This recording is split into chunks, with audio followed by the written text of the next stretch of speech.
Welcome back to the island of Tavarua for the 5th stop of 11 on the Samsung Galaxy ASP World Championship Tour, the Fiji Pro. Todd Klein joined by Strider Wazalewski. This morning, Strider on Dawn Patrol.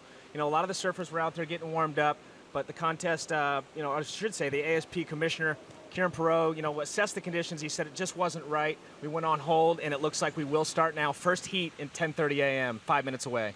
Yeah, it looks like there's some, you know, definitely, you know, the contest is going to be on. The guys are out there coming back in telling us that there's definitely some great waves out there. We saw some good free surfing kind of in the opening shots there from Cloudbreak. The guys are coming back in saying it's a little bit slower with the tide, but as the tide fills in and then goes through and as it goes on through the day, we'll just see more and more waves rolling in. So I think these guys are going to get some high-performance surf, some tube rides. We're going to be able to see the full package.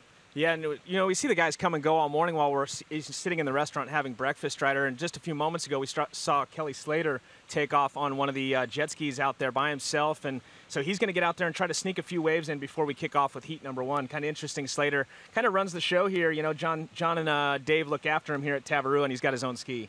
Yeah, you know what he does? He's got his own program. He actually, you know, you can see he's on a solo mission right now. He's got what he needs to get out there by himself. He obviously got one. Look at him just sliding through the barrel there. I mean, he's got some skills, obviously, to pay the bills out front. And you know what? He's once he goes into competitive mode, he's going to be on a solo program. He's not going to be out there with a bunch of people on the boat or on the ski. You know, he's going into competitive mode. I think he's got the eye of the tiger back after Brazil. He's wearing the yellow jersey. He's in the #1 spot, and we're going to see some definite competitive focus out of Slater.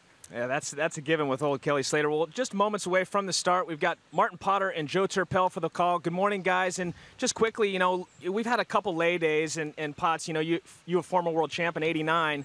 You know, what's it like to turn off that kind of vacation vibe and get into it and go out there and ready to swing the haymakers?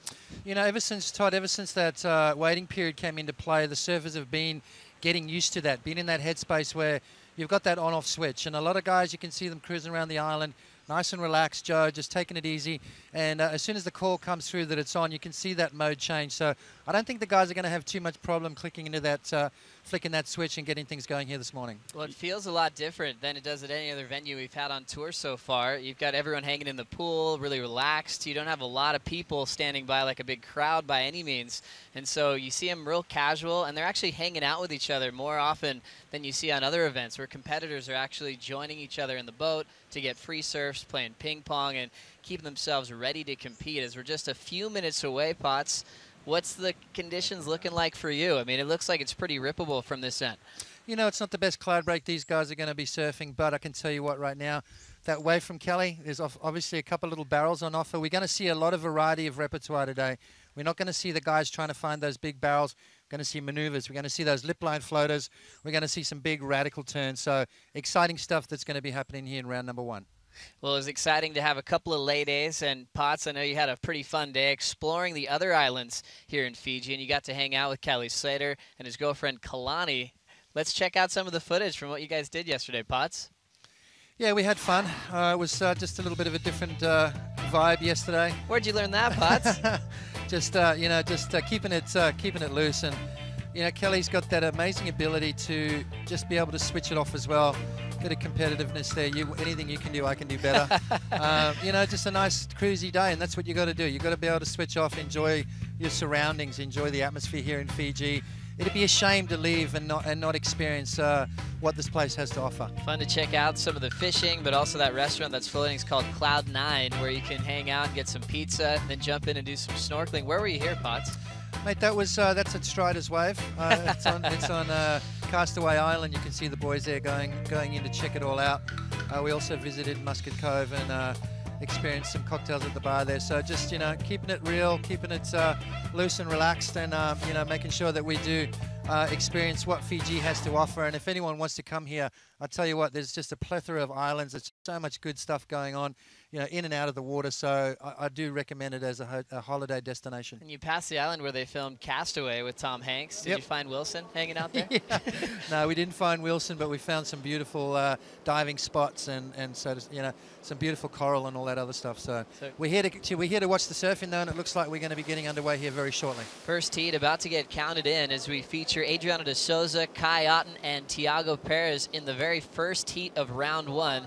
De Souza being the featured surfer coming into this event rated 6th in the world as we're looking for big things to come from De Souza. Kai Otten coming back off a break.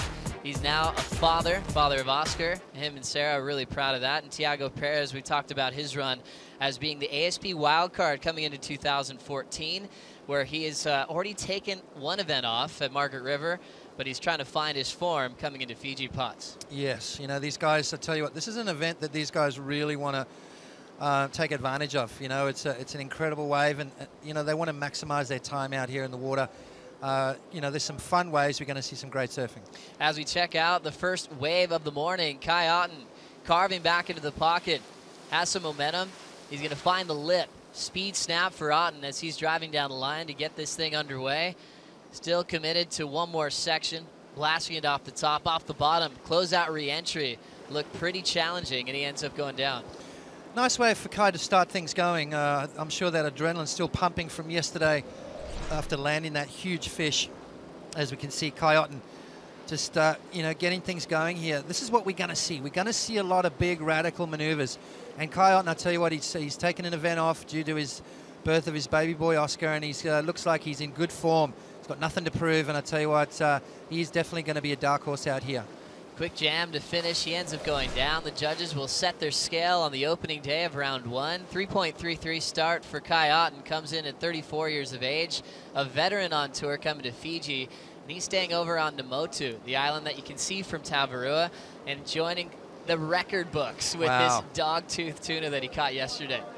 Yeah, well, I'll tell you what, for a novice fisherman, he's definitely got lucky there. That is a huge fish. And I tell you what, they would have been shocked when they pulled that thing up, that's for sure. About 130 pounds, Potts? Yeah, around about 55 kilos.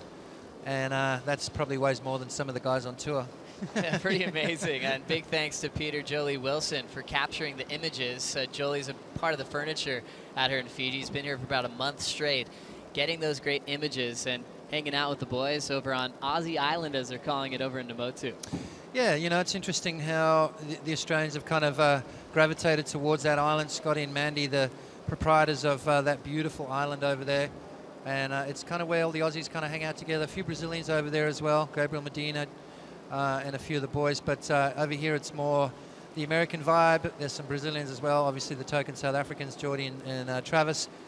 I guess it's just what makes you feel comfortable, and that's the beauty. You get to experience sometimes a bit of both, and we've been very fortunate to do that.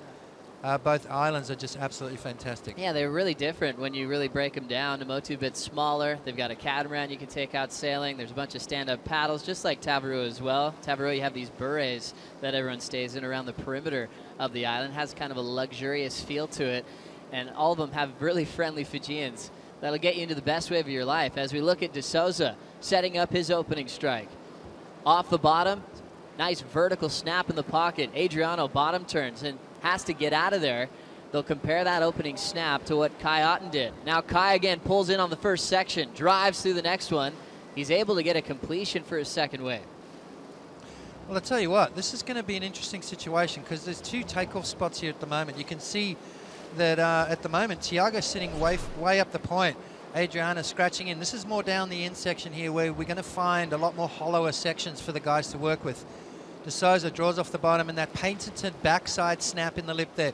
What we're going to find is we're going to find a lot of these waves run away from the boys, and that's what's going to happen. So wave choice right now is at a premium. Kai Otten, this is what the guys are going to be looking for on their forehand, those sneaky little barrels. It's not going to be a huge one, but Kai, now we know kind of what waves he's going to be looking for. He's going to be looking for the barrels and hopefully get something special to back that up. Well, our first tour of the morning comes to Kai Otten with 25 minutes and 50 seconds remaining. You see Kai and Adriano trying to sort out priority as they paddle back out. 3-man priority on hand in round 1 series for the men's event starting last year with that new format. How much does the 3-man priority change the game here at Fiji? Oh, it's amazing. You know, it's quite easy to be the odd man out in these three-man heats, to a point where the other guys are catching waves and you're sitting at the back waiting, and you know they make it out before you catch your wave. It tend to push you out of position, and you know you end up scratching for a score at the end of the heat. This way, all three surfers have equal opportunity to catch a wave, and it just eliminates the hassling. We get to see more surfing. And we get to see the guy who surfs the best wins instead of the guy who can position himself better wins. Well, it's been an interesting year for Adriano de Souza Potts. He started with the semi-final finish on the Gold Coast, losing to Joel Parkinson, then went down to Michel Perez, eventual event winner at Margaret River, when he moved to the box in round 5. Taj Burrow took him out with a quarterfinal finish at Bells, and then the interesting thing that happened, maybe the first time in de Souza's career, where he was almost shut out by Kelly Slater in Rio. He just posted a 3.73 total past the 5-minute warning. Back to this one. Kai Otten driving down the line on his third wave. Deep bottom turn. Clean re-entry off the top. Nice timing on the float. And he's going to have to deal with a heavy section in the face. Been the most active in this heat so far. He has. It's a different Kai Otten, you know. He's definitely got something to surf for at the moment. It looks a little bit of a different take on him. And let's have a look at this wave here. Kind of snuck this one underneath Tiago's priority. And just racing down the line. This is what we're going to see. We're going to see these guys building their speed, taking that high line, and then opening up with something special. So it is going to be really high-performance surfing here today. And I think the difference really, Joe, is going to be that wave selection. Wave selection going to be very important as we look across the channel from Tavarua, as we see Kai Otten flying down the line and draws off the bottom, bangs it up through the lip there, just gets those fins out the back of the wave, and then another speed line floater, just trying to make it round. So great surfing from Kai, a 3.33, a 3.93 for his barrel, and that is going to be another good score for him. Well, this is Kai Otten's 4th start here at the Fiji Pro. He started back in 2008, back when we used to have 33rds in the first round because we had more guys on tour back then. He lost to Mark Akalupo in the 2nd round, and he's had 13ths back-to-back from 2012 and also last year when he went down to Sebastian Zietz. But Potts, people always put Kai as a favorite when there's waves of consequence in the South Pacific. Why is that? I think it's just his go-for-it attitude, Joe. I think he's not scared, and he has that ability to post massive scores. I think where Kai's sort of been letting himself down in the past is that the failure to back up his good rides. I mean, how many times have you seen him post waves up in the excellent range and then really struggle to find that backup? You know, but since then we've seen him change that game plan, and now he's surfing with a little bit more purpose. He knows he's got a bit more of a better strategy, I think, the way he approaches his heats. And you can see with this one, he's just slowly building up his momentum. Started off with a 3.3, 3.9 on wave number 2, and a 4.33 on wave number 3. So Kai building his momentum, making sure that he's not scratching for that wave at the end of the heat. So now 22.5 to go. Another goofy foot Australian that's staying on to Motu, who knows how to win in big barreling left-handers. Ace Buchan is out in the boat with Ronnie Blakey. Cheers, Joe. Yeah, Adrian Buchan surfing in Heat 4. It's going to be a good clash. Ace just got out of the water. I thought I'd get him to give us a bit of a summary on the conditions. How was it, mate? Yeah, it's tricky. The wind's pretty tough, but there are some really good waves coming through. It's just quite inconsistent between the big sets, but hopefully as the tide drops out, it'll get a little bit more consistent. What do you think competitors are going to be looking for today? What are you going to be looking for yourself out there? Oh, look, I think it's going to be mainly turns, but there's going to be the odd barrel, and I think hopefully, you know, as that tide drops out, we start to see a little bit more swell and a little cleaner conditions. All right, tell us about your trip to the mainland the other day. Waves for Water, getting involved in some charity efforts over here. Yeah, I went over to the mainland with Wilco and Dion, and we went into a local village where they've got access to water and they've got like cars and mobile phones, but it's not clean water. They get it out of a well, and there's a lot of mosquitoes and parasites and stuff living in there, so the children are drinking, you know, dirty water and getting sick from it. So we went in there with Waves for Water and provided them with some filters systems, and hopefully they can have access to clean water now. Beautiful stuff. I want to get your take on the forecast, on the waves that we've got coming. You know, in the last couple of years, we've seen Fiji favourites really turn up when the swell does. This year, I think the field's going to be a lot more even. Yeah, look, the forecast isn't probably as favourable as we've had the last few years, but we're going to have waves. But I think that's why today we're out here surfing. You know, it's definitely testing in terms of Cloudbreak, but I think it's good to get the ball rolling, and hopefully then we can sit back and pick the eyes out of the rest of the window. And I think, like you said, you know, it's not going to be big classic, you know, 6 to 8 foot Cloudbreak, at least at this stage. So maybe that is going to open the field up a little bit more than it has in the last few years. Good luck in Heat 4 coming up. Adrian Buchan. Right now we're watching Kai Otten. He's done a bit of paddling out there. Don't forget he caught that 55-kilo Bluetooth. What was it? Dogtooth tuna yesterday. So let's see if he's got some gas left in those arms. On fire, Ronnie. Thanks so much. And great update with Ace Buchan coming up in heat number 4. All Aussie heat, all Namotu heat. Taj Burrow, Ace, and Mitch Colburn getting the call up as a wild card due to the injuries that we have on tour. Rioni Montero hurt his wrist right after that Sakurama event. Rumor has it that they were surfing a wave that Alejo Moniz is saying some of the best waves they've had in Brazil in their whole life. Wow. Unfortunately, Rioni ended up getting hurt. Yeah, unfortunate for Rioni.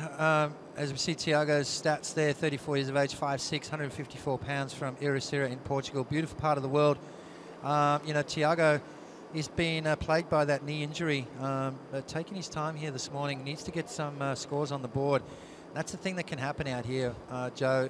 Even though it is a perfect reef setup, super tricky. Like, it's so easy to get stuck too far up the reef. And we saw Kai open with 3 quick waves.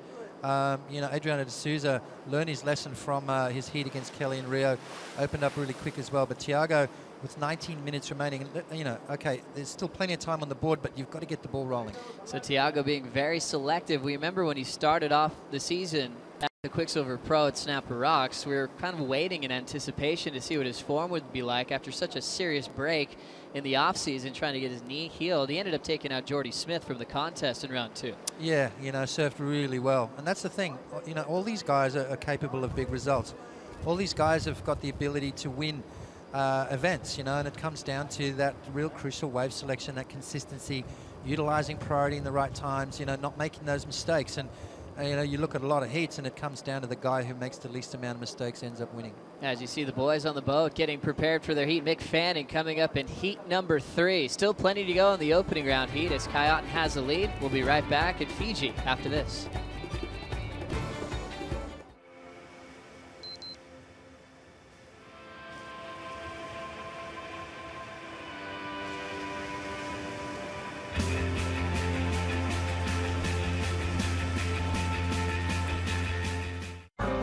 I can capture life in a blink. I can download the world in an instant. I live carefree. This is my life. My life powered by the Samsung Galaxy S5.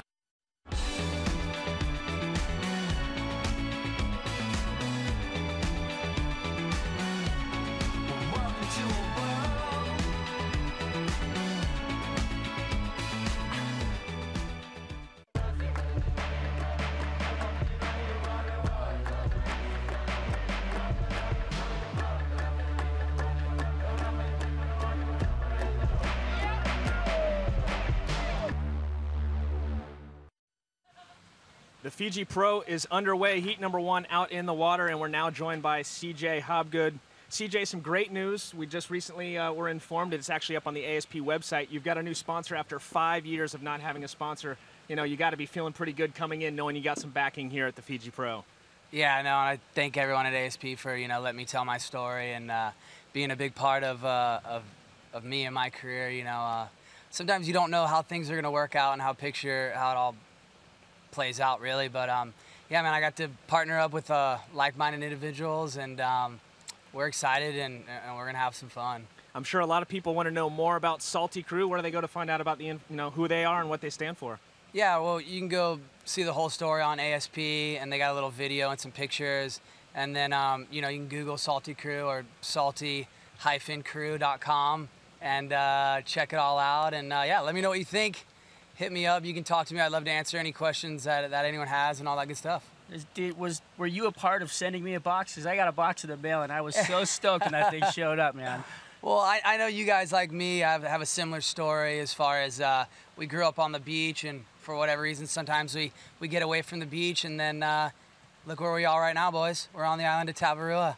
Pretty special. And if you guys want to, read that story on CJ and that breaking news, you can go to aspworldtour.com/news, and it's actually titled "CJ Embraces Saltiness." So congratulations, CJ. We're super stoked for you. You know, one of the, you know, you're a world champ 2001 and one of the standouts on tour, one of the nicest guys, and it's about time someone stepped up to the plate, and it sounds like Salty Crew's the company to do it, so we're stoked for you. Looking at this event, CJ, the forecast, you know, obviously today we don't have the big conditions. Talk to us about your approach coming up in heat number 12. Yeah, you know, I just remind myself that for whatever reason, I've been coming here since I was 15 years old, and the relationship I have with Cloudbreak and restaurants is just awesome. It's been amazing. And whenever I need a wave, it just gets sent to me, you know. And some places around the world you have great relationships with, and some you don't. And so yeah, just keep it positive.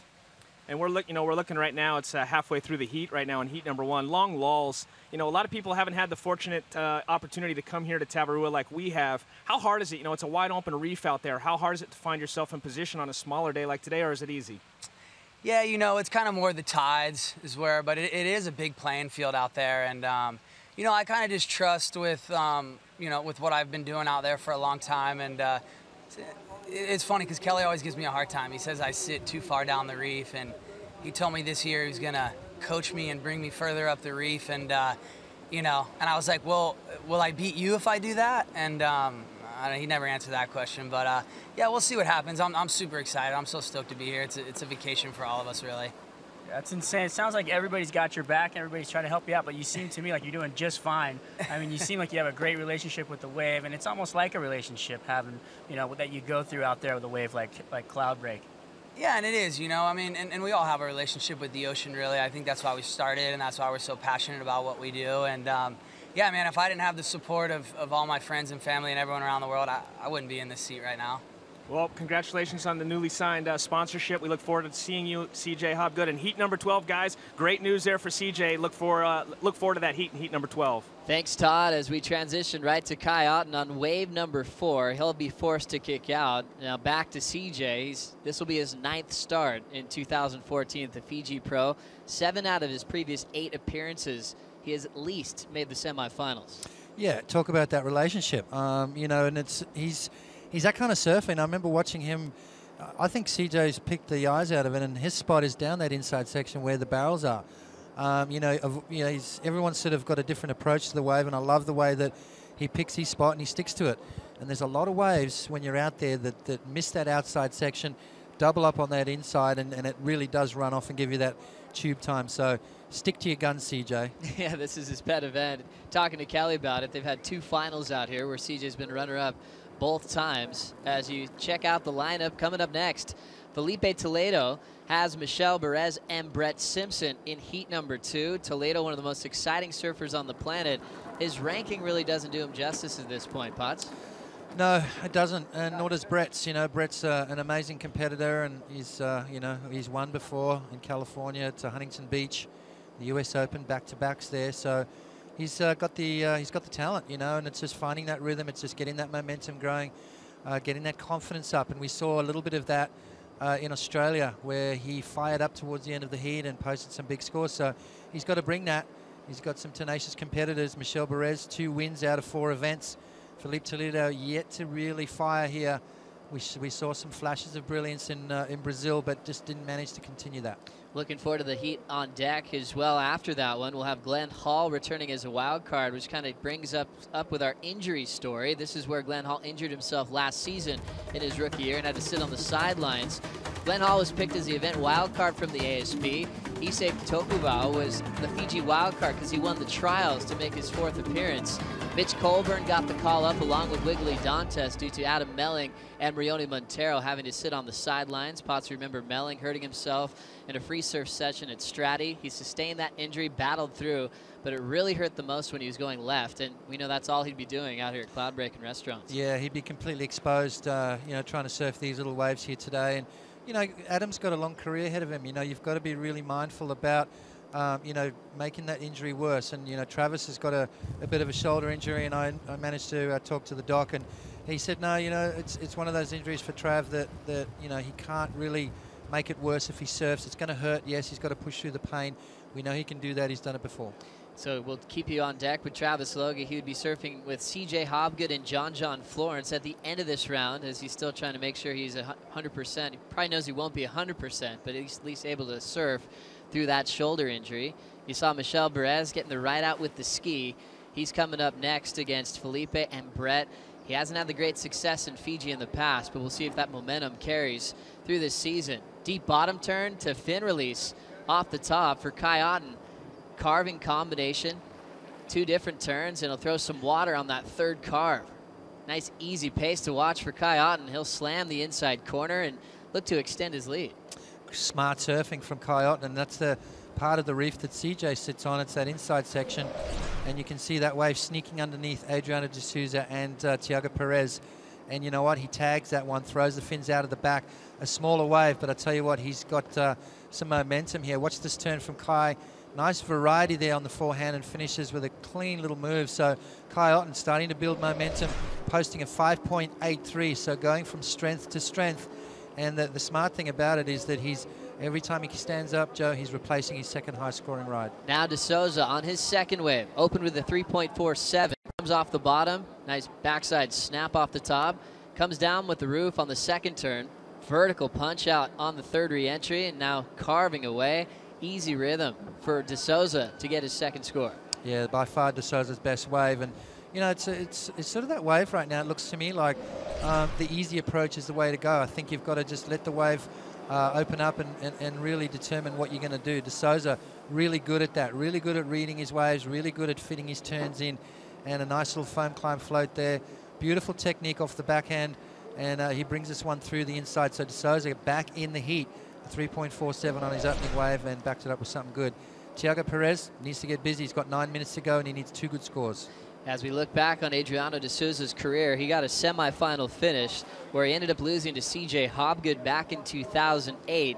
On the way to that semifinal, he was able to beat Joel Parkinson in the quarterfinals. And you think about the performance before that was in 06. He had a 33rd where he went down to Jake Patterson. Yeah, you know, it's Cloudbreak, Fiji. I mean, there's a lot of places, you know, Chopu, for example, as well. There's these places you go to that really experience does prevail. You know, the guys that have surfed it more, the guys that have competed out here, surfed it in a lot of different kinds of conditions, different tides, different sizes, they really do have the upper hand. And you can see just by Kelly's results here, you know, he makes the special trips here when the waves are pumping just to get used to the wave just that little bit more. Well, you see De Souza carrying around these Magic Channel Island surfboards. That's been kind of a newer relationship in De Souza's career. He was surfing in the morning on the board he rode at Bell's, and he also the board he competed on to the semifinal finish at Saquarema during the Prime Series. You know, you've got to have those little magic carpets, those those boards that you know are going to go pretty good in just about any kind of condition. You know, back in the day, that's what we used to do, is try and find a board that you can keep through the year, a board that you can pull out, ride it in beach breaks, ride it in these nice small point breaks. You can see the wind howling, and it is high performance waves today, so the guys are going to be riding their small boards, the little hot rods are going to be out, and it's all about maneuvers here today. Well, we noticed Tiago Potts at this point with no scores at the moment, and it kind of remembers, you remember Adriano's heat back in Brazil where Kelly started with a perfect 10, maybe one of the best waves of the season so far. Have you been able to kind of find what happened to De Souza in that performance? Yeah, you know, when Kelly posted the 10, De Souza was looking for something in that range. You know, he knew that you know, just the average waves wasn't going to cut it. Even though Kelly took a while to back that wave up, and I think his backup was in the 5-point range. So 15.2 wave total, not a big 2-wave total, but what De Souza got sucked into was he sort of said to himself, I need something special to get myself back in the heat. Unfortunately, that didn't come, and we know De Souza is a very patient customer. And just waited a little bit too long. So, you know, just to me, get the ball rolling, get your feet in the wax, start catching waves, and close that gap every time you do. As you see Glenn Micro Hall checking out the conditions from the boat. That's kind of their locker room on the water. So you have to come fully prepared when you leave Namotu, where Glenn's staying. You have to make sure you have food, everything you need. There's actually have some supplies out there for the competitors, but it's a little harder to get your personal space. You've got all the top 34. They could be right next to you at all time spots. Yeah, well, you know, these guys are rubbing shoulders. I mean, you know, you take a look at, you know, there's a couple of heats coming up, Taj, Ace, and Mitch Coburn, and they're all staying on the island, so they'll all be mixing it up together, playing ping pong together. You know, no lack of competitive juices flowing on either island. I think these guys are kind of used to the fact that, you know, it's a different kind of vibe here in Fiji. Yes, it is a bit more laid back, but your opponents are constantly in your face. You don't have your little hotel room to sneak away to. You all eat together. You all go surfing together. So I think they're used to that by now. And back in the day, Tavaru and Namotu used to be really separate on where everyone was surfing. If you stayed on Namotu, you weren't coming over to surf Cloudbreak in restaurants. You were surfing swimming pools and Namotu lefts and all the waves on that end. Now it's kind of open field. You see the boats going all over the place as we get back to this one. Opening wave for Tiago at the 5:30 mark. Still driving, and it's not going to be effective. He's still comboed with 5:30 to go. Yeah, just waiting that little bit too long. And you can see, you know, there was a little bit of nerves there on that first wave. Didn't get his feet in the right place. It took him a while to get that board moving, and hence a small score. So, biggest score of the heat, though, so far, 6.17 from Adriano de Souza's last ride. And that puts him in second place, needing a 3.99. Coyote keeping busy, and I tell you what, it's paying off so far. So now 5 minutes remaining on the clock. The active Kai Otten started with 3 range scores. He got the only quick barrel, 3.93. He's not counting those in his top 2 as we get caught up with the best wave of the heat so far. All about the rhythm of Kai Otten so far, Potts. Yeah, you know, just opened up with a bang on this one. It wasn't a bigger wave, but the judges aren't going to matter. They're not going to bother with that. They're judging the surfing here today. And Kai Otten managing to click in a few good turns there, 5.83 on this wave, so Kai's best one. But the wave of the heat so far, Adriano de Souza, a little bit bigger wave, great wave selection, and I always said that's going to be the difference here today. You've got to be on the good ones, but then you still got to capitalize, mixing it up on his backhand. De Souza surfed this wave really well and finished off on his feet, 6.17 from De Souza. You know, you need to be on the good ones, you need to capitalize, you need to, you know, really make sure you get 2 of those good waves under your belt if you're going to win heats here today. Last year, De Souza turned in his lowest result, tied with his start in 06 with a 33rd. Last year was a 25th against Yaden Nickel, where he lost with a 12.6 total to Yaden's 12.77 total. A heartbreaking loss for De Souza after he won bells for the first time. Yeah, you know, and it's that whole thing of, you know, you win an event and you've got these really high expectations. It's almost like the hangover from you know, one of your first wins. And that bells win is, I tell you what, it would have been a very special thing for De Souza. And we've kind of seen the same thing from Michel Perez here. You know, goes to Margaret's, you know, wins his first event on tour and then has a shocker in the next one. It's those peaks and valleys that these new guys are sort of adjusting to.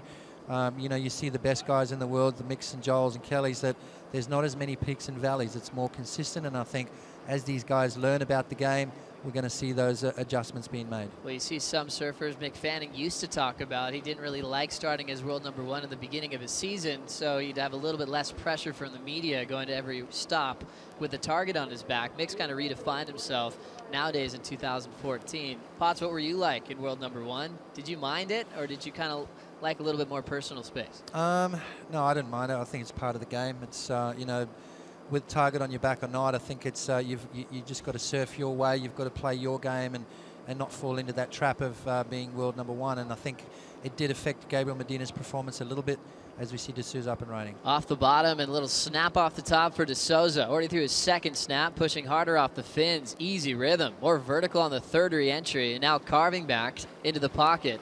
Looking to better a 3.47 with this effort, and only needed a 3.99 to take the lead off Kai. 2:20 to go. De Souza never kicks out early. He'll snap it one more time and put it to bed. Wow. Well, not a bigger wave, but De Souza knows he only needed a 3.99. That wave's going to put him into the lead, Joe. Nice smooth rhythm on this wave. You can see just fading off the bottom. Nice low bottom turn. And just waiting for this wave to build up. But now he starts to open up there. Beautiful turn. And another one. So just building his points as he moves down through that inside section. Adriano de Souza, tough competitor. Knows he only needed a small score to get himself back in the lead. Smart surfing from the Brazilian.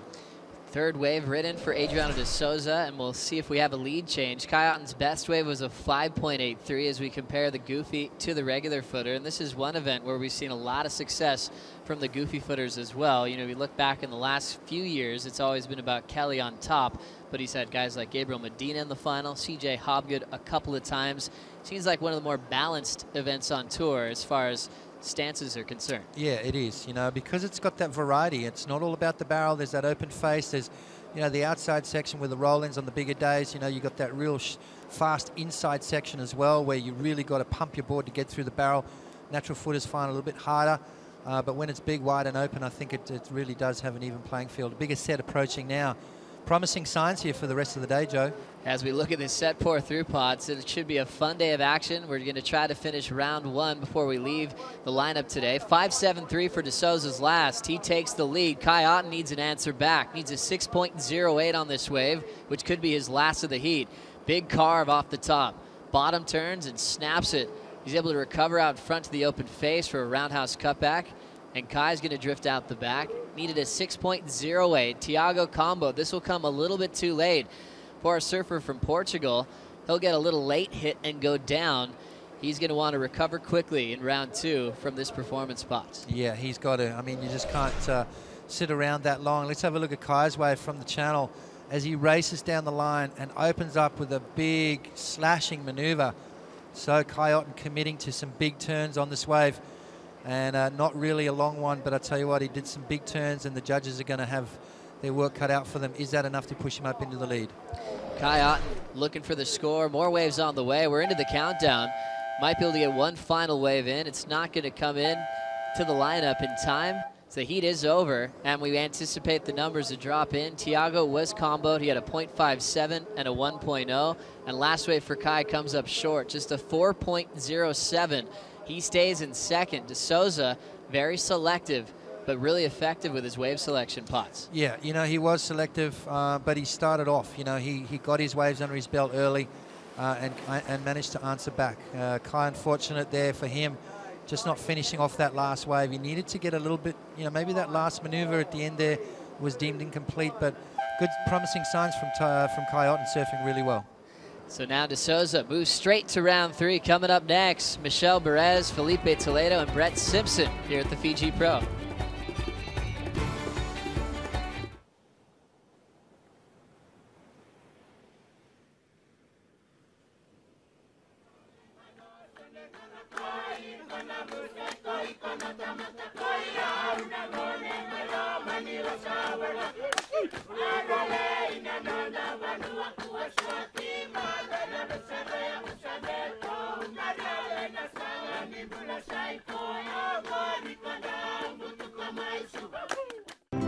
Your journey is as important as the destination, especially when your destination is paradise. Welcome to Fiji Airways. This is exactly where you should be.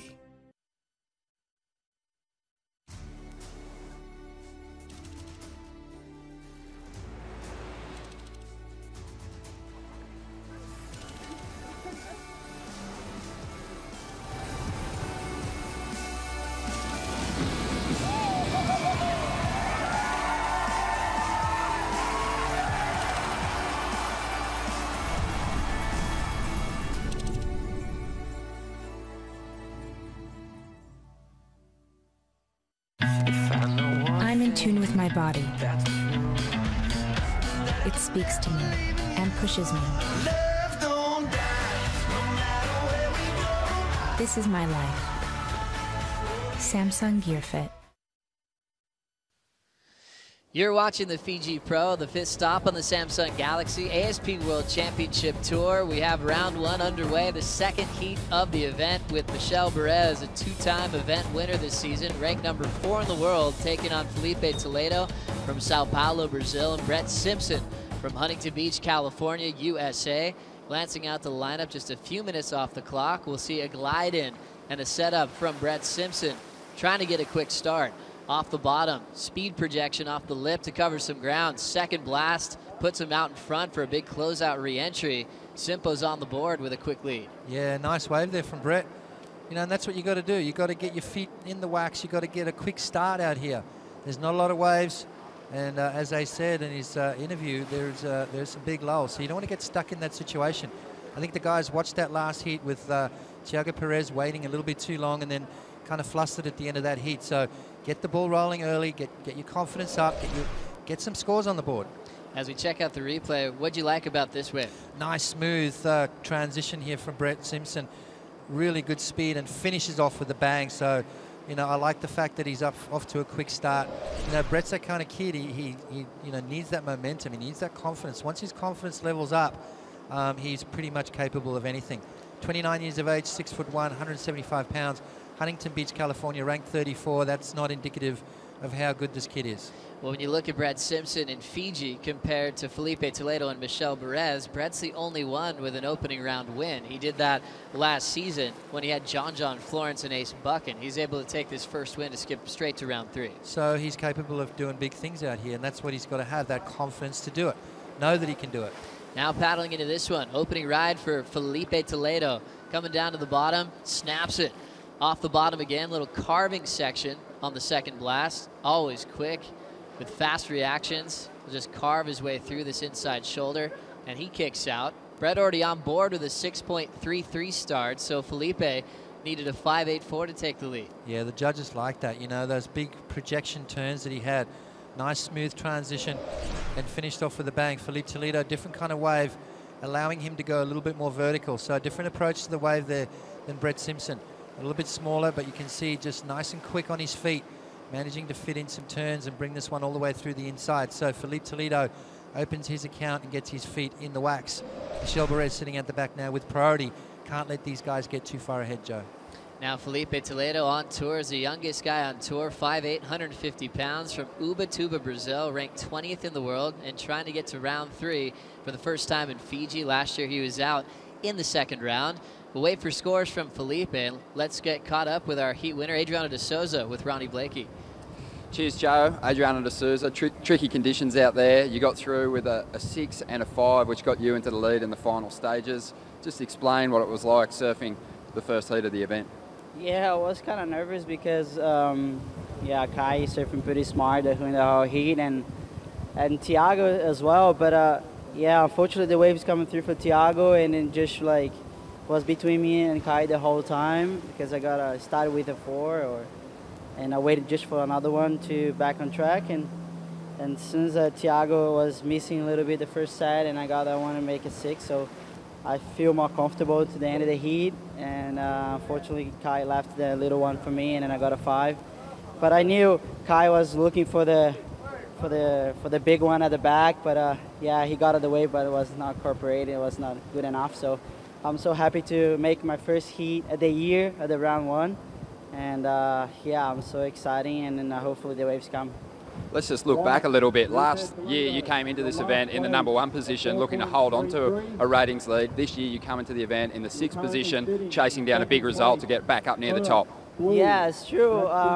Yeah, Fiji for me, always such a pleasure to be here. You know, it's such an amazing event and amazing place. So it's an amazing combination we have. You know, a good surf and then everything all good. And but this year it looked like the forecast not helped us a little bit. So yeah, but anyway, I'm really happy to be here to just put it this fast, you know. So it's amazing what ASP doing for us, you know, doing this event for us. So I want to just blast, you know, to be here, and then yeah, that's it. Okay, well, look, I also wanted to say you've semi-finaled out here before. That was back in 2008, a quarterfinal finish in 2012. Last year, you got knocked out in the second round. We know you can do it in the big stuff, but I think these kind of waves, these short running lefts, really work to your advantage. You've got a powerful backhand. Yeah, it's true. I remember when I got third here, the waves are kind of similar. And yeah, a couple of days ago, I was remembered this year. So the forecast looking really promising, you know, for what I did in the past. So definitely I'm looking forward to do a good result, so I keep doing what I do right now. Congratulations, moving directly through to round 3, Adriano de Souza. Thanks, Ronnie. Adriano de Souza happy with his first heat win of the season to go straight to round 3.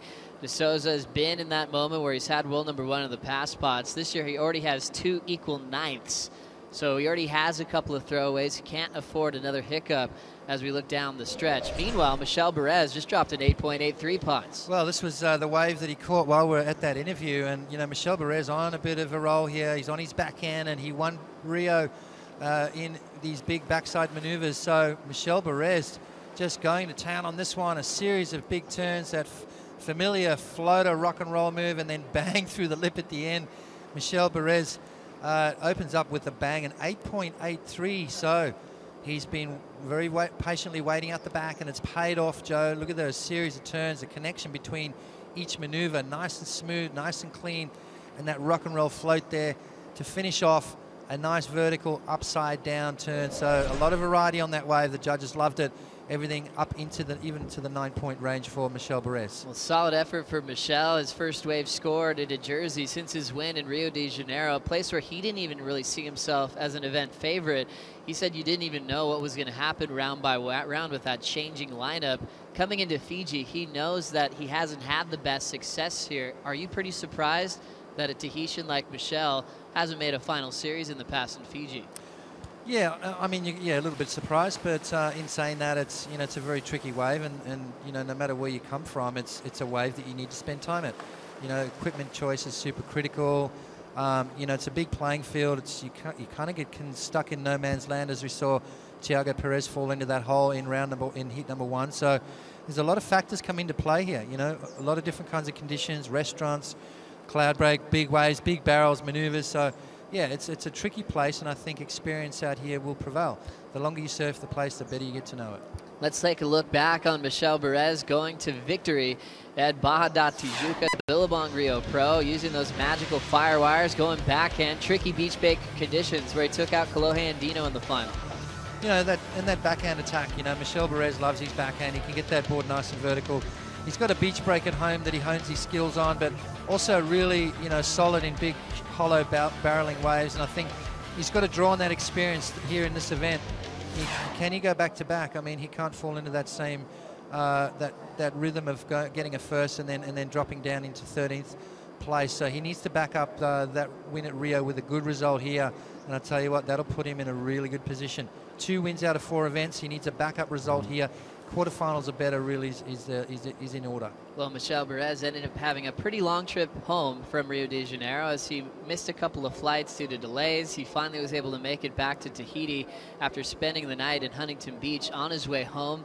He didn't have a massive celebration, but it was just the way he wanted to, just with his friends and family. They had a big barbecue right on the water, and he's celebrating his best performance ever in his amazing career. The only guy on tour with multiple wins at this stage. 2 out of 4. That's pretty good odds there. But we saw Kelly win 3 events last year and didn't win the title, so it's all about consistency as well as a couple of wins. Michel needs to find that consistency. You can't have those peaks and valleys. You need to even those out and back up your wins with a quarterfinal better. Yeah, pretty impressive when you start to look at the formula to become a world champion these days, Potts. There's been a lot of theories over the years. We've had ratings points that have changed in the last few years, especially. It's interesting the last 2 seasons where Kelly's been the one with the most wins on tour, but ends up finishing runner-up at the end of the event at the Pipe Masters. It was a close world title race last year and the year before when Kelly went down to Joe Parkinson. Yeah, you can't be carrying 9ths in your keeper results. It's got to be 5ths or better if you're going for a world title.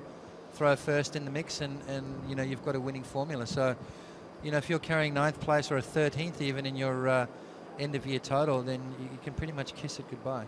Well, we had some interesting things go on. In the lead up to this matchup, Michel Perez, Brett Simpson, Felipe Toledo are all on the same team. As we now take a look through the whitewater, Michel Perez takes a look back and now decides to commit for a short moment, not finding much there. That'll be his second scoring ride for the time being. Was he thinking, well, now we'll see Brett Simpson on wave number 2. He needs a 2.81. Late hit on the backside float. He's got to cover some ground, but a little bit too deep, Potts. Yeah, that was, the boys are getting sucked up the reef, and once that tide starts going out, you get a little bit of a reverse rip. There's a little bit of a rip that pulls you up the point, and it's so hard to get caught too deep. We saw Kai utilizing that inside, catching a lot of waves, making sure he kept himself in the right place. Boys are getting a bit too deep up the point, and obviously going to get caught behind the section. So got to be really mindful of where you're at in the lineup. And on top of it, Joe, sorry, but because you're so far out, there's really not much to line yourself up with. There's a tower out there, but there's no other landmarks really close by that you can keep a close eye on. So you've really got to be on it as far as your positioning in the lineup goes. As you can see the tower you're referencing, Potts, we have the judges up there and all the officials. It's a pretty cool looking scaffolding way out in the middle of the Pacific. And they have the beach announcers setting up on the boat, and they're relaying all the live scores. Double decker. But Potts, where are the bathrooms on that thing? I don't know, Joe. Your guess is as good as mine. They're up there all day. Yeah, exactly. The judges, you've got to give the judges props. I mean, they sit on that tower all day. They got to get up super early, and they got to get across that treacherous reef you know, on the high tide, those waves are bashing up against the side of the scaffolding, and they've got to do that critical jump from the boat onto the scaffolding. There's been injuries in the past on that. Get your hands and toes caught between the boat and the scaffolding, and you'll know about it. And then you look at the low tide. They've got to do about a 20 to 30 minute walk across the low tide reef. You know, cuts and cuts on your feet and stuff like that. So, big props to the judges. They're stuck out there all day. They almost lost the video replay screen a couple of days ago when they were climbing up there to put all the equipment upstairs, but they're able to catch it, set it all up for the panel. The best panel we've had in history of the sport is they have the addition of the video replay, which takes a little bit of time sometimes when you have a close decision. At the moment, it's Michel Perez with an 8.83 and the lead. Much more to come here in heat number 2 right after this.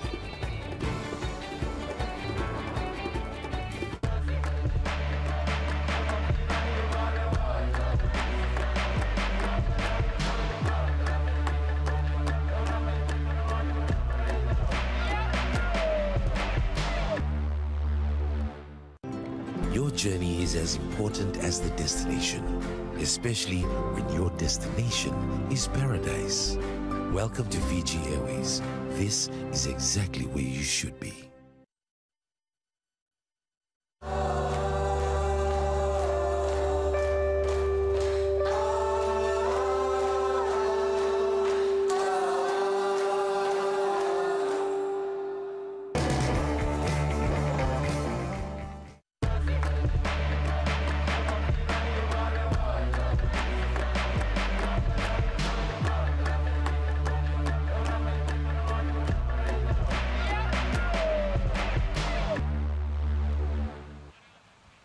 Welcome back to the Fiji Pro Heat number 2 out in the water right now. And we see that Michel Perez, he's coming in with a lot of momentum, Strider. He's got 2 wins out of 4 events. He's leading this one right now. Brett Simpson in second, Felipe Toledo. A little bit of a slow start, 4.83. And as we're halfway through this heat, you know, you look at it's a bit of a contrast between a couple surfers out there. You got Michel Perez, as I pointed out, he's got 2 wins out of 4 events.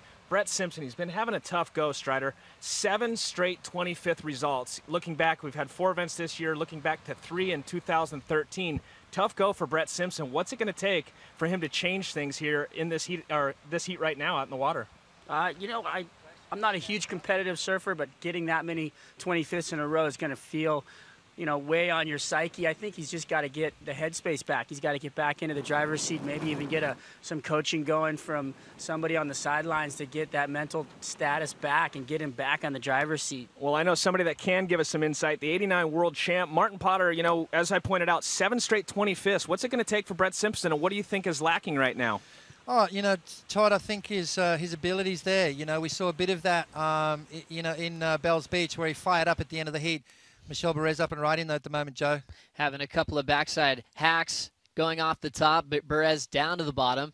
Another nice vertical snap showing his power and flow as he kicks out. Had the 8.83 start. That'll be his backup wave for the time being. 13.30 as we welcome the replay real quick. Let's get caught up. Brett rode this wave during the break, Potts. Yeah, you know, he's got a great technique. He's got a beautiful style. He's got all the maneuvers. You know, but I think what is lacking a little bit with Brett is belief. You know, he needs to believe that he belongs, and I think his results show that his confidence level's down. He needs a win. He needs to get through. He needs to maybe post one good result, and I think the floodgates will open for Brett Simpson. And it happened with Michel Perez. He started off the year pretty average, came back and won Margaret River, and now look at the way he's surfing. You can see he's surfing with conviction. He's surfing with a lot of confidence. He believes now that he belongs, and he's in the running for a world title. So scary things can happen when your confidence level's up. So, to answer your question, Todd, yeah, I think the fact that Brett needs to, you know, maybe make it through a round or two. Once we see him do that, I think we're going to see a different Brett Simpson. And now looking at scores dropping in, Potts. A 5.33 for Brett. Took the lead for a moment, but then Michel Perez turned in a 4.7 to get the lead right back off of Brett Simpson. Felipe to third, now needs a 9.2 with 12.5 remaining. First priority is with Felipe Toledo. As you see, Taj Burrow, current world number 2, coming up next, celebrating another amazing birthday yesterday here on Namoto. I mean, Potts, he celebrated his 21st out here in Fiji. He celebrated his 30th birthday, and now just yesterday, turning 36. Yeah, still in the prime of his life, Taj, and surfing exactly like that. He's in the mix for a world title, so happy birthday, Taj. And it was quite a special day yesterday. Coyote catching a record fish for the island, and I'm sure they had some beautiful sashimi last night. They sure did. And I'm a bit Taj, jealous about that. You are jealous, I can tell. They always have great things happening on Namotu, and Taj was leading the charge, leading all the game activities. Him and Wilco teamed up on one of the games that they have on Namotu, and they ended up winning a couple of them. His trainer Johnny Gannon were playing this little game with golf balls where you're trying to hang them on top of this little rack, I should say. It's like 15 points for the top rack, and Taj did pretty well on his birthday. Yeah, Taj was, birthday celebrations yesterday, but all business this morning. Our commissioner, Kieran Perot, said when he rocked up, it was still pretty dark and Taj was already in the water. So, maybe all the fun and games are gone and Taj is here to do business. Now Felipe Toledo needs a 9-2. Hammers the first section on his backhand. Great connection, flowing over the whitewater on the second turn. Now a fading cutback to create some space. Still waiting patiently. Off the bottom, snaps it with complete control. Backside wrap into the pocket for Felipe. Looking for one more turn, squares up, drifts through the section, and now setup work on the inside corner. Not kicking out. As he's running out of water, he'll slam it shut. Toledo with his best wave so far. White into the backside blast to Brett Simpson, who looks like he wanted a little bit more putts. Well, I'll tell you what, that last wave from Felipe Toledo has put him right back in the mix. 4.33 is his highest score, looking to replace just half a point. And Brett Simpson maybe looked a little frustrated there. Let's have a look and see what happened on this wave. Nice clean face, and he really puts the foot down on that opening turn. Beautiful backside bottom turn, great style off the top. Brett Simpson starting to find some rhythm, starting to find some open face, and I tell you what, he is just cracking some big turns on this one. Another nice one. I thought it was frustration, but it was absolute confidence coming out of this going, what do you reckon, guys? And I tell you what, that is going to be a big score for Brett. One of Brett's best waves of the season. Then Felipe Toledo pots. Yeah, hammers down the nail on that last one, throws it up through the whitewater.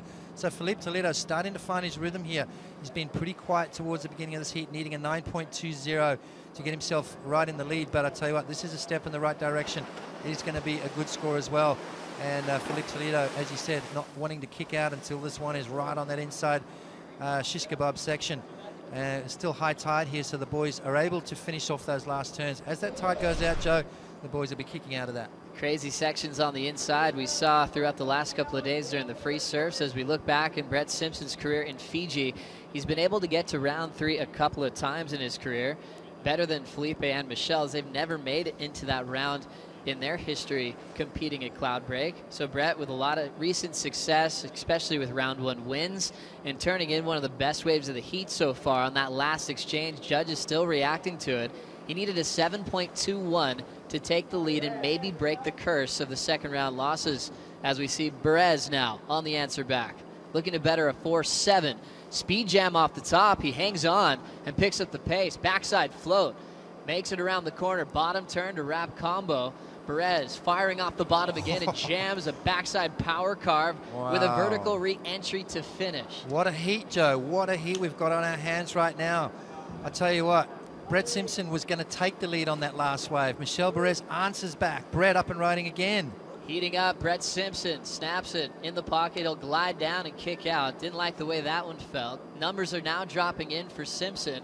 It looks like his last wave was enough for a lead change, but Michelle Perez had a mean answer back on his last wave. We talked about how he was getting 9-range scores without the finish at Margaret River.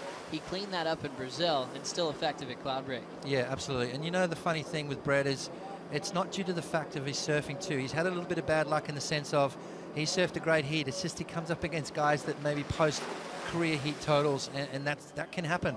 Happened to Coyote a couple of years ago where he was surfing incredibly well. He was posting huge scores, but unfortunately coming up against someone that was posting better scores. Maybe enough to win any other heat in that round except the one that he was in. 8.43 for Brett Simpson on his last ride.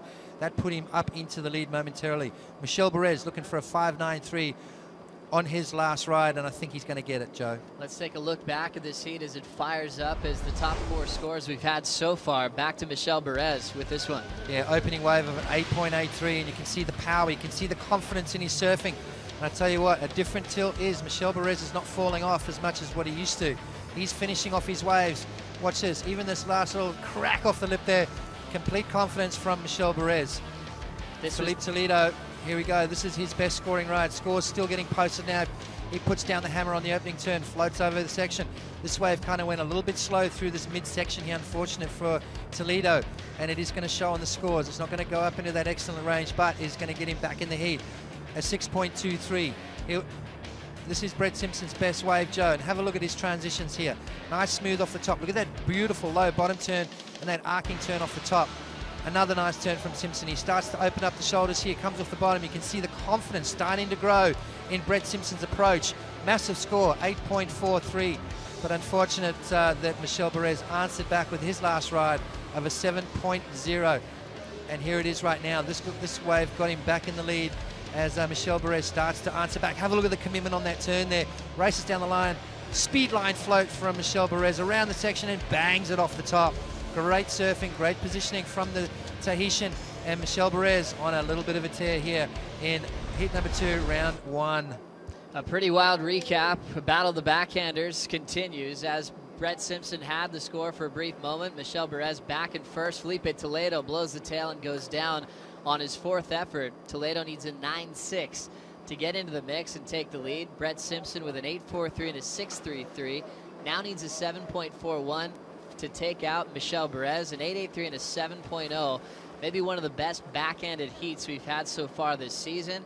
Ronnie Blakey's out the view from the channel. How's it looking for you, Ron?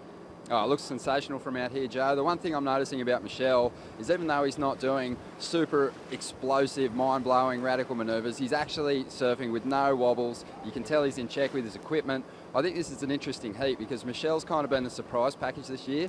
Felipe Toledo, everyone's been wrapping up his free surfing, really blowing minds. Yet to lock in a solid result though. Maybe this will be where he gets the jump on those guys at the top end. Yeah, Ronnie, you know, Michel Perez's approach this year, he's falling off less, and I think that's the difference. Oh, 100%. But as you know, Potts, having a good piece of equipment under your board, under your feet, is so important to a good campaign. And I just think Michel looks really comfortable with his equipment at this stage. Well, those firewires shaped by John Pizell have got him to a victory a couple of times so far, Ron. Before we let you go, you know, it's a little different venue having the big boat in the channel. What's on offer for the competitors before they go out to compete? Well, actually, as you can see, it's pretty windy out here at the moment, so the boat's rocking around a bit. I wouldn't expect that too many of the competitors will be getting out here early and spending too much time on the boat. It's a little bit rocky. Mitch Colborne's here getting ready for his heat. He's sort of got about a 30-minute tolerance level before he starts feeling a bit seasick. But at this stage of the game, he's hanging in there, letting a couple go over the side on your Mitchie. Well, we know you have your sea legs. Thanks for the update, Ron. Back to this one. Brett Simpson coming down off the top of the roof. Bottom turn, wrap combo. Back in the pocket. Cleaning this warbly wave up with some finesse. Simpo back to the pocket and still has a little road ahead of him. He's reaching out for the oncoming section. Just a tap off the top. Deep bottom turn. He's out of there, but he has a look of intent every time he takes off to turn into score. Potsy still needs a 7.41. Yeah, you know, it's going to be close, but unfortunate. I think this wave went a little slow for him. Nice opening turn there. Another little check turn off the top, out on the open face, carving back. You know, this wave needed that down the line speed, that wave that he had before, that 8.43. He needs something similar to that. He's got time on the board still, 3 minutes and 20 seconds. But yeah, this is what I was talking about with Brett, you know, enough to win heat number 1 by a long shot. At 8.43 and a 6.33, 14.762 wave total. He would have smashed that opening heat. Unfortunately, Michel Perez has answered back with some big scores. And Michel Perez up again, winds up for a big first turn, recovers from a little misstep, and then climbs the next section. He'll reach out in front and step off. So his 5th wave so far. The Spartan needs a better 7.0 to put more pressure on Simpson and Toledo. 250 remaining.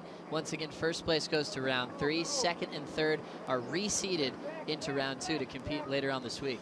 Yeah, and as I thought, Brett Simpson a 5.17, not enough to get himself to the lead, and I don't think Michel Perez's last wave is going to be a game changer either. I think the situation will remain the same. Brett hunting down a 7.41, just 2.5 on the clock, so time ticking away. Felipe Toledo, pretty uncharacteristically, is not in the running here at the moment, still needing that massive 9.60. Philippe's got to try and find a gem, and I tell you what, the way he surfs, anything is possible. Well, the lead up to the Instagram and was trying to throw a little smoke screen to Brett Simpson. They're all teammates on the Hurley squad. They knew they had a matchup coming up. So the Spartan, was pretending that Cloudbreak was pumping last night and that Brett missed something. So he put up an old tube shot that he had and kind of told Brett that it happened last night just to see how it would affect him. They're great friends and having a bit of a laugh. I think Brett was onto it pretty quick that, it was just a little, kind of Michel Perez trying to just have some fun before this thing really got serious in the lineup. Yeah, a little friendly crossfire there. But yeah, fun waves. I'm excited. There's been some great surfing so far today, and this heat has really showed that it was a good call to have the event today. 1 minute 30 seconds on the clock. The Spartan with a little misread at the start. He's still going to commit to it. Nice snap on the recovery, and has to ditch the rest of the wave. That one won't factor into his top two as we're entering the final minute. First priority is with Felipe Toledo, who can turn it with a 9.6. Brett Simpson needs a 7.41 with second priority. These priority rules, Brett being a bit closer to the score, where should he be sitting right now, Potts? Yeah, Felipe's got the he's got the pole position right up on the top of the reef. I think Brett's just got to cruise out really slowly. You can see how he's about 100 meters down the point, looking for that inside section. These medium ones kind of sneak under. You don't really even see them when you're sitting at the back. So, that's where kind of CJ sits, where the boys are at the moment. Gets those little double up hollow ones and doesn't let you in for some maneuvers. You're in for a good little tube ride. So Brett's got to try and tag a good wave here. Michel Perez keeping really close to him, maybe trying to force the issue and try and change that priority situation. 27 seconds remaining, so time is ticking away, and things getting a little bit more difficult now for Brett Simpson. Well, a tough one for Brett, as he looked like he was on road to breaking the streak from the round 2 losses going to back last year at France. 8.43 showed a lot of fire, even with the start taking the lead with a 6.33.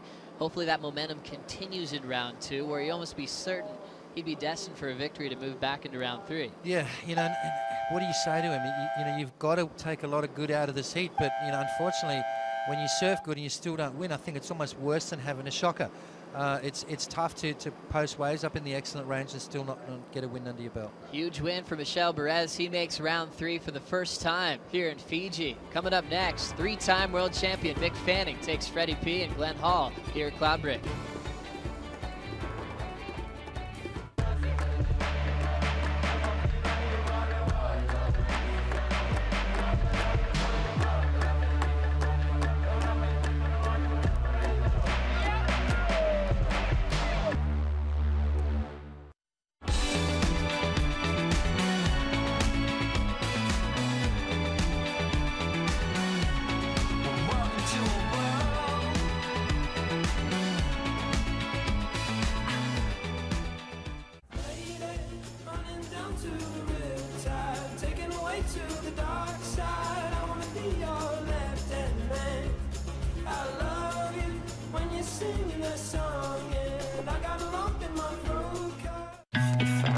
I'm in tune with my body. It speaks to me and pushes me. This is my life.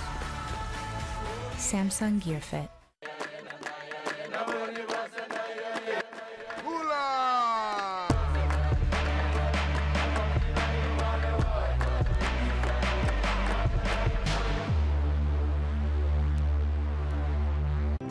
Your journey is as important as the destination, especially when your destination is paradise. Welcome to Fiji Airways. This is exactly where you should be. And this whole thing got started a few days ago back on this beautiful island of Tavarua with the traditional kava ceremony.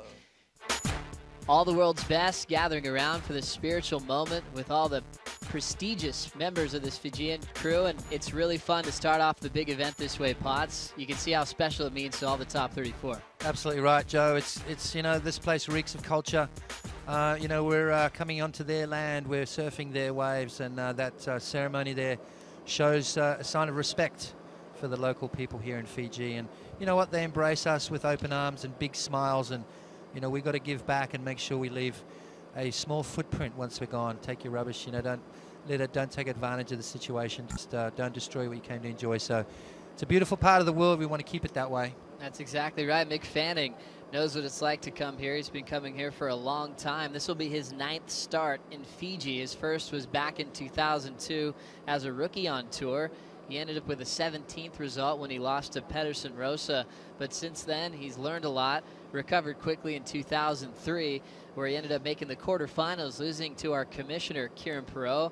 He had a couple of hiccups along the way, losing in round 3s to Corey Lopez, had a tiebreak situation with Neko Patarats, but finally got that amazing feeling last year, Potts, making the final and finishing runner-up to Kelly Slater. I'll tell you what, he would have probably beaten anyone else out there that day. Unfortunately, came up against the guy who knows his place better than anyone.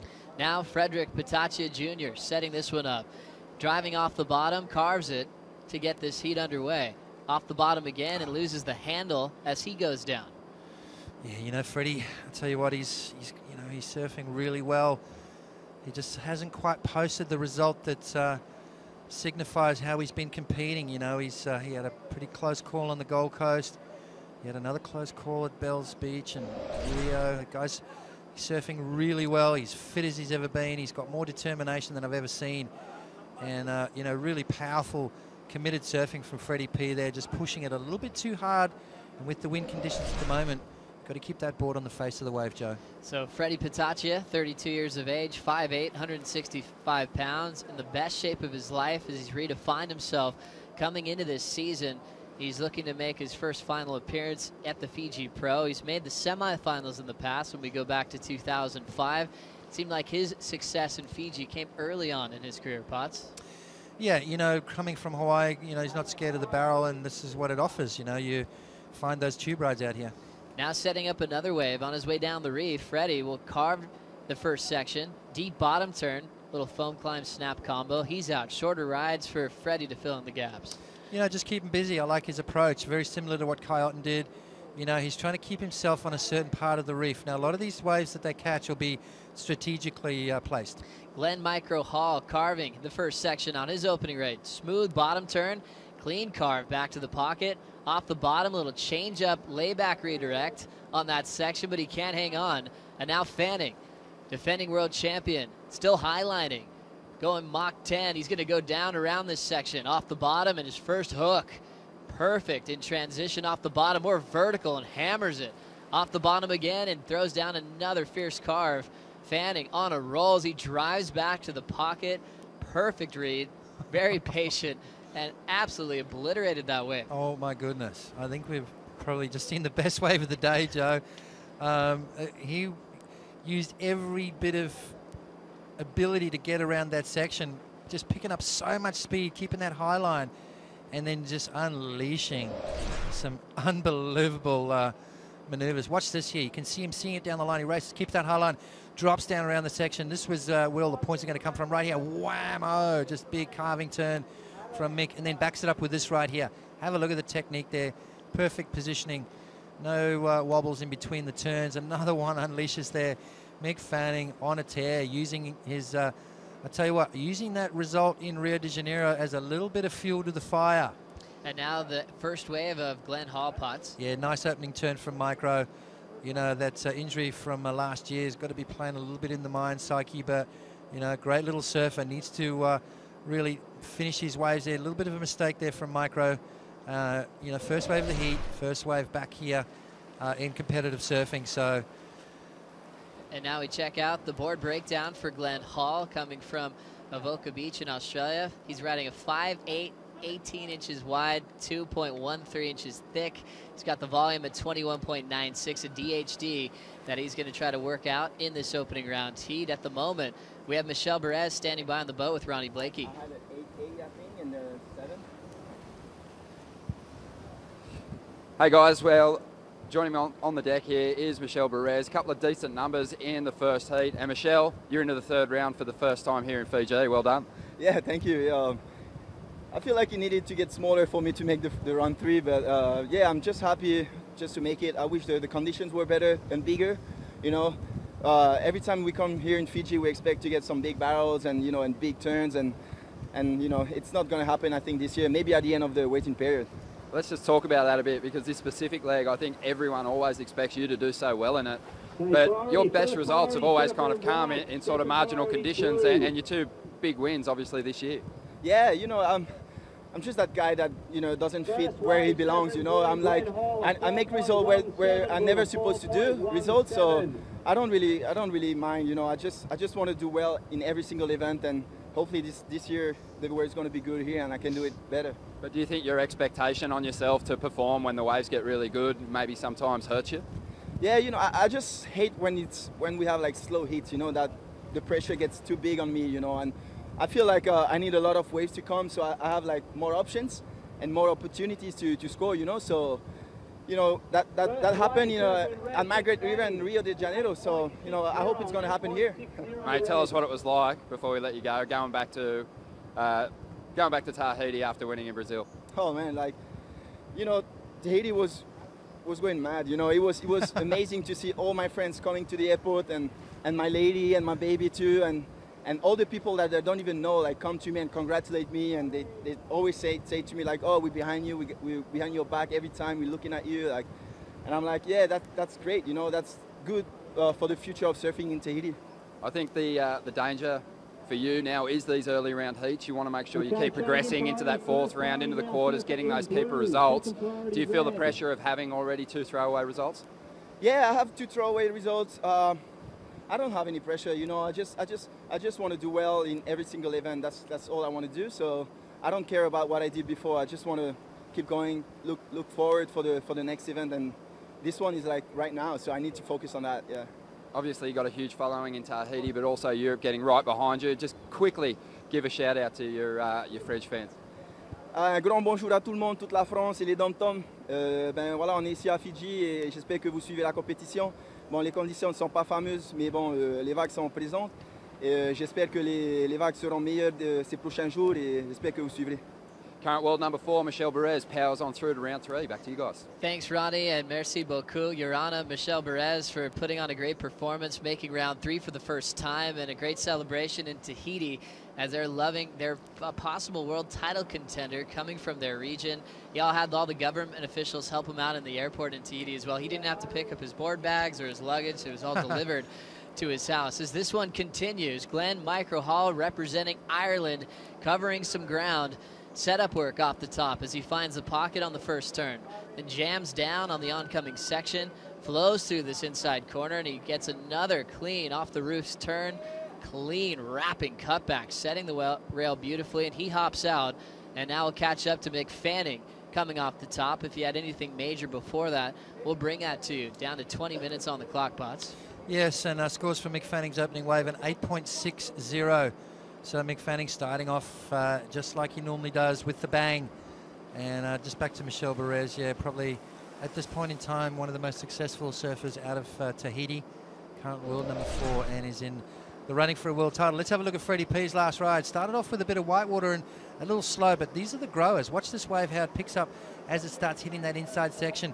Freddie P just rattling off some big turns on his forehand, trying to answer back. Heard that 8.60 from Mick and said, you know what, I need to crank it up, and he did just that. Big layback snap off the top from Freddie P, just positioning his board in the wave well, rattling off about 6 or 7 maneuvers there, so better start for Freddie. And on the flip side, Micro on a bit of a bigger wave, and it's double overhead for the young guy, slashes off the top again, and you know, this wave nicely opens up for him and allows us to see really what Micro's capable of doing. He's coming off a broken back, and look at that beautiful swooping maneuver there from Glenn Microhall, puts himself back in the heat. And then Mick Fanning on wave number 2. We didn't see the start to this wave, Potts. Yeah, a bigger wave, and you can see Mick taking the high line as he drops down around the section here. Big snapping turn, and just didn't quite get the projection on that he was looking for to get himself around that section. And let me tell you, if Mick didn't make it around that wave, no one can. One of the fastest surfers on the planet, 3-time world champion Mick Fanning, opened up with an 8.6 on the start, back up a 3.33 as he has an early lead. Glenn Hall with a 4.17 and a 5.0, and Freddie Pataccia with needs a 5.11 to get into the mix. Judges give Freddie a 6.83 for that last effort. It's been interesting, Potts. We saw a lot of emotion come out of Freddie Pataccia after his result in Rio de Janeiro, where his numbers are solid, but he's coming up just short to getting further on in the event. Back to this one with Fanning, snapping it off the coping, off the bottom, nice invert on that second re-entry. Backhand wrap on a smaller wave, and he'll improve on his second score. Freddie Pataccia trying to slam on the brakes now. He gets a vision, still driving, and he makes it out. Pataccia bottom turns right in front of Mick Fanning, and now still covering some serious ground. He wants a finish on the inside. He finds one, layback hammer on the open face. Pataccia carves back to the pocket, and he's back in this one. Now Glenn Hall rips one off the top over Fanning. Carved combination, looking super fluid, but he has to kick out on the closeout section. Wow, what a flurry of waves. It's starting to get good out there. That tide is on the way out, and we're starting to see that wave starting to open up, starting to get a nice hollow section on it. And Freddie P found one of the best barrels of the morning so far. Now this is going to be an interesting where we haven't seen any tube rides yet, and this is how this is going to factor in. Now, taking into consideration, when you come to Cloudbreak, we're looking more for the barrel, right? So let's see what Freddie does here. Comes off the bottom. Watch him hit the brakes. Right here, he just steps down on the tail, puts the nose of the board up, and drives nice and deep in the barrel. Comes out clean. Beautiful tube there from Freddie P. And races down the line. He's not done yet. Double pump, comes around, and watch this turn here. Right in the critical section of the wave. So Freddie P starting to get his confidence up. Knows he's got a heat on his hands. Knows he needs a big score. What was the difference between Freddie and Glenn Hall's wave, Potts? Yeah, well, Glenn didn't get the barrel, but I'll tell you what, beautiful open face here. Look at this turn. Grabs the rail there, just tweaks it at the end. He sees Mick Fanning and just goes straight over the top of him. There's no love lost between these Aussies. Micro slashing back into the pocket. This is going to be his best score. Unfortunate he didn't find that end section maneuver, but in saying that, he's going to post something good too and put himself right back in the mix. Well, we have two goofy footers to compare here, Potts. Glenn versus Freddie P. How would you compare their forehand carves that they're throwing down right now? You know, Freddie's looking for that more layback type snap maneuver where he puts the foot down. Glenn Micro Hall sort of almost grabs the rail and brings it around with a little bit of a tweak on the end. So both very good techniques, both really dynamic. And it's going to be interesting to see where those two waves factor in. So stellar career for Freddie Pataccia as he's looking for his first WCT win here coming into the Fiji Pro. Glenn Hall pulls in. He's still driving, and he comes out clean. Micro is going to keep his momentum forward and go for his layback draw off the top, but he lets go of his finish. Gets a nice vision on wave number 3. Micro needed a 6.94 to take the lead off of Fanning, but big numbers coming in now for Freddie P as well, Potts. Yeah, this is going to get Freddie right back in the mix. There it is, 7.93, moves himself up into first place. So it's put the shoe on the other foot. Mick Fanning now needing a 6.16 and Glenn Micro Hall 9.76. Let's have a look at Glenn's wave here. As he hits the brakes, you can see him dragging that hand, keeping himself right and tight in the barrel. It wasn't a deep one. You could see his board for most of the way, but this is where he needed to finish off. A Freddie P-like maneuver and just catching that inside rail, and he goes down. He needed to finish that off to maximize the scoring potential on that wave.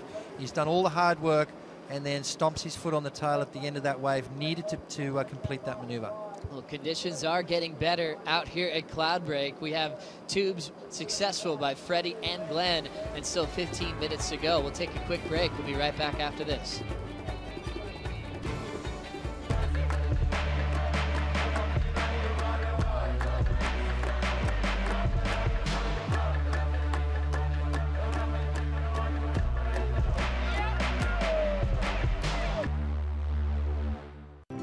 Your journey is as important as the destination, especially when your destination is paradise. Welcome to Fiji Airways. This is exactly where you should be. I can capture life in a blink. I can download the world in an instant. I live carefree. This is my life. My life powered by the Samsung Galaxy S5.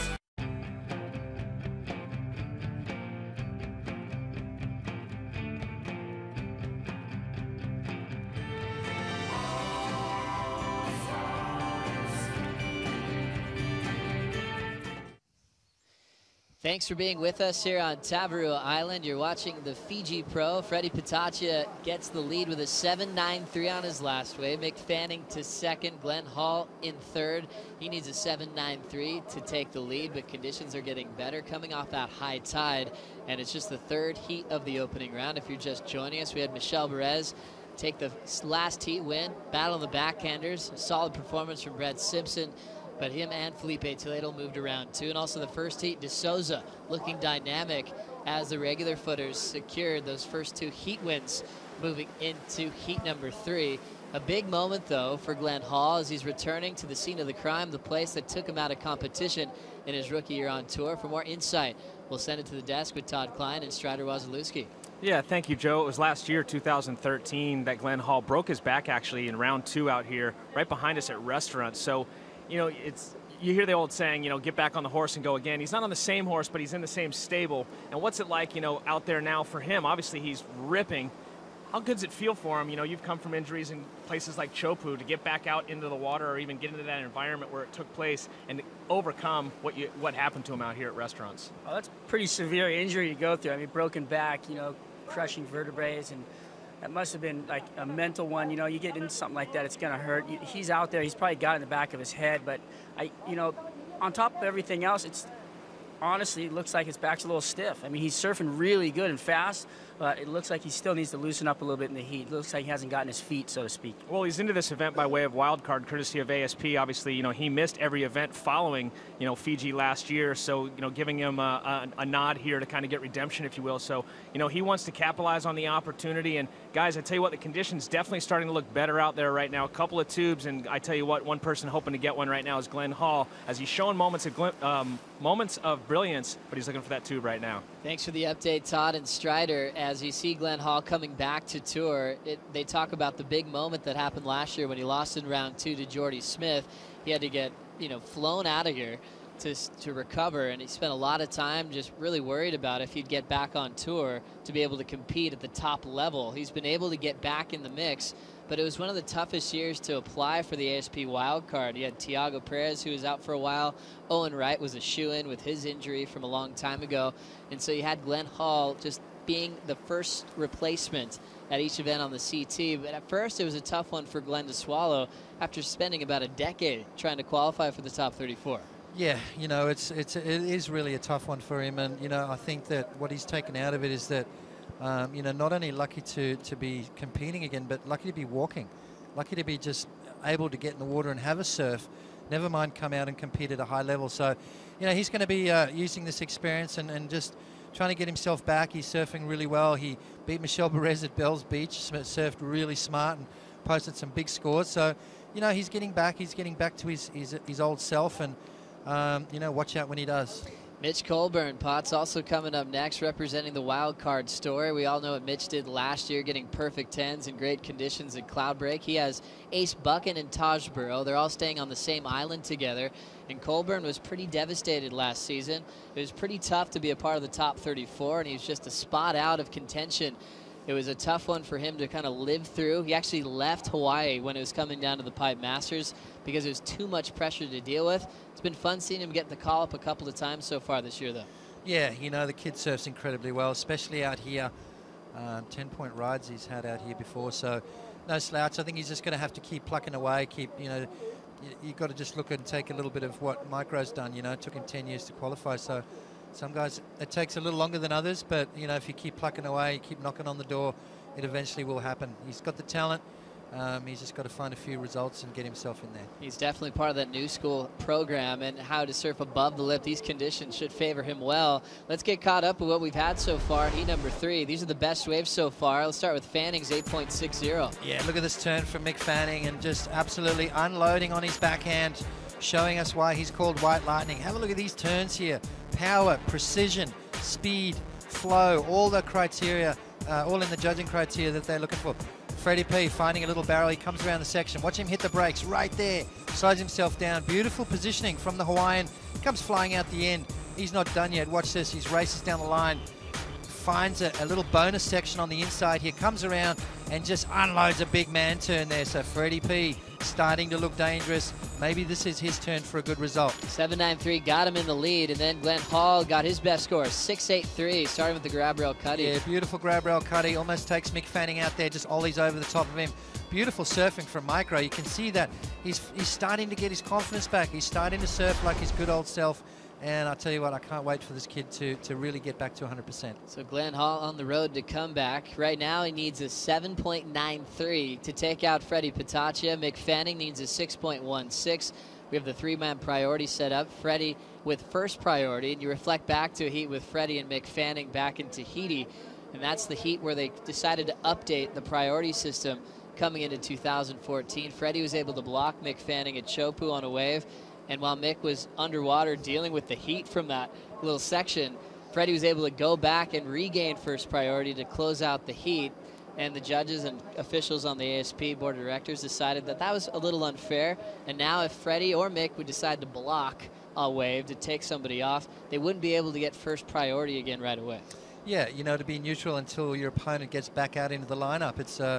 It seems fair, you know, I mean, and that's what rules are for, and rules are meant to be tweaked as they go, and, you know, finding the little loopholes. Guys use those rules against their opponents, but, you know, our sport's still young. We're still growing it. We're still fine-tuning it, and it's just getting better and better. Now Mick Fanning looking for a 6.16 vertical climbing snap to start. You can see the wind picking up, but he still has control. Down to the bottom as he has a casual pace. He lets go of that off the top, and it's not going to be the score. No, not. And it's, you know, that wave kind of looked funky from the get-go. You know, the waves he's been catching so far have had that nice long wall, that down-the-line speed. That's what he needs. Now, whether or not he had first priority then is to be seen. Maybe he was just trying to keep busy underneath the priority of Freddie P and Glenn. So now he goes to the back of the line. Plenty of time remaining, though, 6 minutes and 45. Let's have a look here.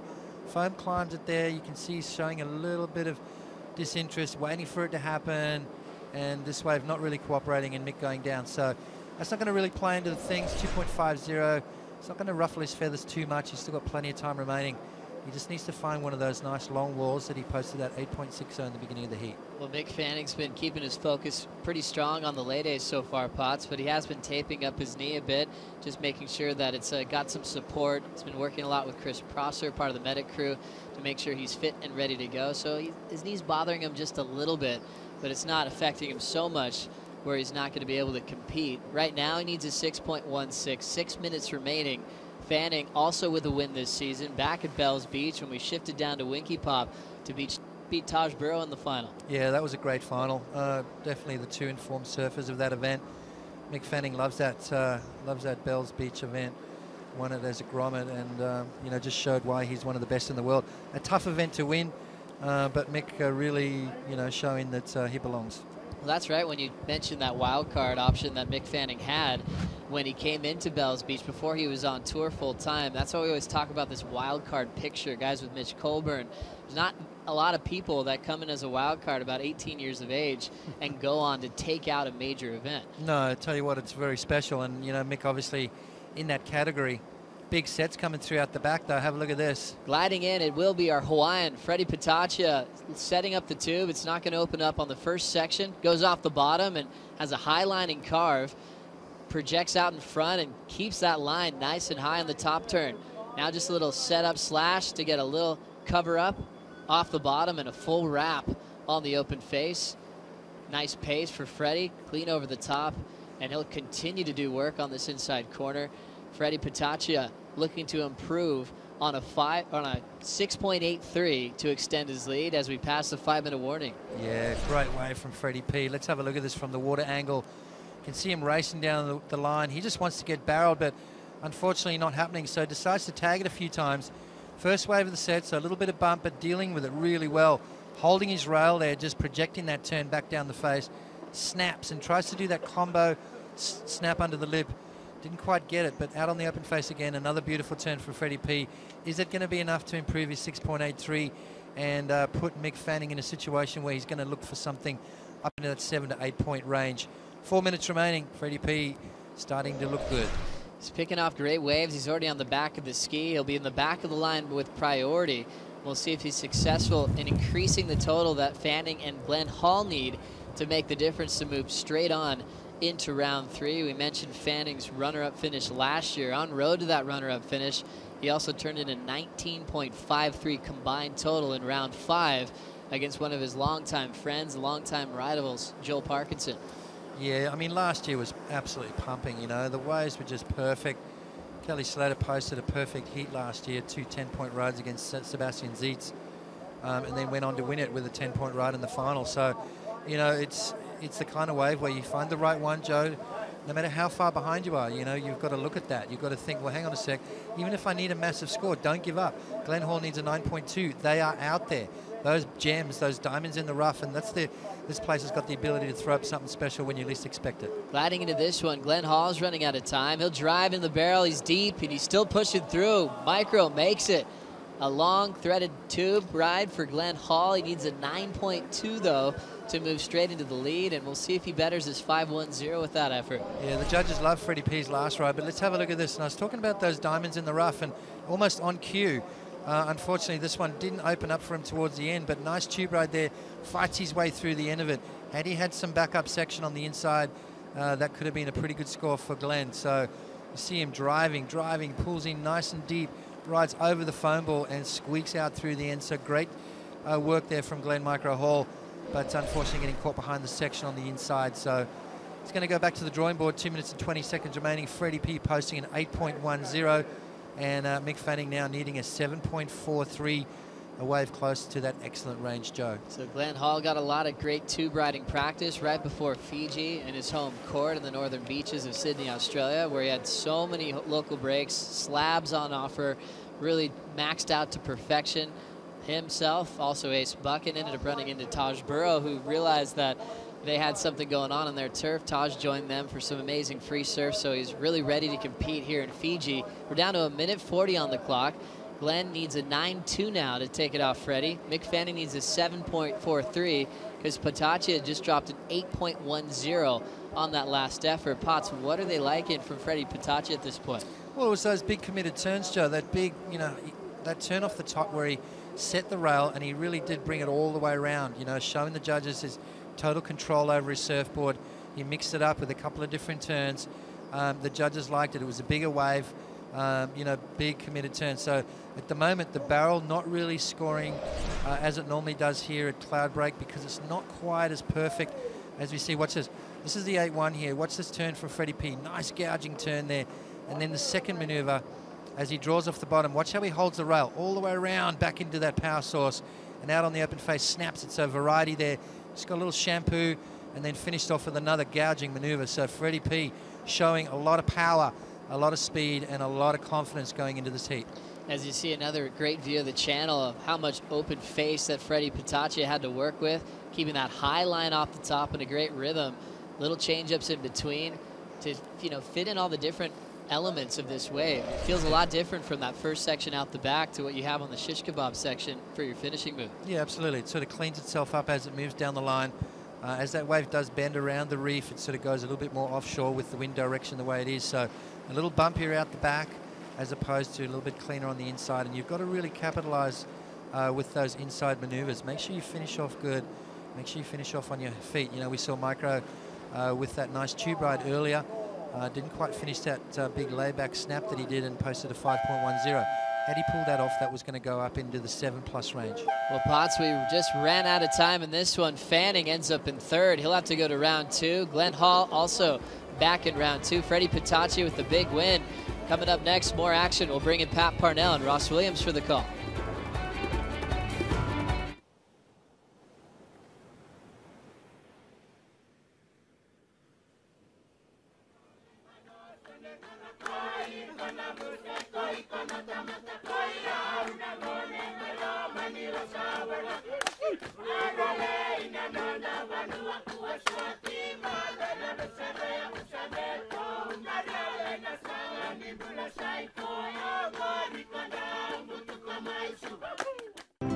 Your journey is as important as the destination, especially when your destination is paradise.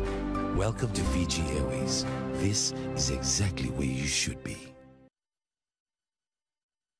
I'm in tune with my body. It speaks to me and pushes me. This is my life. Samsung Gear Fit.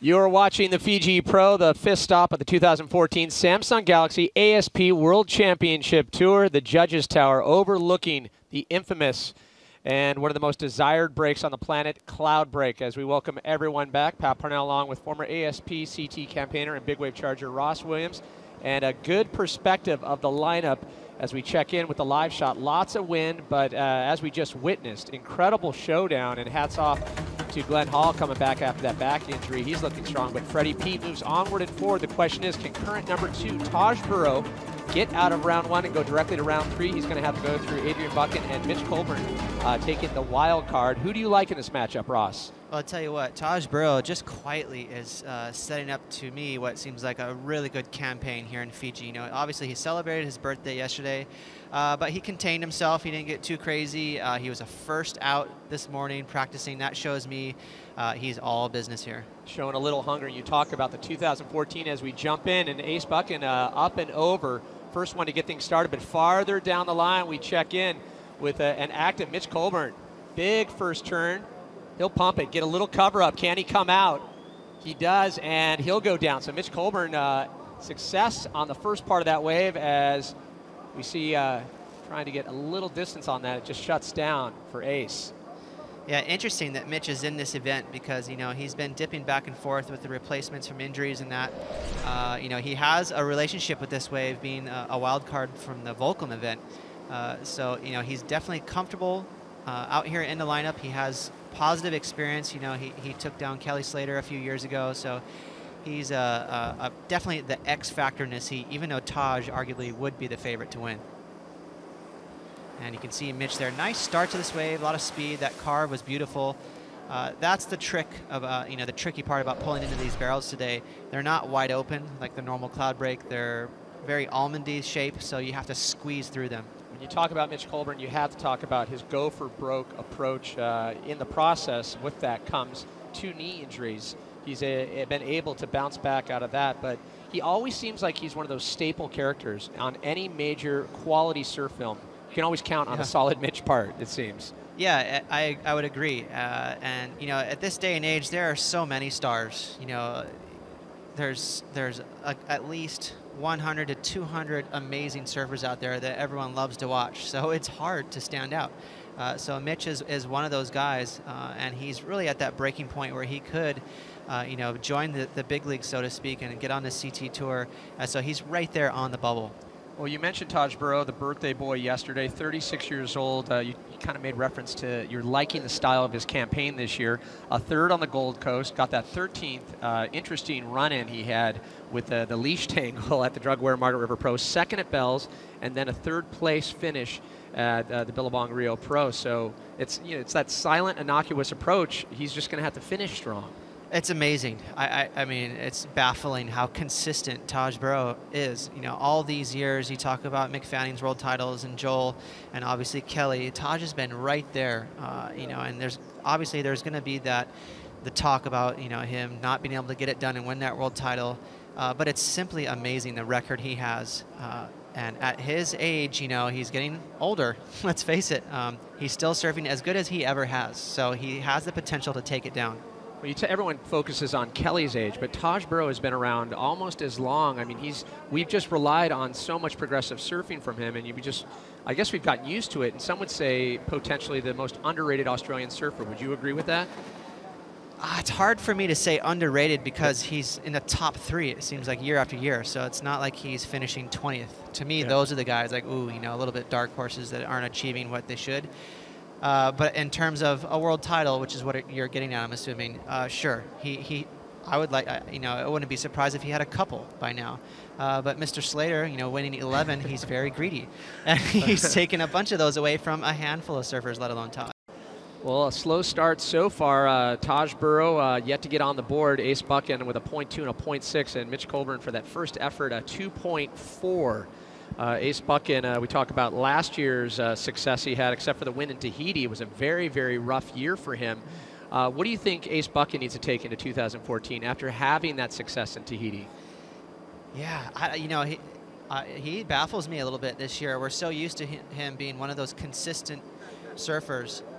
contest in, contest out, always grabbing those excellent scores. He has that foundation in his surfing where he doesn't make many mistakes. He's precise surfing, but this year he's been weird. For Ace, he's been falling a lot. Obviously, he's recovering from a couple different little injuries, so I would say he's going to kick back into gear, but once you lose your confidence, which I believe he has, it's kind of tough to get that back, so we'll have to look for that. Someone that definitely is feeling the Hawaiian flows, the feisty Freddie P. He's with Ronnie Blakey as we send it out to the boat. Cheers, Pat. Fred Patashia. Strong performance. Freddie, the boys got busy early. Mick Fanning, Glenn Hall, got a couple of decent rides. You played the patience game. It paid off. You got yourself a decent barrel.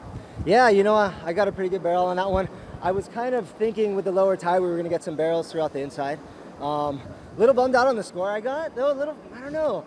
From what I saw, I watched the first couple of heats, and I thought it was like a lot of backside repetitious turns, and guys were getting 8s. The fact that I got a barrel, came out, did a couple turns, and got under an 8. I was a little discouraged at that point.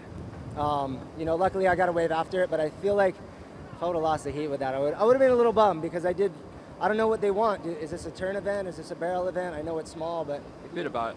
It's supposed to be a bit of both, so if you can find it, should you be rewarded for it? Who knows? I don't know how their turns look from the beach. I'm going to watch the replay and see what's up. Let's just look back on your year so far. For me, you're doing the best surfing you've ever done. Does it feel that way? And how hard is it when you're surfing your best and you're not getting the results you want? Yeah, that's difficult. I do feel like I'm in the best physical shape I've been. My surfing's there, and I feel like my competition mind is all there right now. You know, I don't want to feel like I'm always bagging on the judges. I feel like there's times where they're excellent. 9 times out of 10 they're excellent.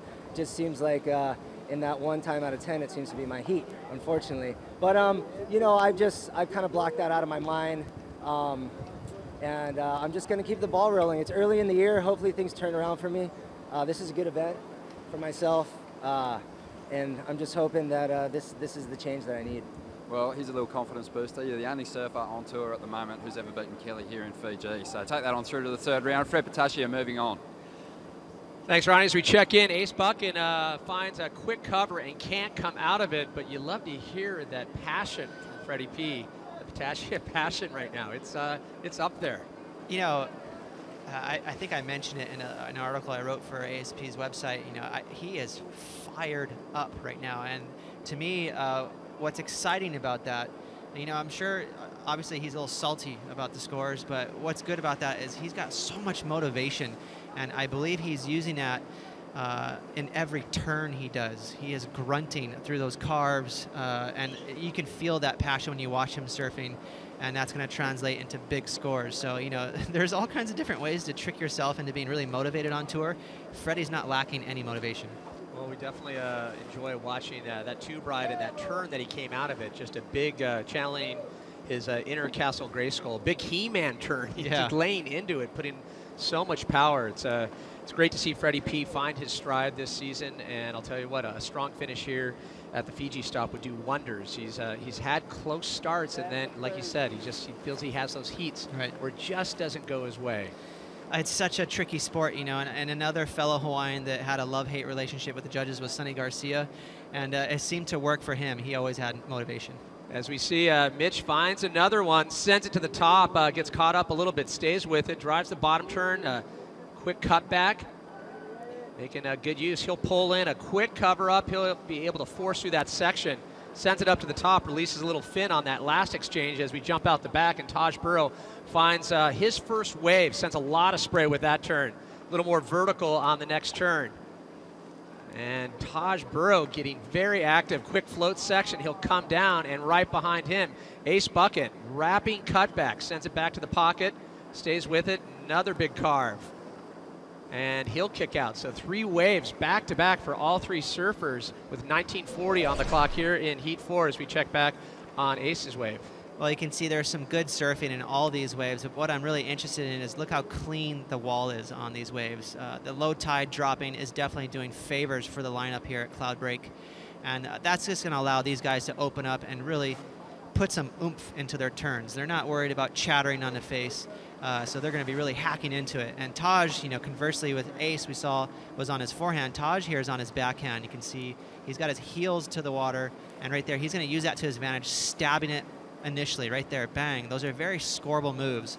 And right here, he adds a little flair with the spray. You can see him, you know, and then comboing with that floater on the inside. Unfortunately for Taj, not able to pull that off, so I don't believe that's going to be a giant score. Mitch, a lot of variety in his wave. You can see he did that float tail slide combo, threw a big old carve in the mix, tucks in for a little barrel right here. Not sure how happy the judges will be at that because he had to squeeze out of it, but he finishes nicely with another tail-free turn there, so I believe this will be the best score out of the three. So Mitch Colbert coming out of the gates nice and hot. You can see from the water just look how tight that barrel is. You know, if you're going to pull in, it better be on the outside. As we jump out live and unable to come out, unfortunately, a lot of sections just clamping down on these guys and trying to improve. Ace was sitting on a 0.2, actually a 0.6 and a 0.93, still waiting on scores for the previous wave, but Ace very quick to get right out in the middle of the lineup there and grab that. Well, he looks like he's a little baffled there. He might be hurt.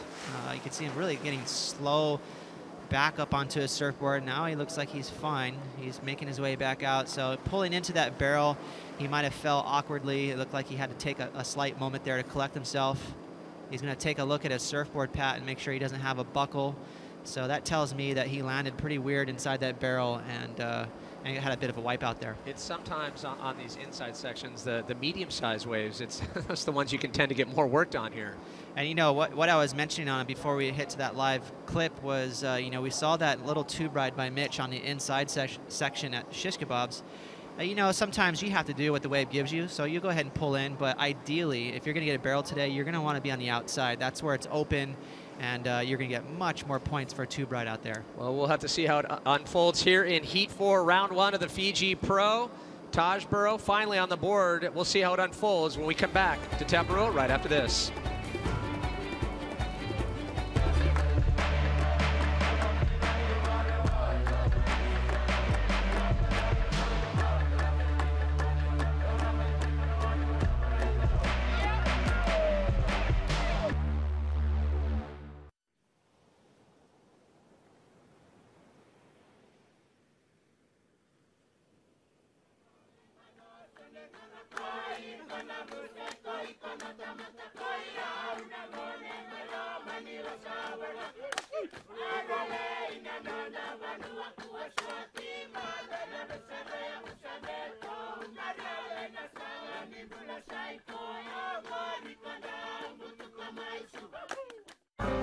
I can capture life in a blink. I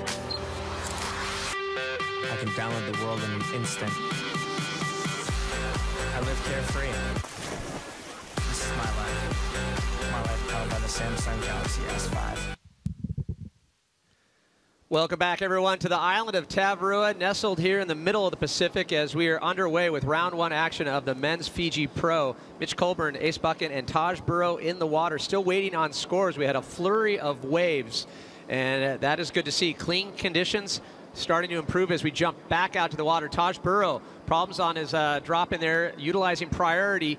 Mitch Colburn will send it to the top again, throwing a lot of spray on that first exchange. Quick cut back to the pocket. And another quick speed turn, staying right out in front as he eyes the section. Lots of white water to deal with as it softens up on the inside, hoping the small runner as he connects with it. Quick turn, one big wrap to finish it off. So Mitch Colburn trying to build on the 2.4, but we expect big scores on that second wave. And there it is, a 6.43 on Mitch Colburn's second wave in that exchange that we saw Taj, Ace, and Mitch all get waves. So 6.43, a good score to build on for Mitch. Yeah, a little interesting there. I thought possibly Mitch's score would go a little higher.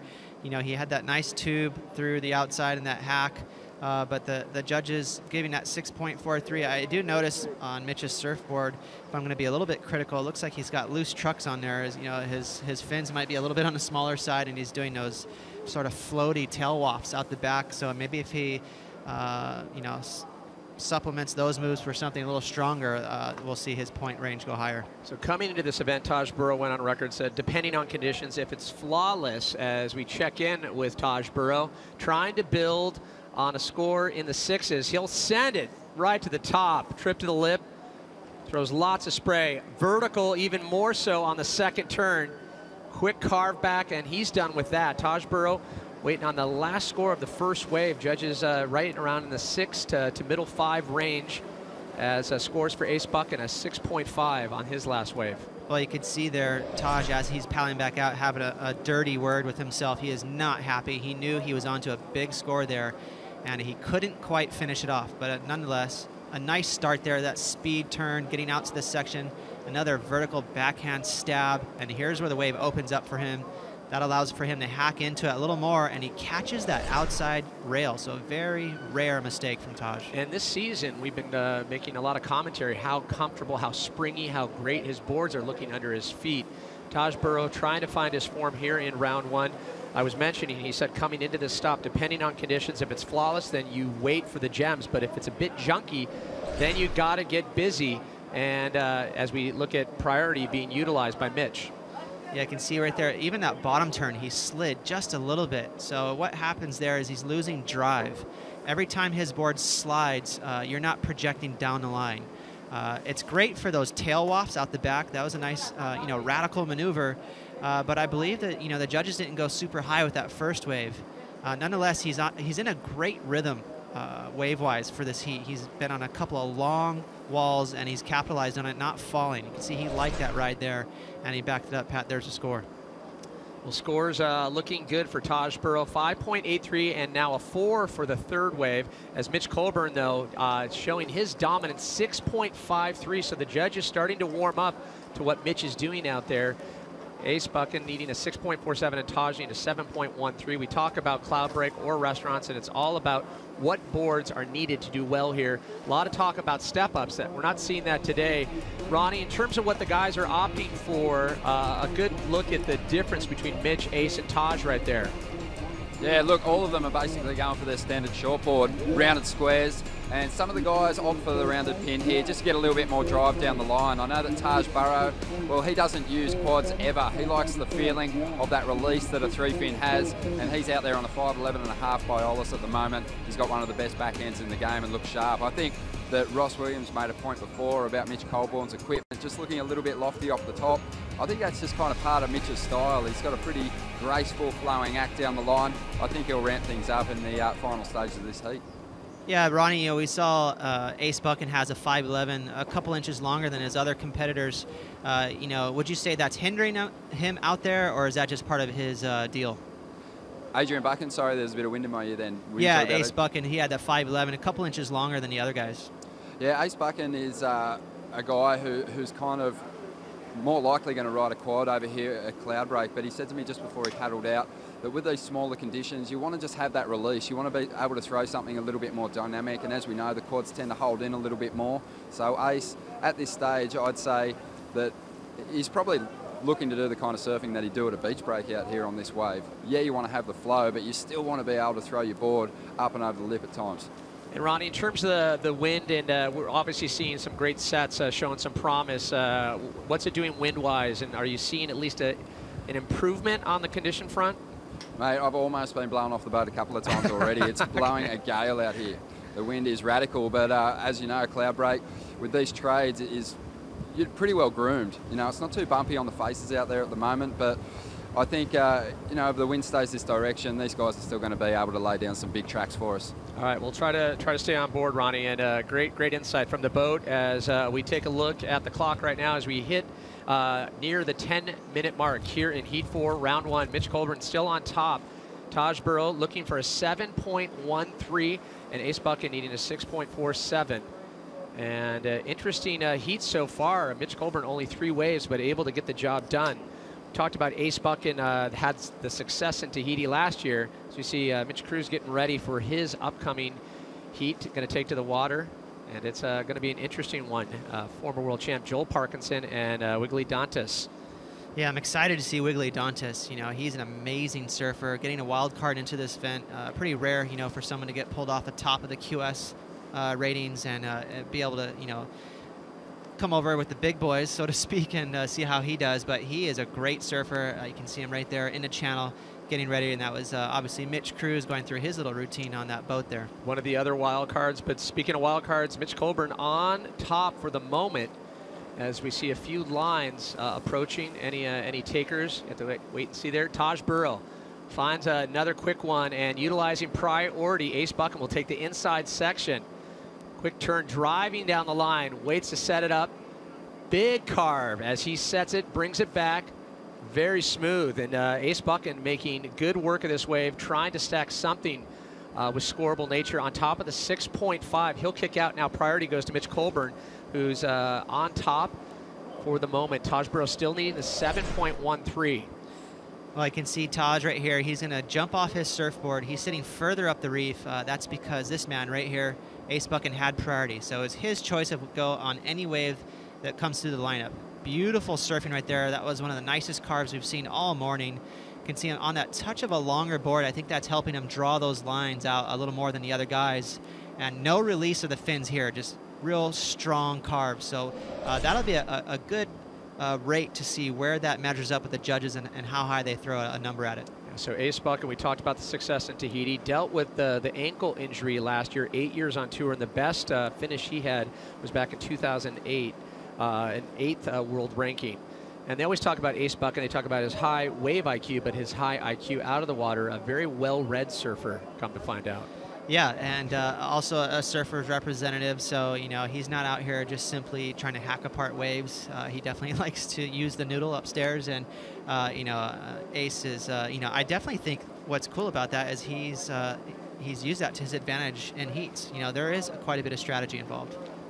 And when discussing Taj Burrow, you brought up the consistency. He's trying to find some of that as we take a look back at how did we get with Mitch Colburn on the top. Well, Taj Burrow's obviously relying on that radical backhand attack, and as soon as that wave opens up, he stabs it right there. And I love how he combined it with a bit of a hack, throwing a lot of spray. Not utilizing that inside section, though. Right here, he's going to come unstuck on that floater, so he could have been onto a big number and wasn't able to cap it off. Ace Buchan, that board looks great under his feet, a lot of speed. You can see him stab that second turn, gaining momentum, and there's that clean wrap that Ace is known for. You know, so he's had a bit of a wobbly start in 2014. I'm liking what I'm seeing so far out here. Mitch Colburn, we've been mentioning, you know, he's been a little loose up on the top right here. You can see just skipping out a touch here and there. He's got a couple of mid-sixes. It's got him in the lead right now, but I will say he's slightly vulnerable. He's been in sync with the waves. He's getting these long, clean walls all the way across, stringing together a bunch of moves. But I believe there could have been 1 or maybe even 2 points more available on these waves. So we'll see if he can sort of gain confidence now that he's got those medium scores and get a bigger lead. Well, talking to the subject of confidence, you come in as a wild card. Is that a plus in terms of your mentality or your approach, or is it kind of a weight that you wear going into the heats? Extremely depends on the individual. So for Mitch, you know, he seems like a sturdy guy who's not going to get frazzled too much by big names. So I think for him, he's coming in with nothing to lose. You can see a nice little replay here of a tube ride, a tiny little tube ride from Ace Buchan, you know, and that's what I was talking about. If you're going to pull into the barrel out here, Pat, make sure it's worth your time, and that means it's got to be a set wave on the outside. I don't think the judges are going to be super psyched on those little almondy shaped small ones. Well, we mentioned how Taj, his approach coming into this, if the conditions were a little challenging, was to get busy. Is he staying busy enough as we look at the board, only 4 waves ridden so far? Yeah, you know, he's been sitting way up on the top of the reef, so I think he's got a strategy in his head and he's sticking to it. He wants to get those bigger waves that line up all the way across the reef. You know, I keep mentioning Mitch. He seems to be in sync right now with the waves, so Taj is going to have to wait through that lull until he gets in sync with the set wave, and you know, he's well in this heat with a 5.8. Yeah, Taj Burrow only needs a 7.13. He's come close in years past here. Back in 2008, grabbed a 3rd, and then a couple of 5th place finishes, 1999, 2002, 2006, and 2012, as we are under the 5-minute mark. Winner of this heat moves on directly to round 3, 2nd and 3rd place finisher on to round 2. As we see a little movement in the lineup, utilizing priority. Mitch Colburn eyeing this one as it starts to stand up. A quick snap, he'll pull in. Gets a quick cover, have to push his way through that one again. He'll wrap it back. Nice quick redirect on the foam.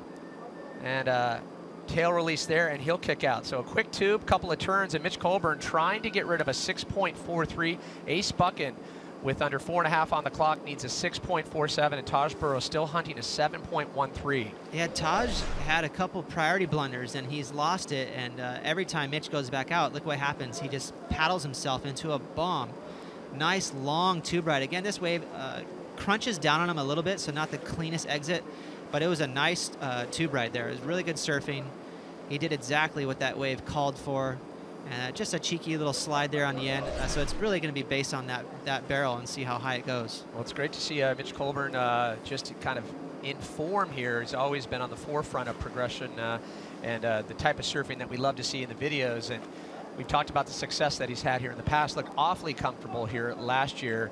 And it's when I would say Cloudbreak's a little bit bigger is when you can really see Mitch Colburn turn on the gas. Yeah, he's one of those surfers out here who's not afraid to swing around and take off super late on the ledge. It's a very hard thing to do, and he's really good at it. So that's pretty much the ideal weapon out here. If you can get under it on that ledge and get that big airdrop and pull in, it's so much harder to do than it looks. And you know, Mitch has proven to do that in the past. 3 minutes on the clock here in Heat 4, Round 1, and it's such a different beast today. I mean, playful skate park conditions as we talk about Cloudbreak, and when it does start to turn on, I mean, it's one of the most favorite waves on the tour. Taj Burrow says it leaves after that bottom turn, you have so much speed, you can do whatever you want with it, and it's why it's one of his favorite waves on tour.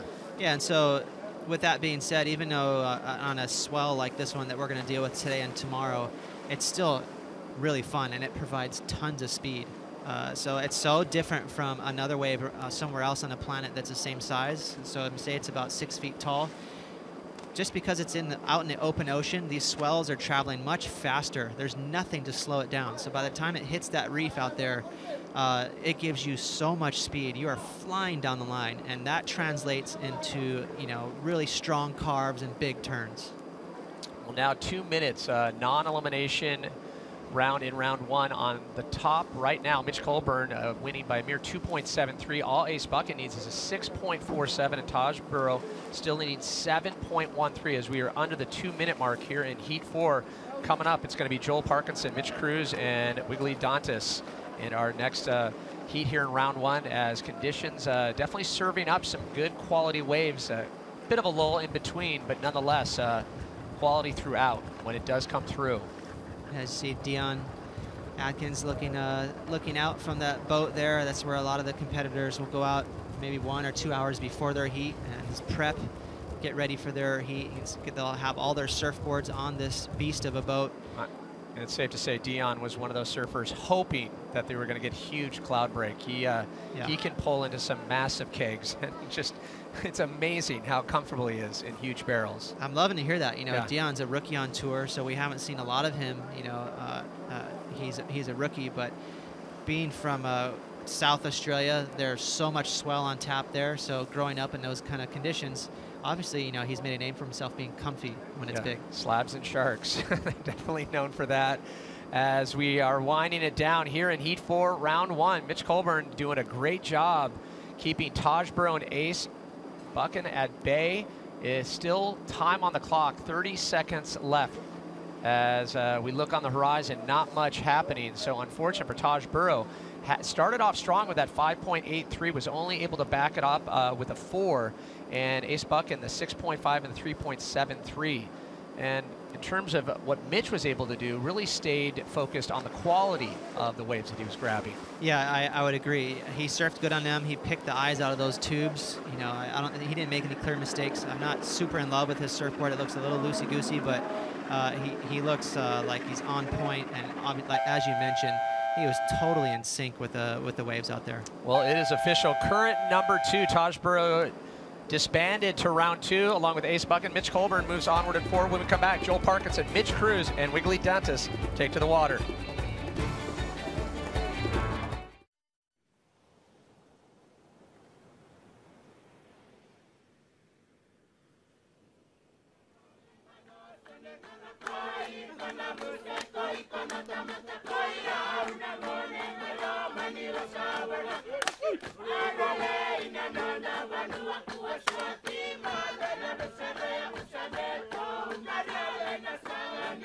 Psycho.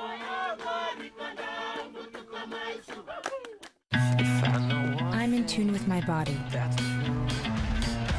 It speaks to me and pushes me. This is my life. Samsung Gear Fit.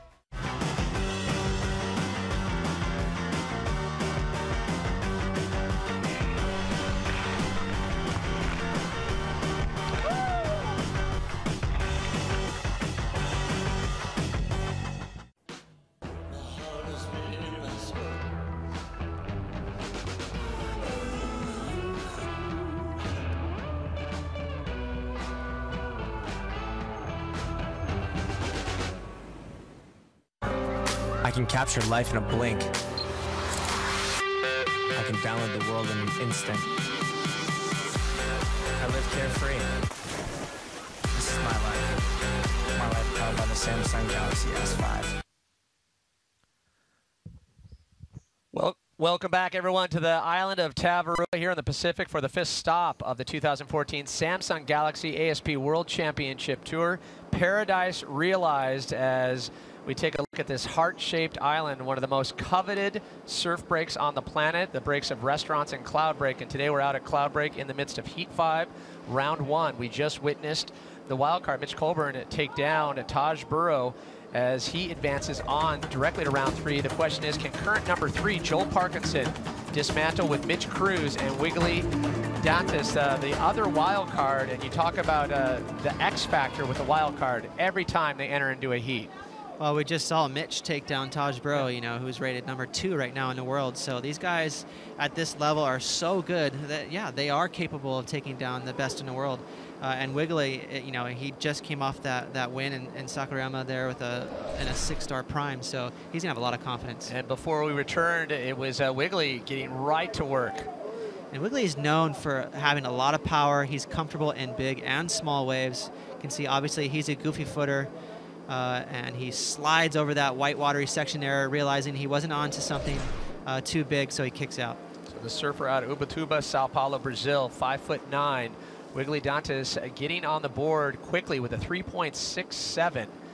And in terms of the wild card coming into a break like this, you kind of a dream case scenario. If you are going to grab a wild card, you want it to be in a location like this. And we'll have to, yeah, I would agree, for sure. He is really happy to be here. And, you know, and someone like Mitch, who's been here before a few times, he's got experience. Wiggly, not so much, so we'll see if he can hold back his nerves. Watch Parko on his first wave. Ein just pumping his way down the line. He'll send it to the top, a quick snap, another quick turn. And he'll finish it off with a jam. And Parko on the board as Dantas sitting on the 3.67. Mitch Cruz yet to get active in this heat. You can see Joel Parkinson there, a couple quick stabs on his backhand. This is the camera angle from the channel, and you can see looking into the face of the wave. Just a setup snap there, trying to keep his speed up. There he is, a little crisper turn, and his third one might be his best one there, another stab. A smaller wave, 3, you know, nice turns, but nothing too crazy, I believe. You know, he's just trying to warm up and build from there. Joel Parkinson has been very focused on his regimen, actually worked with Westberg to develop a training app. Talks about how in previous years there was a heat at Bells where he cramped up, and now he can't even fathom not having that type of endurance. When it comes to a place like Cloudbreak, you definitely want the endurance and stamina factor. As we check in, Mitch Cruz finds his first wave. He'll do a quick turn, driving down the line, sends it up a little more vertical on that one, and he's done. Well, you can see his surfboard looked slightly different from Joel's, a little flatter entry there, and he held tons of speed through that wave. You can see he got a little flat through that bottom turn. It looked like he had to find his feet right there, almost a bobble. And then that turn right there, he kind of found the magic spot there, and it was a nice opener. But again, just like Joel, I believe he's warming up at this point, knowing that's not going to be a keeper. So Mitch Cruz used to be roommates with Jack Freestone, but completely aware of how fortunate he is to finally make the CT. You talk about the pressure after doing, you know, so much battling, 3 years on the QS and then straight to the CT. Definite redemption when you finally make it. What does that feel like when you finally make that jump? Well, for me, it took a few years battling on the QS, and when I finally made it on CT, it was so exhilarating. You're excited, but it really the main feeling is relief. You know, it's every guy's dream to make the tour, and it's not an easy task for most guys. So when you make it, you know, it's a big deal, but you feel extremely relieved. Well, they always say it's a slog fest, you know, having to work your way through the QS as we check out the current rankings on the World Qualification Series, and they're on top. Adriana de Souza, followed by Wiggly Dantas in second, Keanu Singh in third. Is that a smart thing to do, obviously? Did you play that backup game, or does it just play on you wallet-wise and mentally? Yeah, I think, you know, just looking at this list, you know, it's very exciting. All these guys are obviously, Adriano's a veteran, but a lot of young talent on there, and they're going to travel to all the primes, keep their focus there. And what I love, you know, now that we're away from the One World Series rankings, so we'll get back to that, Pat. Mitch Cruz finding his second wave, a quick kick out, as he was awarded a 2.33 on his first wave. Parco sitting on a 3.53, so Wiggly Dantas on top. Parco only needs a 0.15, and Cruz needs a 1.35. So that was one of our changes in the rule book to get rid of the One World ranking. Now there's a separate ratings with the WQS and the CT. And for me, that I believe that it'll be slightly more volatile with who will, how many, and the numbers of rookies that will get on the CT. And you can see right there, that was a ton of talent there in that top 10. The year is still young, but it's going to be, you know, pretty exciting to see if these kids can keep up that momentum. So much talent throughout the QS and especially the CT. No easy task to get a strong finish. And we mentioned Wiggly Dantas having success at the last one at Saquarema in Brazil. As we look out the back, Parco finding his second wave. Smooth, effortless style, textbook Parco, as he just continues to pump down the line. And this one runs away from him. Still a little section for him to tag to finish it off, but Parco staying active nonetheless as we hit the 23-minute mark here in Heat 5, Round 1. Yeah, and that just goes to show you how in sync Mitch Colburn was in that last heat. Every time he took off, it was a gem that peeled across the reef. You can see Joel really trying to manufacture a score out of a really fast wave. What happens when a wave peels down the reef this quickly, it doesn't allow you to open up and do the turns you want. You can see everything he's doing is trying to make up ground. So again, this score is not going to go too high. You know, there's a lot of time left in this heat, but maybe Joel will start to get a little frustrated. And that score dropping a 2.87. So now Parco's on top. Wiggly Dantas needing a 2.73, and Mitch Cruz a 4.07. And a lot of people have been talking about Mitch Cruz, how he continues to defy expectations so far this season. He kind of has that comfort level of a veteran. As we check in with Mitch Cruz, he'll pull in. Can he get out? No, it clamps down. But nonetheless, trying to get a quick tube section for Mitch Cruz. He's seen that it's worked. You just have to find those ones that you have a workable section, as Wiggly takes a quick look, still with priority out the back. Yeah, you can see there, that was an awkward section there in front of Mitch Cruz. He tried to pull in last minute. He grabbed that rail for stability, but he couldn't get out in front of it. So right now, no one's got too big of a score to hang up in their top two. You can see right here, we're going to look into this barrel and get a look at how hollow it is. It's a nice wave, but he was far too low in the barrel. You can see by the time he actually got inside of it, the lip actually hit him in the head. So that really was more to do with how awkward he entered inside the barrel and didn't have enough time to gauge it. So as we hit 21.5 on the clock, Parco still on top. The 2012 world champ, current number 3 in the world. Talk about having the pressure of a world title. He doesn't have to worry about that anymore. But then once you get one, what's the next question? Is one enough? Well, I think, he's not lacking any motivation. He seems like he wants to be out here. You know, sometimes surfers or athletes in general can get complacent. If they reach their main goal, which is to win a world title, they might think, okay, I think I'm kicking out. I don't think Joel has any of that in his body. He seems extremely motivated. He's done anything but. He's been working, as I pointed out, with Westberg in the off-season, training harder than ever. And we talk about the battle cry he let out, losing to Gabriel Medina at the first stop. So definitely a hungry Joel Parkinson. At least that's what we've seen so far in 2014. Right now, let's check in with Ronnie Blakey. Cheers, Pat. Yeah, joined by Mitch Colburn, winner of the last heat, getting the jump on Taj Barrow, the current world number 2 in the first round. Mitch, you've turned up 3 years in a row now and blitzed the highest seeds in the first round. Yeah, first round, Cloudbreak's been good to me so far. Such a fun wave. I don't know, I just feel at home here and just have a fun surf every time I go out there. So it's not really thinking about the contest too much and just feeling good. Just got to get those third round wins happening now, mate. Yeah, that's all I got to accomplish. So, looking forward to it. Mate, you're a late starter. You got the call up. You actually declined first time round to turn up for the event, and then Kieran Perro got you on the phone, and you took up the offer. Yeah, well, I wasn't able to make it here in time for the first day, but then, yeah, once he got back to me and said that they weren't going to run the first 2 days, I was like, you know, it's a possibility. I've got to do whatever it takes to get there. So bailed from Indo, and yeah, a couple of days travel, but got here in time and stoked. Everyone's really interested out there to know what competitors are riding. What did you take out there for the first heat, and how did it feel under your feet? Yeah, just a normal shortboard that I'd ride in all conditions. It's pretty small, you know, you want to feel comfortable on something that you're just confident on. There's a lot of chop up the face. I kind of, you know, got loose a little bit there on a couple of calves, but I think it's just a bit wind affected out there, and hopefully the face cleans up a little bit. Well done, Mitch, on the win, moving through to the third round, defeating Taj Burrow and Adrian Buchan in the first heat of the day. Thanks, Ronnie. It's interesting. Mitch Colburn, yeah, all he has to do is get out of third round and onward and forward, right? But half of the work done for him. A definite sigh of relief for the wild card. Looking back, though, I want everyone to keep their eyes on our TV and watch this turn right here. As he gets around this section, this is amazing. That was a giant hack there. So much power with a big old tail release at the end.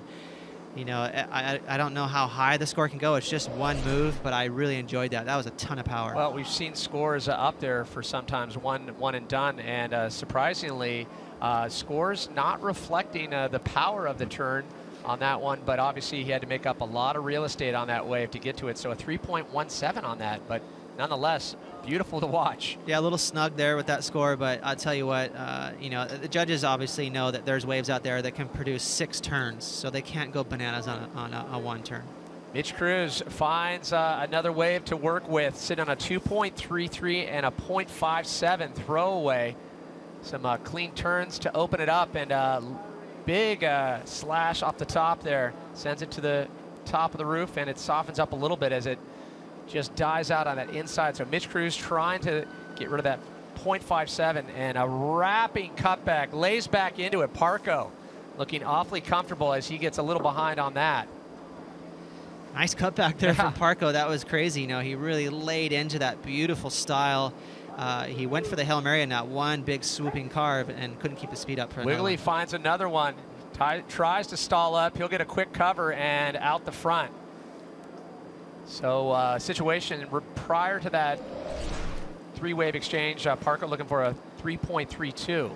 Well, you can see Parco on the outside. This may be the wave where he got that swooping cutback. So look at this beautiful open barrel there, and it lets him out. So this is going to be a giant score. This is where we got into the wave with that swooping cutback. I was surprised he went for the one big move, but he knew he was onto a big score with that tube ride. So right here, I love the fact that he mixed it up. And the big key to look at here is how he rebounded off this cutback. Straight into the lip, and it releases the tail.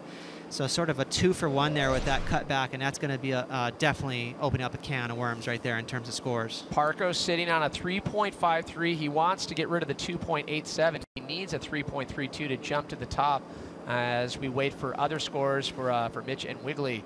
Right now, Mitch Cruz needing a 4.51, 16 and a half on the clock. We'll get to those scores when we return to the island of Tavarua here at the Men's Fiji Pro. Stay close.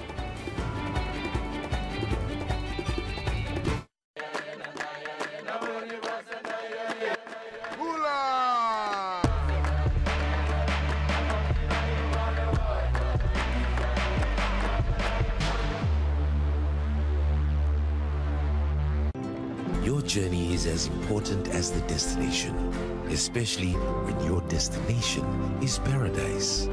Welcome to Fiji Airways. This is exactly where you should be. I can capture life in a blink. I can download the world in an instant.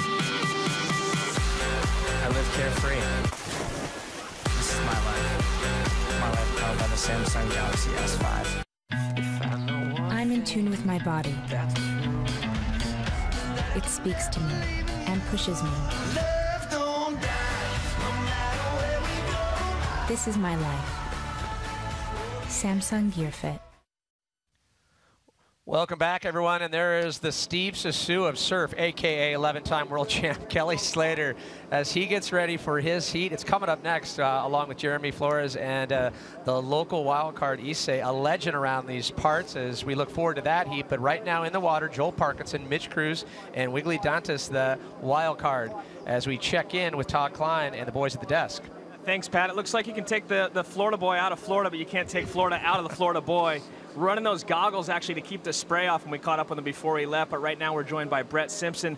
Another tough heat for you, Brett, in heat number 2 this morning. Great surfing, and we're all in agreement. Your surfing is right there where it needs to be. Your equipment's right there where it needs to be. What is it that's missing from Brett Simpson in having a tough start here in 2014? I just got to find a way to win. I mean, you know, I've kind of put myself in this predicament with having a bad seed coming into this year and finishing last year bad. So I'm surfing against good guys. This ain't like I'm surfing against Joe Schmoes, you know. So there's no excuses there, and I'm just trying to stay more consistent. Like through my career, I've had good results here and there, but the consistency factor and staying up like every day and every lay day and finding ways where, you know, to keep my head in it and not get discouraged and stuff like that. So, well, Brett, I mean, 7 25ths in a row. It's time to bring the pain, buddy. Yeah. I mean, I know you got it, Simpo. You've got the energy. You've won, you know, the U.S. Open twice. You know what it feels like. I think you can bring it. Yeah, that's a really bad number. Yeah, that doesn't sound good at all. But you know what? Like, yeah, hopefully I can turn it around here. I feel good. Like the waves, you know. I mean, it's the best day ever at Northside, so hopefully I just, you know, I'm having fun. I'm into good. I'm feeling good. There's no excuses. Just go and do it. Well, and, you know, Brett, we all know everybody that watches the ASP World Championship Tour knows you're, you know, an avid sports fan. You watch all the mainstream sports, football, basketball. Your dad used to play in the NFL. You know, guys like Michael Jordan didn't make the high school basketball team, so you know that you can go on to be great.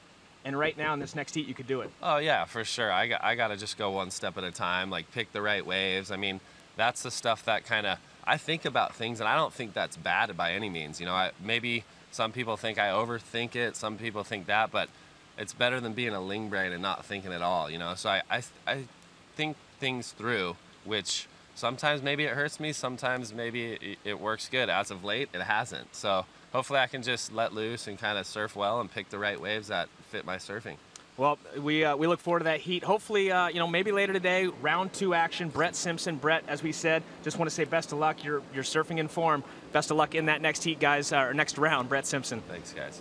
Thanks, Todd. Yeah, we'll keep all the viewers out there. We'll keep you up to date whether or not we'll be running into round 2. Right now, though, it's all about round 1, and Joel Parkinson on top, just trying to get rid of that 3.53. He takes a quick look at that one, utilizing priority there. So now priority is going to shift back. Mitch Cruz needing a 5.87. Wiggly Dantas needing a 7.7. Well, I'll tell you what, ever since Taylor Knox left tour, I would say the biggest barreled turkey on tour is Joel Parkinson. He knows how to sniff him out. And sure enough, you know, he stayed very busy, but he got that 7.83 because that wave offered that tube ride, and he loves it. He really sniffs him out well, and so now it's got him in the lead. And the big question, Gabriel Medina, can he find his form? He came to Fiji early with his stepdad, Charlie. I was out surfing restaurants with these two, and they were owning it. Stepdad Charlie almost had Gabriel comboed at some point in the free surf, but very, very focused. And he definitely wants to jump up the rankings here at the 5th stop. We talk about Joel Parkinson, however, looking very comfortable. You talk about that vibe on Namotu. How much does that play into it in terms of coming in relaxed to a place like Cloudbreak? I think for Joel Parkinson and a lot of his fellow Aussies, they love it. You know, it feels like home base to them. And what that brings to the table in terms of the event is a lot of confidence. They're in the right zone where they're just vibing off each other. As we see Parko staying active, finds a medium-sized one way up the top there. As we pointed out, wants to get rid of the 3.53. Just staying active on this thing. Not a lot of size, but he'll drive down the line. Quick float section. Way behind it, but out the back behind him, Wiggly Dantas also gets caught behind. He'll have to step off. So just before that, Parko leading by 3.53. Mitch Cruz needing a 5.87. Can he find it on this wave? Big turn to start things off with. Throws a lot of spray. Casual quick carve there.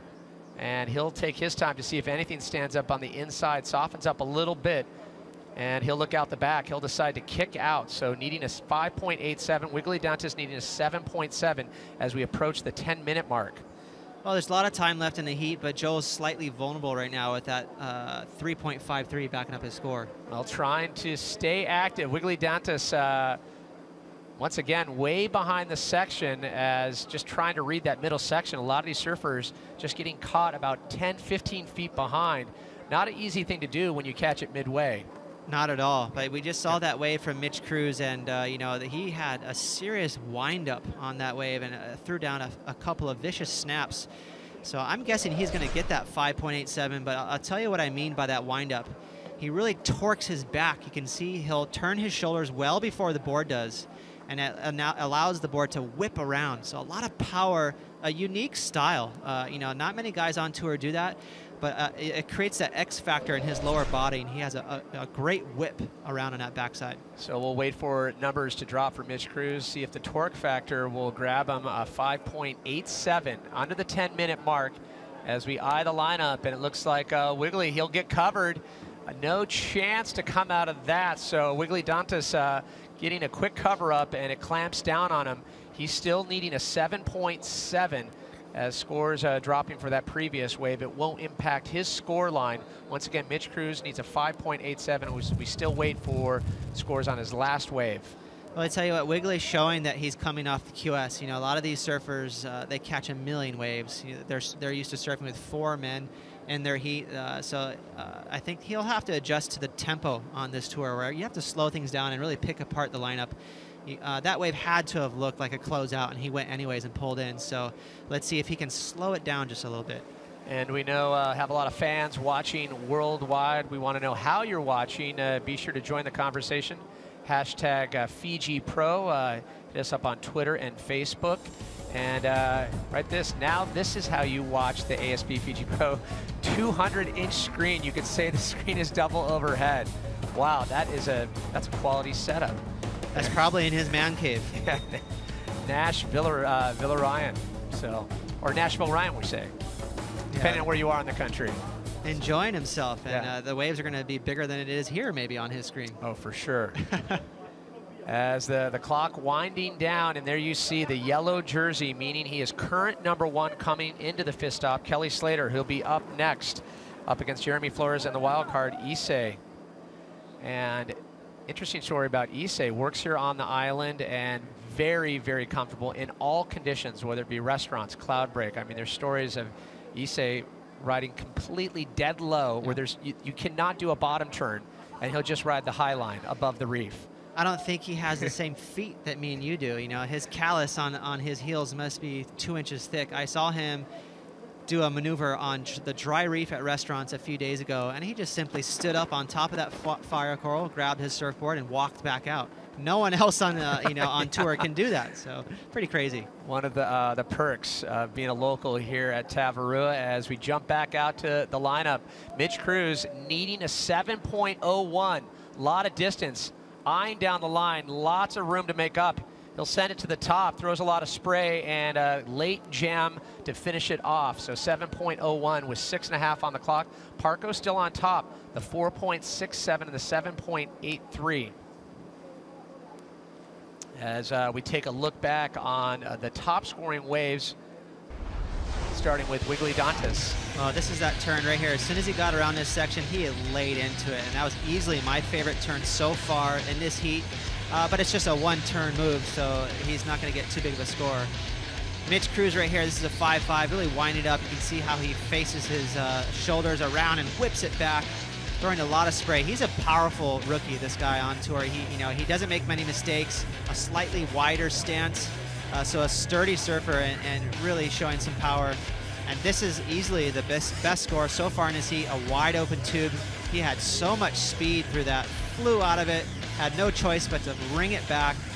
Beautiful rebound right here as he stabs a lip and lays back to regain control. So that was a great surfing there from Joel Parco, and he's still got the lead. Parco still on top. Mitch Cruz needing a 7.01 and hunting an 8.83.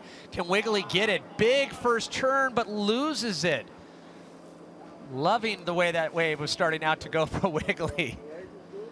Yeah, that was, again, he looks super strong out there. He's got the potential to take this heat out, but he's just not putting it together. We saw the replay of Mitch a couple minutes ago with that interesting technique with the shoulders and then whipping it back around. I believe only garnering a 3.5, so a very low score there for 3 big turns. I'm surprised to see that. That's going to keep him down there in second place, still looking for that 7.01. And Wiggly Dantas needed 8.83 as we are under the 5-minute mark. The wild card has to get to work here. However, it is a non-elimination heat. Second and third place finishers will go into round 2. The winner, however, directly takes that fast track into round 3. And so far, the 2012 world champ, Parko, looking very comfortable. Parko talks about all the quality waves. He says, you know, considering all the great rights in the world that he gets to surf, this might be his favorite wave in the world, and that just is testament to how good of a wave Cloudbreak is. Yeah, I believe that's backed up with the good vibes of fishing. The dude loves to go fish. Well, he says the biggest conflict here, he goes on record as well, says when the swell is running and the fish are running, that is one of the most difficult things to deal with. He's done. Yeah, big problems there. That's heaven for Joel Parkinson. But no, it's crazy. A huge portion of surfers on tour believe that this is one of the best waves in the world. You know, there's a lot of respect for it. Just that power combined with the potential to get the biggest, longest barrel of your life, no one can resist it. Is it part of that, would you say, the respect factor that when it is big, its wash-throughs are, you know, an absolute? Everyone has to deal with them. Is it, you know, getting that gem in a challenging arena? 100%. Yeah. You know, you have other waves that are, you know, some of the most famous waves in the world, such as Snapper, Kira, J-Bay, but it doesn't have that scare factor. I really believe when a wave can scare you and combine it with how perfect it can get, that's the ultimate. You know, for some reason, these surfers love to get their adrenaline going, and you combine that with a possible best wave of your life. That's the ingredients you look for. Cloudbreak, you might not get the longest barrel of your life, but potentially the best barrel. Well, it does get very long too, but you know, then you start if you're talking about length, then you switch over just down the reef here to restaurants, and then you can get a 20-second barrel. So it really is a crazy setup down here. It's one-stop shopping for you, the best wave for everyone. As we hit under the 3-minute mark here in Heat 5, Round 1, coming up next, it will be 11-time world champ Kelly Slater, Jeremy Flores, and the local wild card, Issei Tokovo. And 2.5 on the clock, things awfully quiet. Parko, however, sitting on priority. Mitch Cruz needing a 7.01. Wiggly Dantas needs an 8.83. Tell you what, Wiggly Dantas looks deadly out there. He is just making some sort of silly choices in terms of the waves he's picking. It is difficult, I'm going to say for sure. These guys they're having a hard time picking ones that stay open. So it's not like he's completely fumbling out there, but the moves that he's pulling off, he looks dangerous. Well, no surprise when you see snaps and carves like that Wiggly's able to tap into effortlessly.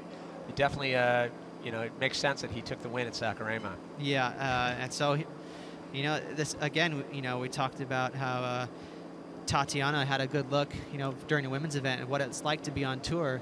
You could say the same. This is a free little look for Wiggly right here, you know, seeing what it's like with these guys and how they surf up close and personal. A free test trial of the CT, yeah, by virtue of the wild card system.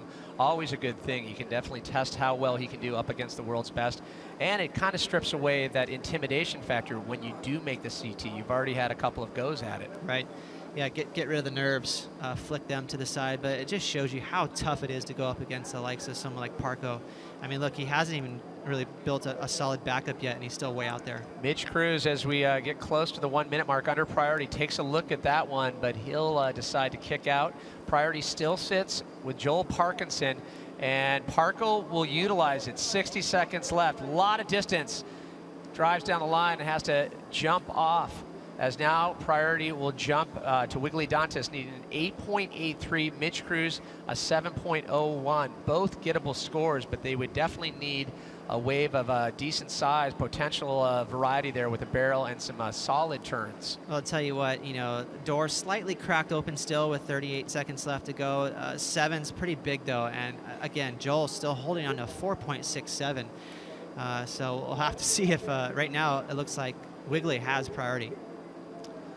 Well, Mitch Cruz now under the 25-minute mark. We can see him there just on the inside of Wiggly Dantas. Time is running out for both Wiggly Dantas, the wild card, and the rookie Mitch Cruz. And Parco just started off really strong with that 7.83 midway through the exchange, and then backed it up with a 4.67. And from that point on, both Mitch and Wiggly could not find the waves needed. So it is official. 2012 world champ Joel Parkinson moves on, but when we come back, 11-time world champ Kelly Slater takes to the water. When we come back to the men's Fiji Pro here on the Pacific Paradise of Tavarua.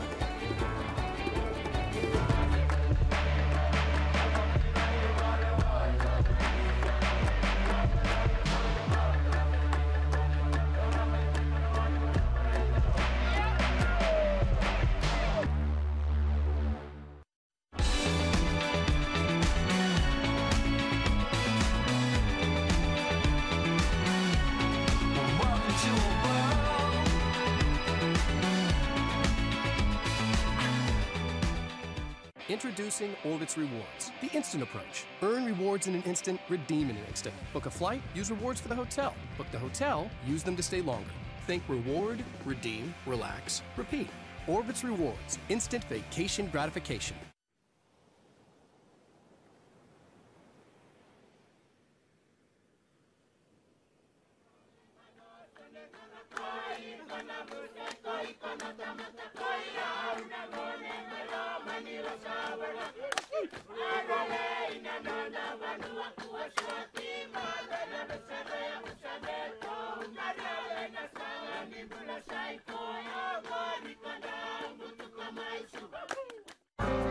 I can capture life in a blink. I can download the world in an instant. I live carefree. This is my life. My life powered by the Samsung Galaxy S5. Back to the idyllic island setting of Tavarua Island here for the fifth stop of the 2014 Samsung Galaxy ASP World Championship Tour. A look from restaurants, a little flat over on that side of the island, but however, on Cloudbreak, things are getting active in round one as we just witnessed Joel Parkinson moving on directly to round three. And in the water right now, 11-time world champ Kelly Slater, current #1 coming into this, the fifth stop, Jeremy Flores, and the local wild card, Issei Tokabu. And great story about Issei, just so comfortable in this local break. And we've seen him put together some stellar performances in the past. Have to see if he can rattle the cage of the 11-time world champ and Jeremy Flores. Yeah, he's definitely got his work cut out for him. You know, Kelly obviously comfortable cruising out in his own personal watercraft with the snorkel and mask on. But you know, it's no wonder that Kelly loves coming here. You know, he's got the ultimate setup. Well, current world #1 Kelly Slater coming into this, I should say, ranked 1 coming into this stop. If you were to drop, your 2 lowest finishes, Michelle Perez would take a pretty quick leap. But Kelly Slater, he knows how important it is to get a win here, and then on the next stops, looking at J Bay and Tahiti. Correct, and it's hard to say, put too much weight into the dropping 2 results for Michelle yet. He's got definitely the, obviously with those 2 wins, he's in a really good spot, but there's a lot of contest to go. And we started off, Issei finding the first wave as he goes down. Little troubles coming down on that top turn with just under 28.5 on the clock. So Issei out of Viawa village on the island of Yasawa, and I should say in the Yasawa island chain, now lives in Momi village and works on Tavarua. So you can imagine the breaks he gets to take full advantage of working here on Tavi. It's amazing. I talked to him a bit in the water, and we'll see. It looks like Kelly scratching in. Slater on his first wave, wastes no time. Big turn to start off with. Quick floater section, sends it up. Another speed float, stays driving down the line, and another floater, functional at that, but goes down awfully hard. And behind him, we see Jeremy Flores finds a good runner, throws tons of spray on that exchange. Another quick snap.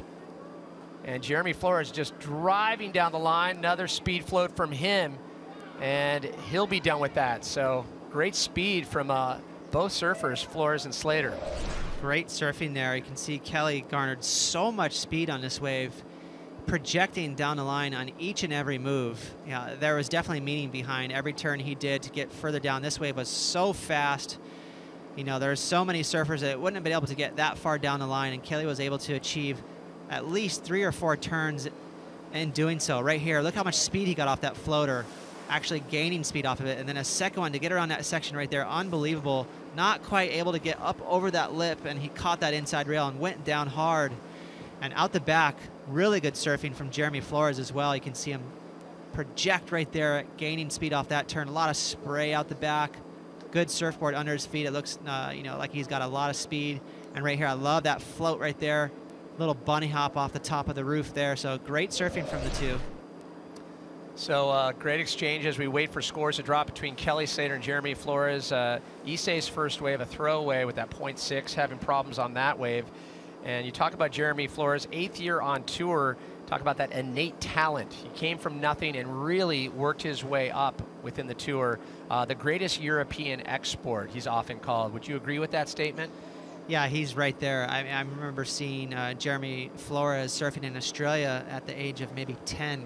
And he came and was sort of groomed. You know, he's been with Quicksilver for a long time. And, you know, he was spotted at a very early age to be something brilliant, and he is. So he's been around our world of competition for a long, long time, and he's got so much talent, but he's still pretty young, so he's got a lot more to offer. Well, we just witnessed 2012 world champ Joel Parkinson make his way directly into round 3. Let's check in with him. He's with Ronnie. Cheers, Pat. Cheers, Ross. Yeah, Joel Parkinson joining me. A relief, Joel Parkinson. Good to get through that first round, mate. You've been very consistent this year, and mate, I know you love coming to this location. Yeah, so this is the heaven on earth here, and I mean the waves aren't really cooperating, and we didn't really, you know, I mean there's, hopefully it'll improve because it's been pretty small, but you know, this place is an amazing place, and we all really enjoy coming here. I think probably more so than any other surfer, you've spent more time here in the last 3 years than probably anyone. Yellow, yeah, I love it here. I mean, I got a family trip coming up in a couple of weeks, and you know, I think probably Kelly's there a lot too. So, but I think this is my favourite wave in the world. You know, when it's on, it's, you know, I think I get more like stoked out of this wave and more happy and more. It's one of those waves that gives you so much enjoyment. I think in recent years, your name's always in the mix for highlight free surfing performances, but your best result here is a couple of quarterfinal finishes. Are you hoping to obviously get into those last couple of heats this year? Yeah, for sure. I feel like everything goes really well, and I just I think sometimes I put my expectations really high on like the waves I'm looking for, and it pulled me up last year against Mick. You know, we should have probably surfed. You know, we surfed on 5s and 6s in the end. You know, we're out there looking for 9s and 10s, and you have one good heat, the next day is not going to be the same. So you know, you live and learn by those sorts of things. I guess it'd be nice to go semis or a final here for sure. One thing I wanted to get you to do, seeing as though you've spent so much time in this lineup, obviously we're getting good information from Surfline, but really what we really want to get is a good understanding of what it's like in these types of waves, and what do you think we're going to see with the forecast on offer? I guess for me, I reckon it's the forecast doesn't look great for, you know, I guess 5 to 6 days away for now. It looks like we know what we're in for, but to me it looks like it could be a bit of, you know, like an unstable kind of stuff around the bottom down there. So, like, I think there's maybe like a little low going to form off Sydney, which could maybe give us something, you know. You don't know. It's just could, even if it's just nice and unstable, anything could happen. So, I mean, I'm not a weatherman, but, you know, we all sit here and stare at it waiting to see what the ocean's going to do. Not a bad pace to sit and wait for waves to come. Congratulations, Joel, moving on through to the 3rd round. Back to you guys. Thanks, Ronnie, and congrats to Parko moving onward and forward directly into round 3. He claims not to be a weatherman, but yes or no, when you get to the level of Parko and his surfing, you become an accidental meteorologist. Exactly. An oceanographer for that matter. It rubs off on you, doesn't it? You know, it's funny sitting down with these guys. They're around it so much. It's everything for them. You know, you can't get a good wave unless you know there's where the storms are and what's going to happen. So all these guys are around it a lot. So Slater being awarded a 7.17, the first wave of the exchange. Jeremy Flores a 4.83. He needs a 2.35 now, and Issei needing a 5.68. As we check in, looks like Jeremy Flores finding a second wave, another one where he's driving down the line. He pulls in and cannot get the exit on that one. It just runs away, pinches on him. So Jeremy Flores trying to get a tube and can't make it out. Well, we saw a 7.17 from Kelly on those speed turns, getting down the line, so much projection. He wasn't able to pull off that last move, so that's an indication of how high that score could have gone. Jeremy Flores, I thought, surfed really good on his wave as well. 4.8, I think it was just a couple of moves shy of breaking into that excellent range. He got cut short just a little bit, whereas Kelly had 1 or 2 extra turns. Yeah. So a lot of excitement on the wild card Issei, and you can imagine things hitting a fever pitch on the island of Tavarua as we check in with Todd Klein.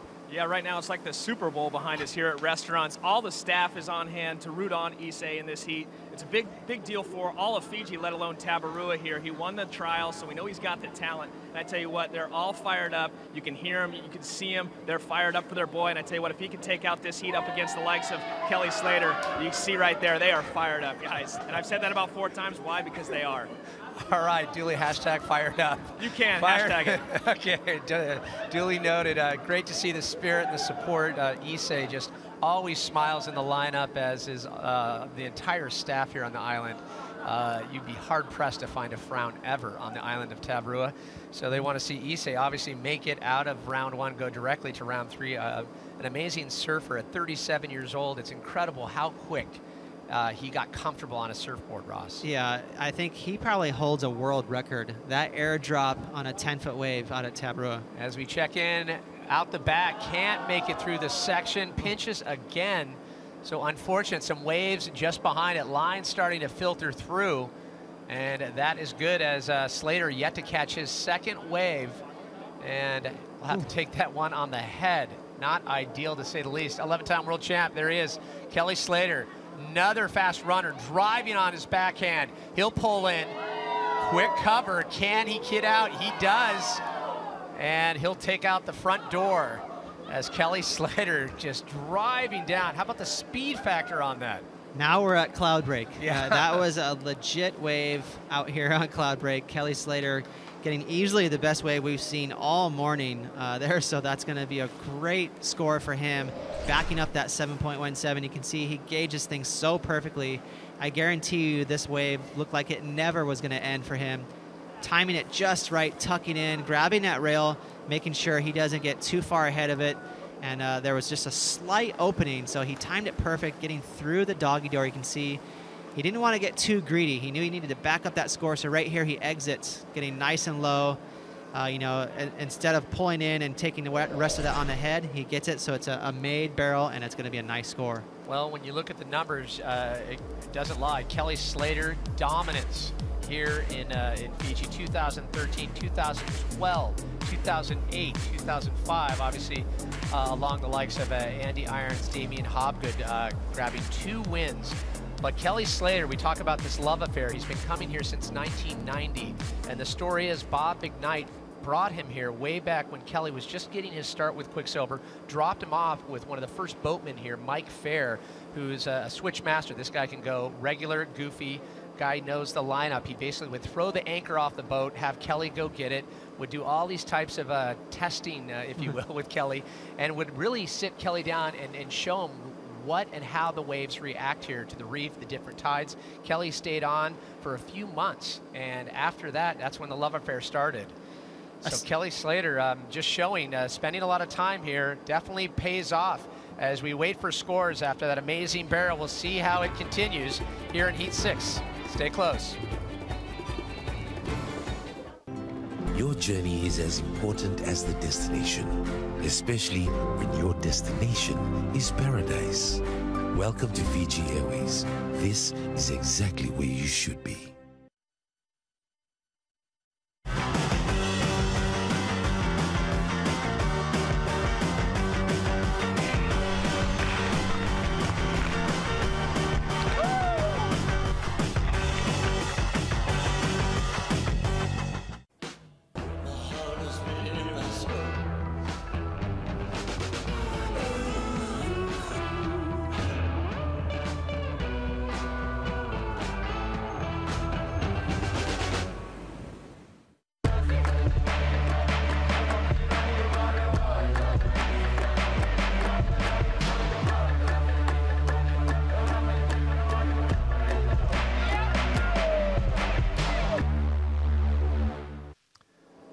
You are watching the Fiji Pro here on the island of Tavarua. In the water right now, Kelly Slater, Jeremy Flores, and the local wild card, Issei Tokavu.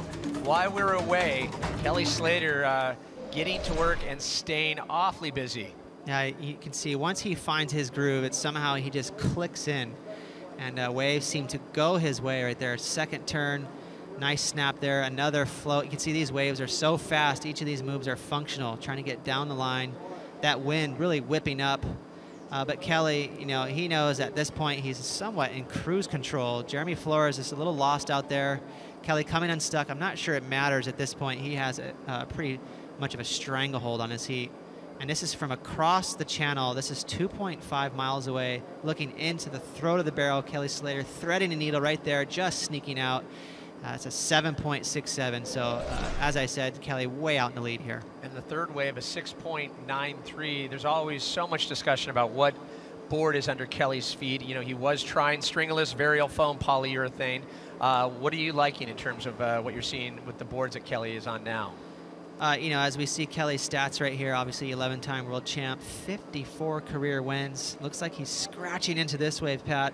Kelly just under priority, the busier of all surfers, sends it to the top, goes vertical, lots of foam. He'll still stay with it, nonetheless, lots of patience. And he'll work it to the inside, quick foam climb up with a snap, and kicks out the back. You could see he had a moment that wave where he actually faded. Kelly realizing he didn't have priority. Maybe Issei had a look at it, so he, for just a split second, made sure that Issei wasn't going to take it, and then he got back out into the front. But Kelly's equipment, to answer your question, Pat, I really like it for this wave. You know, he is stubborn with really staying on a shorter equipment. You know, typically riding a 5.9. Something he'll adjust is he'll go to a polyester resin to make his surfboard a little heavier to deal with that power and wind. But he's so smart with this wave. He knows exactly what to ride. And just to touch on your story, you know, getting dropped off here and sort of training, if you will, it's a similar setup for him with Hawaii. He's had so much experience at a young age, and that really adds to his comfort level in these waters. Well, speaking of comfort level, I think nothing makes that shine more than looking back at his performance here in 2013, redefining what can be done on your backside. Look at the size of that barrel. It spits, and he's still not done. That thing is a beast right there, a huge wave.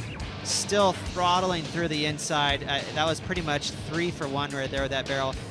There's the quickness he has with that 5.9. That's a very small surfboard for such a large wave. And again, he's stubborn with it. He doesn't want to change. You know, most surfers on a wave this big will ride a 6.6 or maybe a 6.3. Kelly here on, again, on 5.9. And he needles through the barrel. He's got so much maneuverability and agility with a board that size. And you can see how quick he is with his hook right here.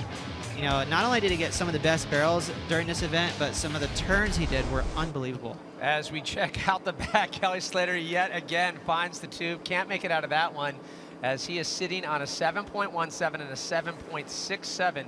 Jeremy Flores in a combo situation, as is Issei. So now priority sits with Jeremy Flores out the back.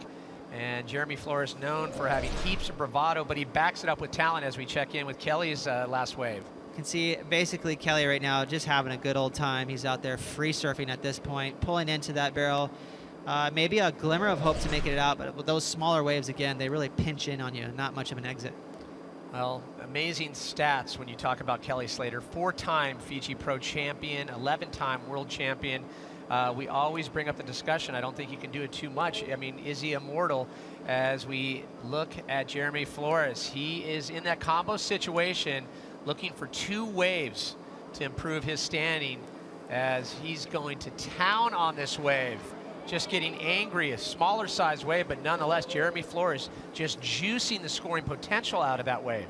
Well, looking at his body language as he's paddling back out, he knows he's on to something there.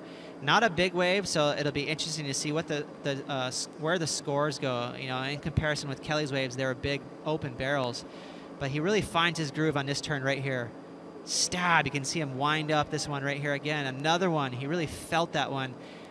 Penetrating on that backside, that vertical attack, throwing tons of spray. So good surfing there from Jeremy. If he can apply that to a bigger wave, he can break into that excellent score. Well, his best finish on the WCT was his rookie year. He ended up 8th in the world. As we check in out the back, Issei finds a runner, drives down the line, as he's trying to project way out in front.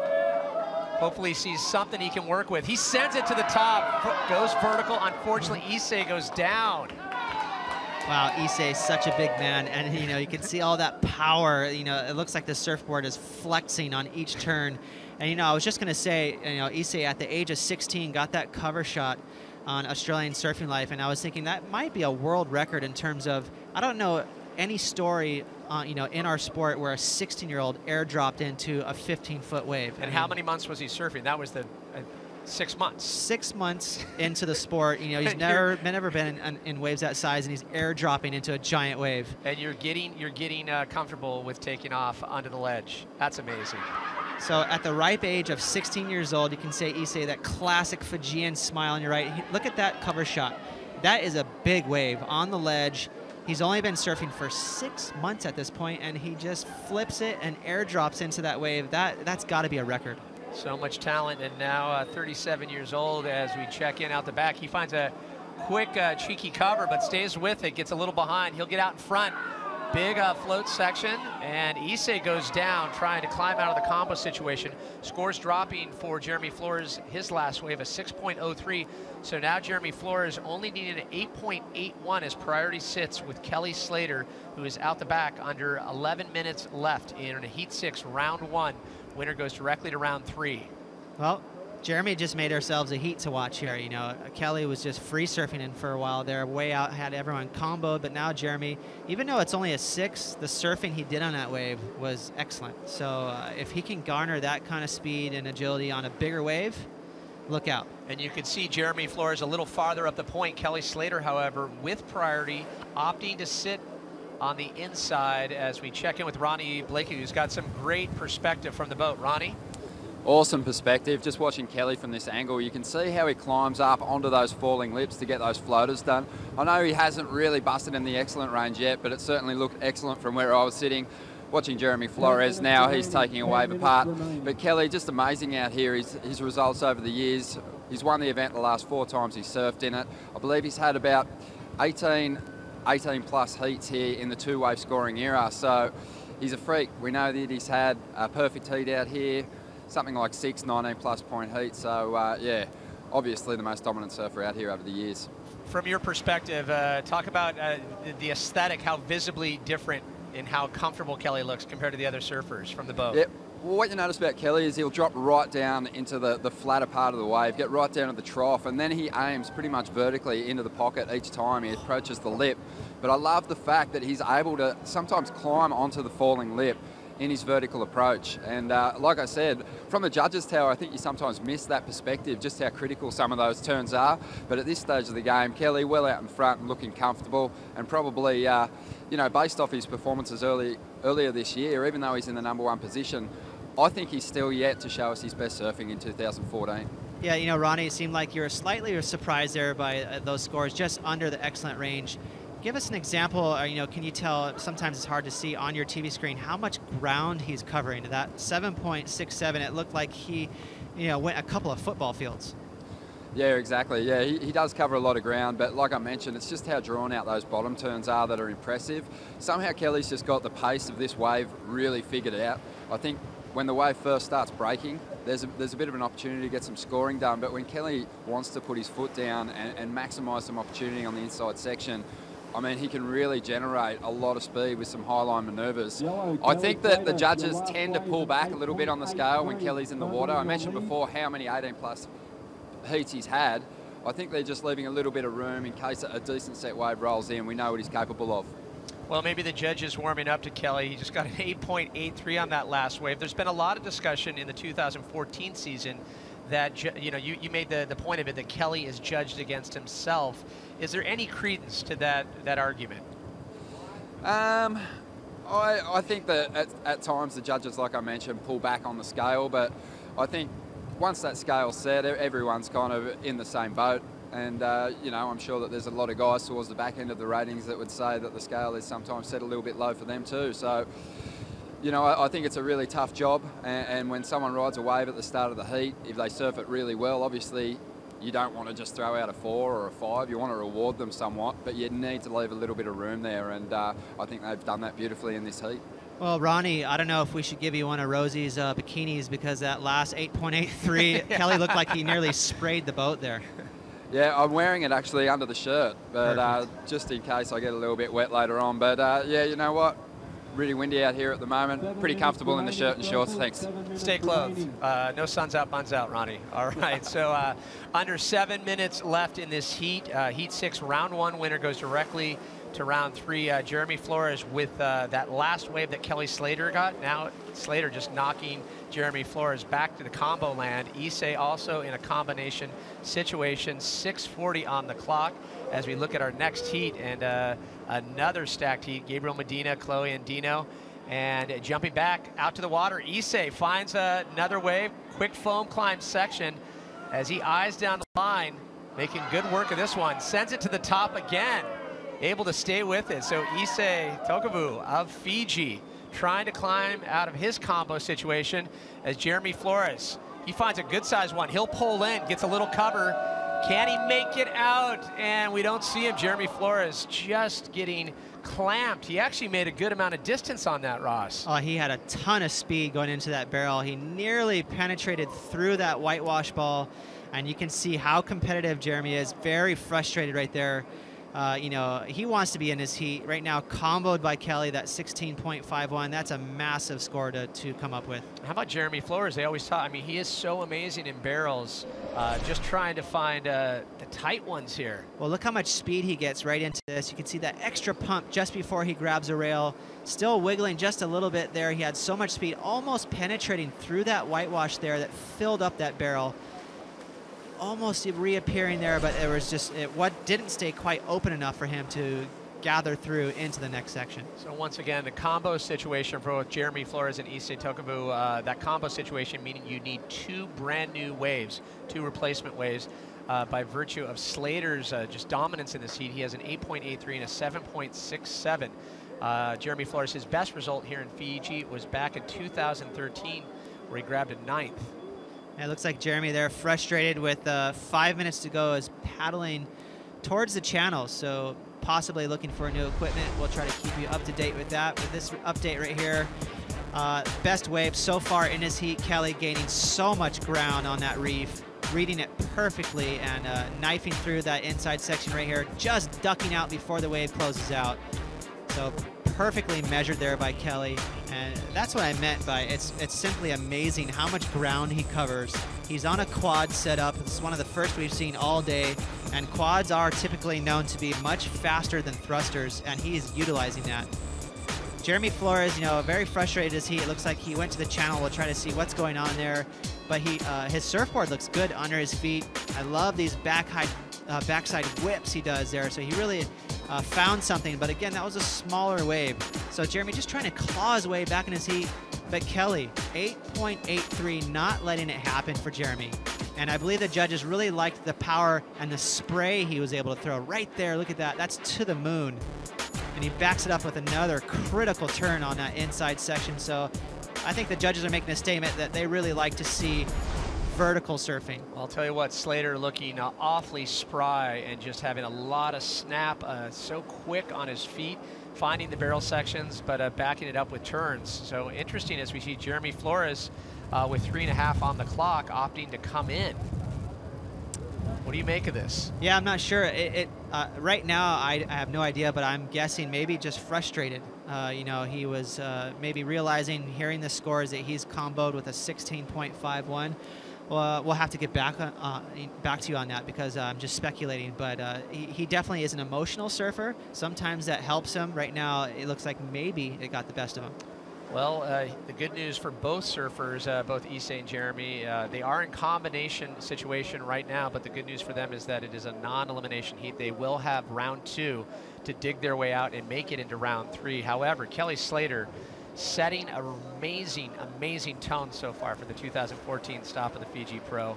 Really showing why he has won here so many times and showing a comfort on any type of wave. That's the amazing thing, is just the variety that restaurants and Cloudbreak serve up. No matter what they serve up, Kelly adapts. And you know, it's interesting. It's dead on. And what's interesting is we talked about Michel Perez and how if he throws away a couple of events, he's way out into the lead. But if Michelle gets a third bad result, right now he's keeping 2 pretty mediocre results. If he gets a third one, then he starts to become very vulnerable. We saw Mick Fanning, win a world title based on how consistent he was. Tons of semi-finishes and quarterfinal finishes. So right now, Kelly's in a position where if he can get a win here, look out. He can build himself a dangerous lead. He's almost taken a page out of Mick's book, starting the season just with some consistent top 5s. He's got the 5th at the Quicksilver Pro on the Gold Coast, a 3rd at the Drugware Margaret River Pro, then that 5th after following that at Bells, and then the 3rd place in Rio. What an amazing day that was, finding that perfect 10-point ride barrel early morning, almost putting Adriano de Souza in a situation where he was going to go scoreless the entire heat. Yeah, it put him up against the wall, didn't it? Yeah. He's like, well, I'm not going to go grab a 5.5 now, and then he just slammed a 10 in my face. It's been an interesting season, to say the least, but the good news is everyone likes a close title race, and that's exactly what 2014 is producing so far. But you bring up the point, Kelly Slater, a win here in Fiji would definitely solidify his place in the contention for the title. As time is ticking down, 60 seconds left. Issei out the back with 2nd priority. Kelly Slater does have priority, and we'll have to fill you in once information comes in about Jeremy Flores. Very odd that he opted to go in with about 4 minutes on the clock. Yeah, we'll see there. He took a pretty big swipe at his surfboard, so hopefully he's not injured. But obviously he was frustrated there. You're just trying to get a roll out here, trying to get in sync, build some sort of scores up. We saw Mitch Colburn a couple of heats ago. It seemed like he had the mojo. He was in sync with all the waves. Here we go, Kelly Slater again. He just knows this reef so well. He got pretty much every single good wave that came through in the last 30 minutes. Well, we posed the question, is Kelly Slater immortal? Judging by the way he's surfing, the answer is a resounding yes. Looking better than he's ever looked. Just so comfortable, as we'll count it down with 15 seconds left. And amazing surfing by Kelly Slater, as it looks like he'll utilize priority and take this last wave. As the heat winds down, he'll get a quick cover up, and that'll finish it off. Kelly Slater moves on directly to round 3. Jeremy Flores and Issei Tokavu move on to round 2. When we come back, Joe Turpel and former world champ Martin Potter step in for the call. You're watching the Men's Fiji Pro. I can capture life in a blink. I can download the world in an instant. I live carefree. This is my life. My life powered by the Samsung Galaxy S5.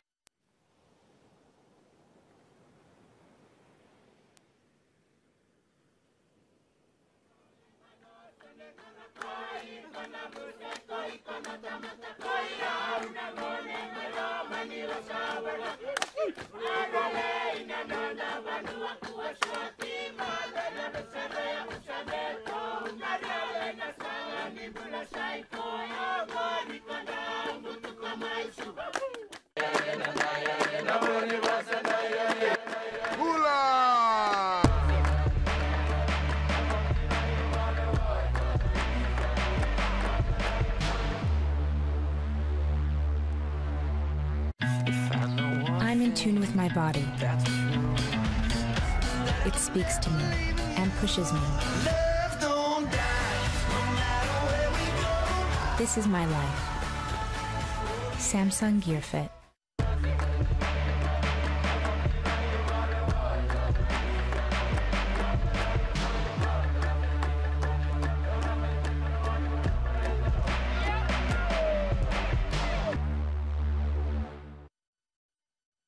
Thanks for being with us in Tavarua. You're watching the Fiji Pro, the 5th stop on the Samsung Galaxy ASP World Championship Tour, as we feature Gabriel Medina, world number 5, facing off with Kolohe Andino after his best result on tour just recently in Rio de Janeiro. And Dion Atkinson, the rookie from South Australia, taking the lineup.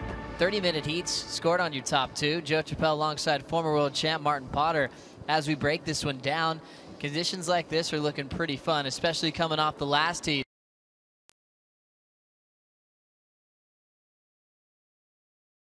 Dina still driving, highlining, anticipating his first section off the bottom. Nice carve. Now setting up his second maneuver. Still plenty of momentum. He'll float it. covering some ground, sets the rail, redirects for a complete roundhouse cutback with rebound, loses the rebound on the final turn, Potts. Yeah, what a great way to start from Medina. You know, it's a bit worrying, though, after you see a heat like Kelly Slater's where it just pumped pretty much through the whole heat. Started off with a couple of 7s, backed it up with a couple of 8s, and you know, we saw the waves sort of crank it up during that heat, so let's hope it doesn't take a breather. Let's hope we keep seeing waves like that come through the lineup, and if we do, we're going to have a great heat on our hands. Gabriel Medina from Maresias, Brazil, in Sao Paulo, has an amazing wave that he gets to surf all the time. It's a big barreling wave where everyone used to wonder what he was going to do in waves of consequence like Fiji, Tahiti, and Pipeline, and he really proved himself early in his rookie year on tour.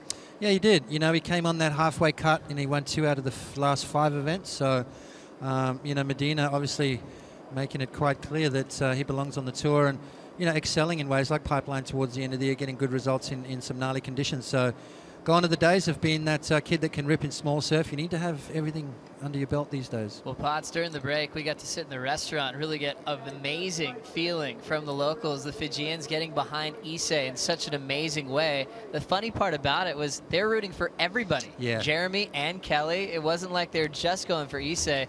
They're rooting for everyone in that last heat. You know, I mean, deep down they probably want Issei to win, but at the end of the day, you know, Kelly and Jeremy are both representing Tavarua in the scheme of things here, so a lot of great support, good energy in the bar there, so keep it up, guys. I think it's all about cheering for the whole crew. That's what the Fijians are like here. They root on everybody when they get in the lineup, as we still just have a few minutes off the clock. Medina starts with a 3.33 on his opener, and now Kolohe looking to get started. Off the bottom, first snap to start through the wind. Still has some momentum, but a serious section. It's going to keep him behind. You know, that was it was shaping up to be a good one. I think the guys are getting pushed a little bit too far up the point, and hence getting caught behind the section. But Medina opening with a 3.33, and it was for that one amazing open-face turn. Unfortunately, he didn't finish off his wave, and that's really crucial. Had he finished that wave off, it would have been up into the 6-point range. Just a 1.5 for Kolohe.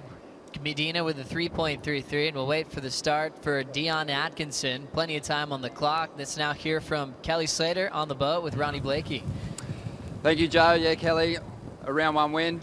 Looking really comfortable out there. I have to say, just in the first 4 events this year, despite the fact you're sitting on top of the ratings, I don't think I've seen you perform as badly through the first 4 events, but look like you found your feet out there. Thank you.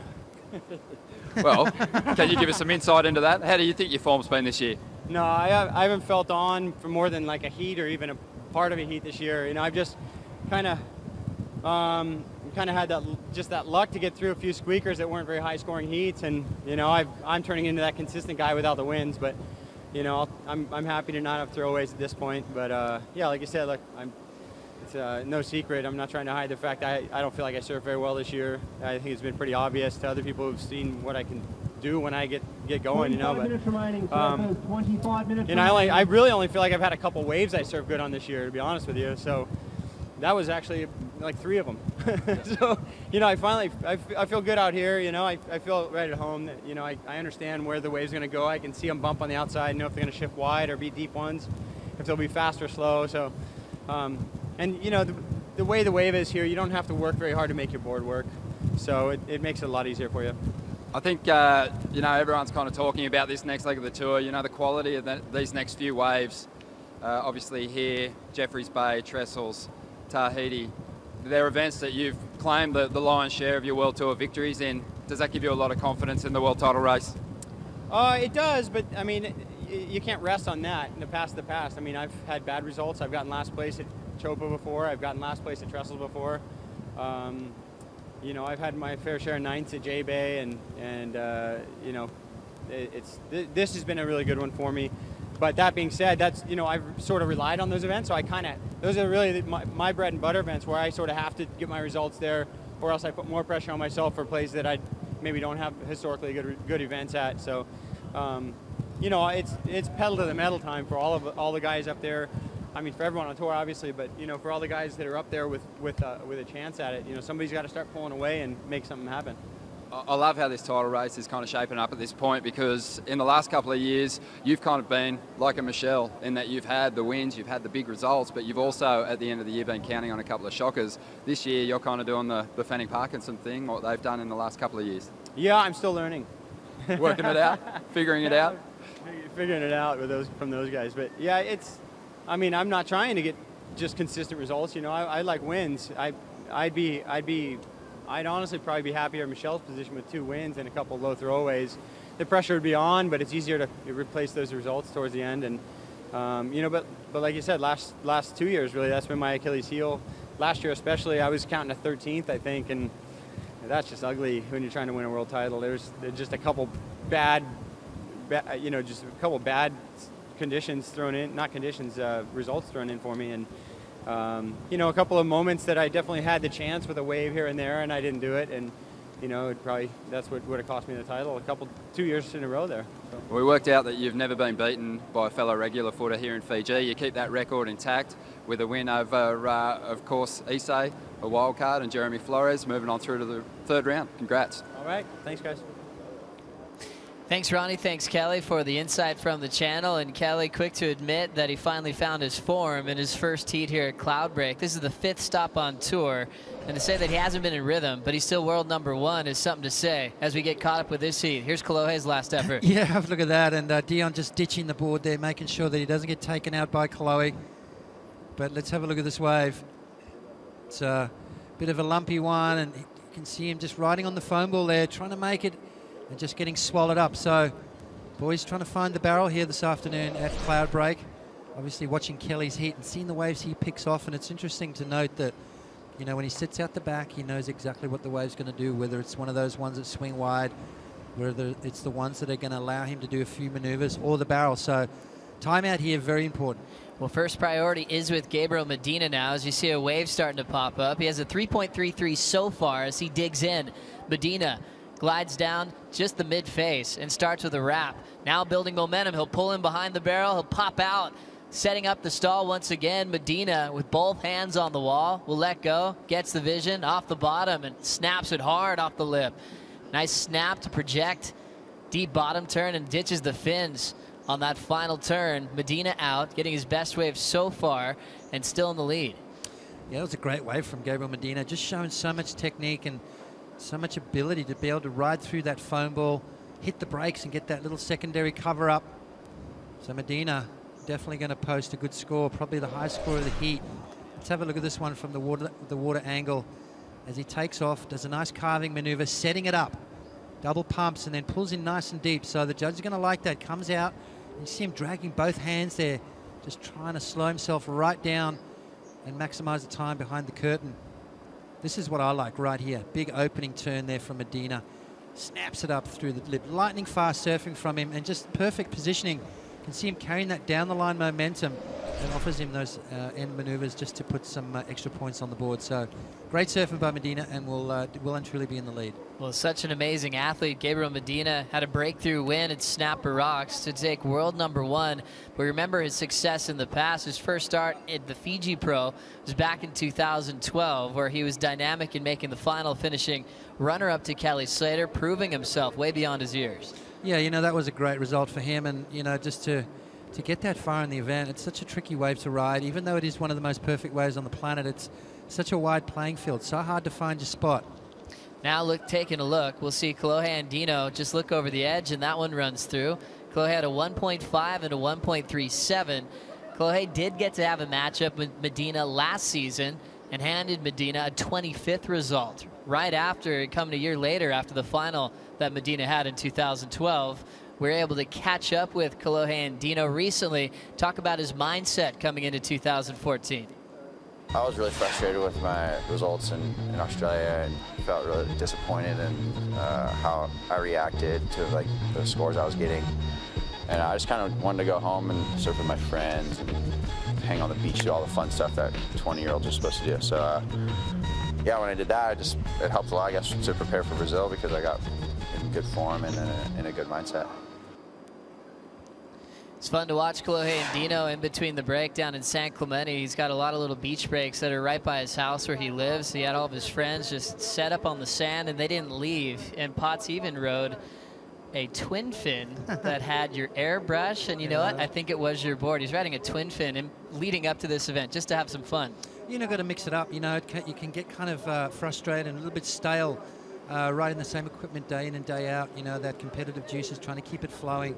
And it's good just to take a step back, divorce yourself from it, and that's why it's good to have different hobbies, you know, golf and stuff like that, just to get yourself completely away from it and just come back with a breath of fresh air. So good on him. He's come back in good form. Now setting this one up is Medina, setting up with a cut back into the pocket, snapping it off the lip, winds up for another blast, throwing some more water on the third turn. The wave goes flat, and he kicks out. Still in the lead out front. Medina's second score was a 6.17. He was trying to improve a 3.33 with that wave. Yeah, what a score, 6.17. You know, double tube ride, couple of big turns. That last wave, he's just looking to replace a 3.33. Interesting situation there. You could see he got off the jet ski and paddled right up the point. So picking that wave off where the other guys kind of weren't even in position for it. So that's the thing out here. You know, you can sneak a wave in completely away from your opponent. So priority sometimes doesn't really come into play. Gliding in now is Kolohe and Dino from San Clemente, California. Just a couple of busy turns to get down the line, building momentum. Backside float, winding up for another blast, and he'll get out of there. Not too effective on wave number 4 with 17 minutes remaining. Yeah, you've got to get that opening turn. It's really important to start the wave off with a bang. Otherwise, you're pretty much setting it up for a tube ride down the end. You can see Medina gets busy straight away. Nice little turn here. Watch this snap off the top, throwing the fins out of the back of the wave and straight into another one. So beautiful variety there and precision between maneuvers. It was just that seamless surfing that Medina's so good at. So now scores coming in for the last of Gabriel Medina. Looks like another similar score to his start. Barely improves to a 3.43. Kolohe now needs a 7.73, and Dion Atkinson now needs an 8.30. In the last heat, we saw Jeremy Flores sort of paddling towards the boat with still a few minutes on the clock, and we were curious to see what happened. For more insight, we tossed it to the boat with Ronnie Blakey. Cheers, Joe. Yeah, with about 5 minutes to go, Jeremy Flores waved the white flag, paddled over to the marshalling boat here. He wanted to get to the boat because he wanted to get checked out. He kind of retweaked an old ankle injury. He's had it checked by Chris Prosser, who is on deck, and he said he'll have no drama surfing in the next round. But chasing a 2-wave total, he figured, why push it, why risk it? Let's go and get that injury checked out, and that's exactly what he did. Thank you, Ronnie. Back to this one with Dion Atkinson coming off the bottom. Vertical snap, showing some power. Another little backside cutback for Dion.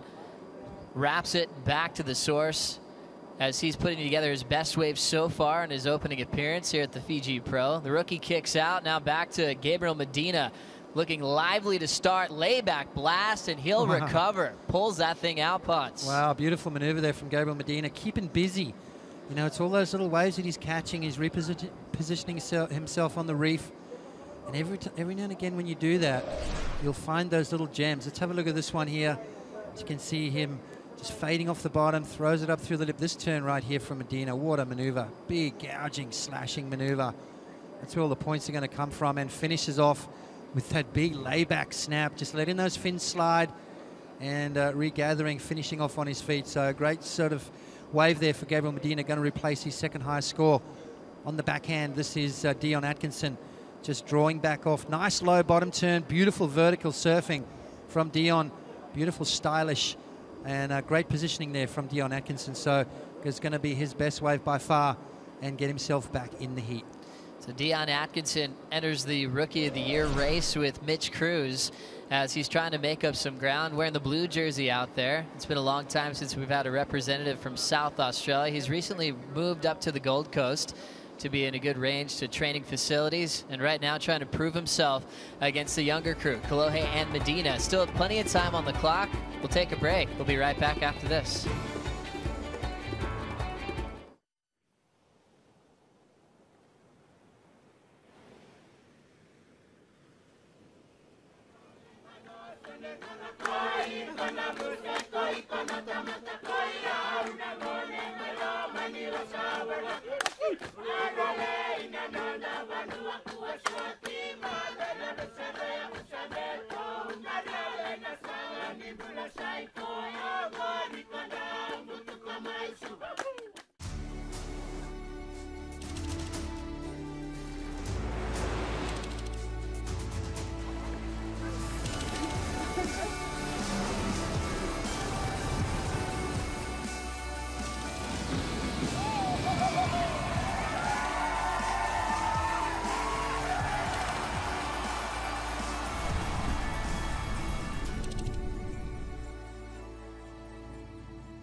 Thanks for being with us here on Tavarua Island. You're watching the Fiji Pro. Gabriel Medina, the superstar from Marcias, Brazil, has a 9.6 combined total so far over Clohe Andino and Dion Atkinson. They still have 13 minutes on the clock to get first place to try to skip round 2 and go right into round 3. Joe Turpel alongside former world champ Martin Potter. As we look at the conditions today, we knew the swell wasn't going to be as big or as perfect as we had last year, but it's looking very rippable so far on the opening day of competition. As we continue with live action, Dion Atkinson carves one off the top. A lot of white water on the open face, but holds his speed, falls in a shallow section. Yeah, you know, the wave selection out here is so, it's really important. I mean, you've got to be on the good ones. You've got to find those ones that sort of give you that length of ride and that ability to punch off a couple of good turns as we see Medina up and riding. Having a look, Medina trying to better a 3-4-3. Fin Fang to start off the bottom and wraps it right back to the pocket. 2 different turns and he'll slash one off the lip. Ditches his fin. Again, always looks like he's in complete control. Board's looking like a bit of magic under his feet, Potts. He's had a couple of good ones this year so far, Joe, and I think this one under his feet is looking absolutely fantastic. You know, the difference I'm seeing at the moment, though, is, you know, you watch the waves Kelly's on. He covers so much distance. But at the moment, the guy's just finding these really short, punchy ones, maybe picking a different section of the reef. Clohe Andino, right there, you can see not a long wave, but trying to fit as many turns in as possible, not finding those ones that allow these guys to get that down-the-line speed. Watch this turn from Medina. Wham! Off the top. Letting those fins out the back. Another beautiful carving turn. Just ditching the fins at the end and finishes off with a bang. So Gabriel Medina starting to build his confidence.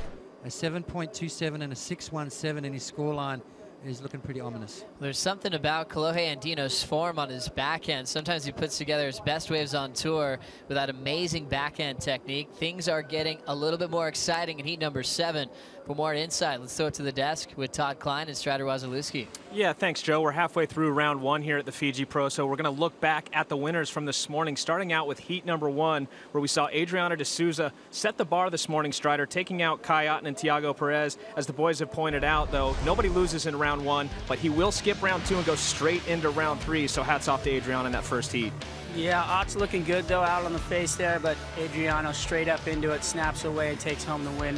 You know, that up and down surfing was what the judges looked like they liked this morning, and, you know, took the win. Yeah, drawing good lines and getting up into the lip and throwing some big sprays. Heat number 2, it was Michelle Perez, who's just come off a win at the Billabong Rio Pro, and again, with that momentum, takes out the first heat here in the Fiji Pro in round 1. Yeah, he was surfing really good. I mean, he was so, like, before his heat, I saw him, and he was like, yeah, I'm out there. I'm like, you gonna win it? He's like, I'm gonna win it. And he had just pure confidence, but Brett obviously looking good in that heat, too. Yeah, Brett will be coming up in round 2. This is heat number 3 right here, where we saw Mitch Colburn, who, you know, he had some 10-point rides here in the past.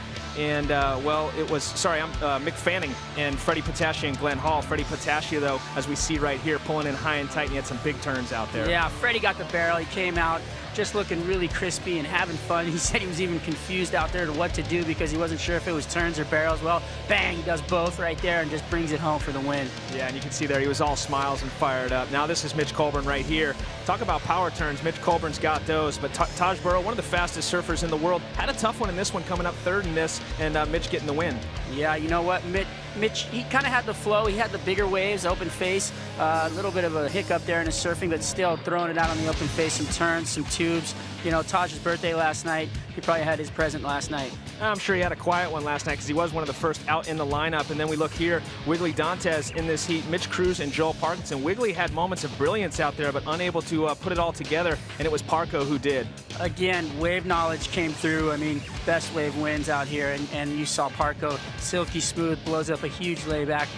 Rio right here off the rebound. I thought that was a perfectly surfed wave. It was really good surfing from Parco. And Parco very similar to this guy right here, Kelly Slater, in the fact that, you know, the Fijians really love these guys. You know, Joel stays over on Namotu, Kelly stays here on Tavarua, and Kelly knows this wave like the back of his hand. You know, probably the only person that knows this wave better than him is either John Roseman or Issei.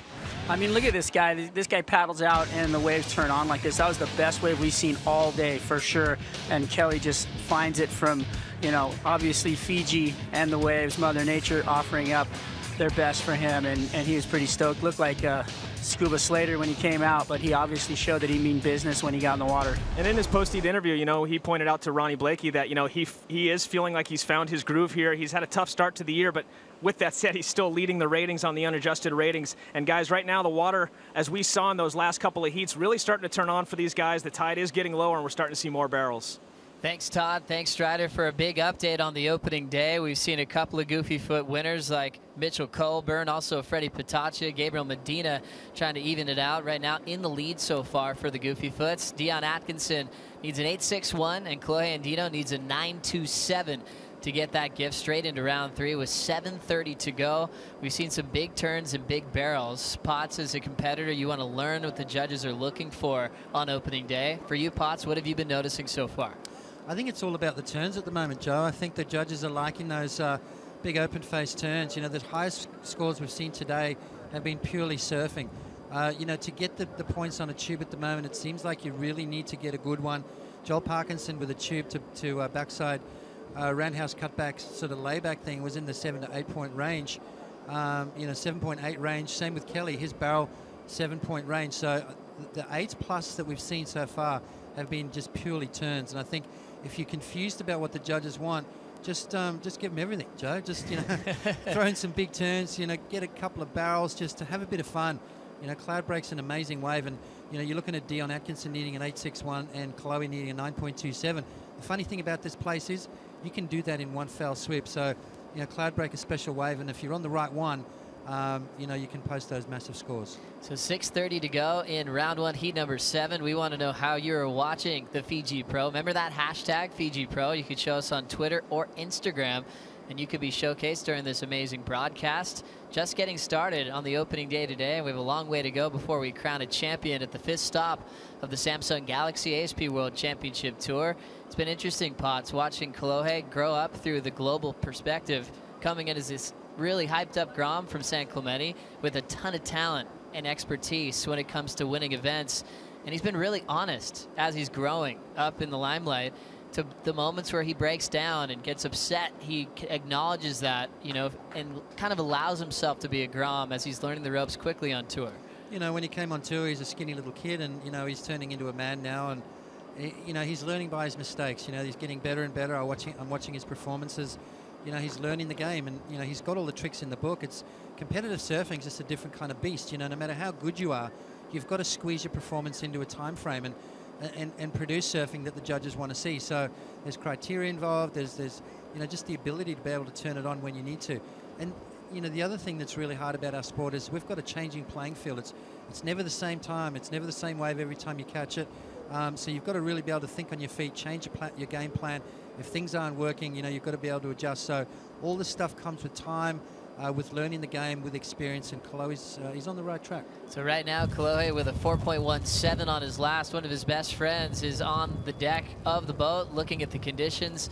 We have Nat Young, former Rookie of the Year, coming up in a pretty exciting heat.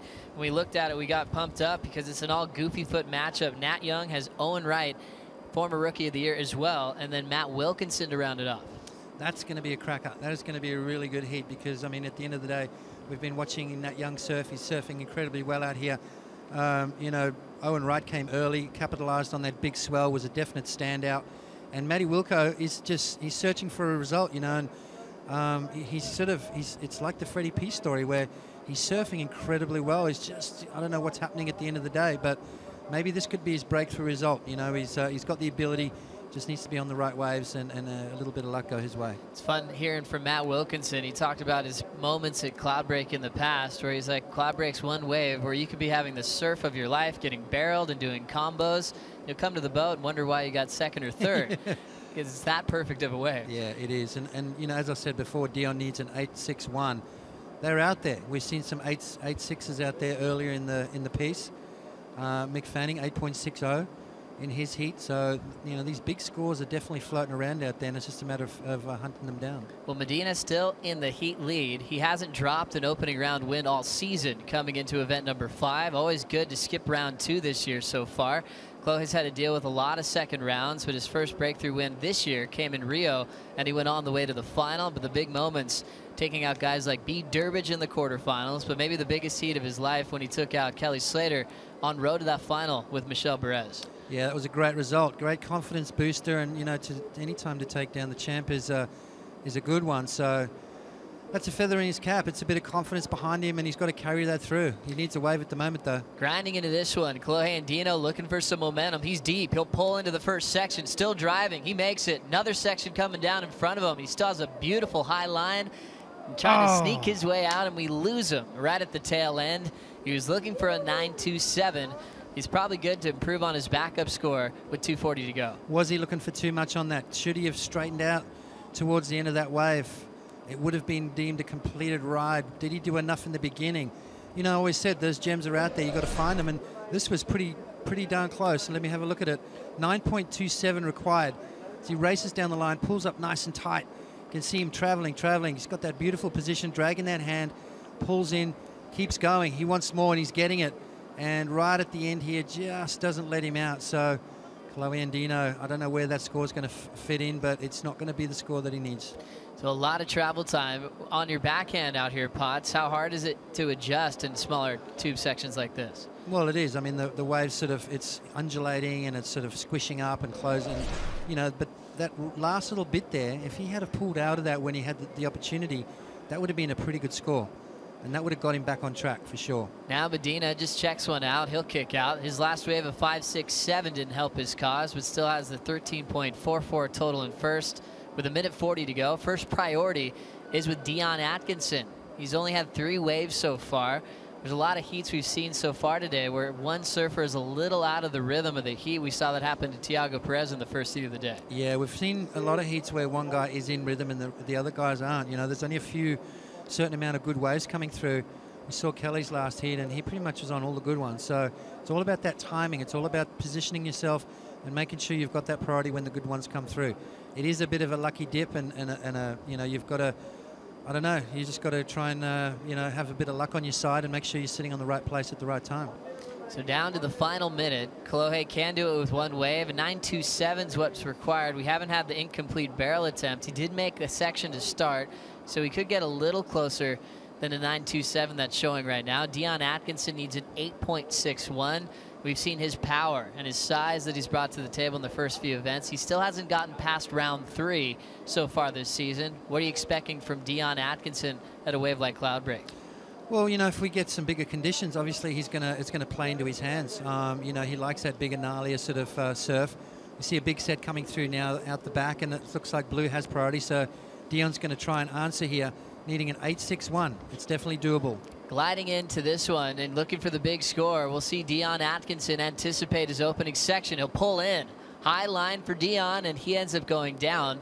Won't be getting the number there as he drops down to third. Last wave for Kolohe came in a 4.10 from the backside tube attempt, so did get rewarded a bit even though he fell in the last section. Now he's up, and he needs a 9.27 for the win.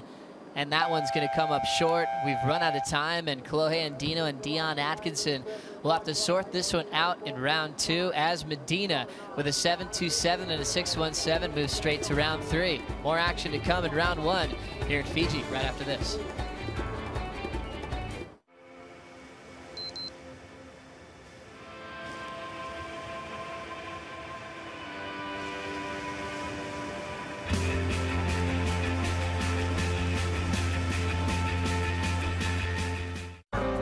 I can capture life in a blink. I can download the world in an instant. I live carefree. This is my life. My life powered by the Samsung Galaxy S5.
Welcome back to the Fiji Pro on the island of Tavarua. We have a brand new heat in the lineup now. Josh Kerr representing Australia, ranked 7th in the world against Hawaiian Sebastian Zeets, former Rookie of the Year, come in at number 16 out of the top 34, and Alejo Moniz at the bottom of the pack down at number 30 due to a couple of injuries that he's been sustaining and trying to battle back on. 30 minutes on the clock here, Potts, as we check out the conditions. What is the wind doing to the lineup right now?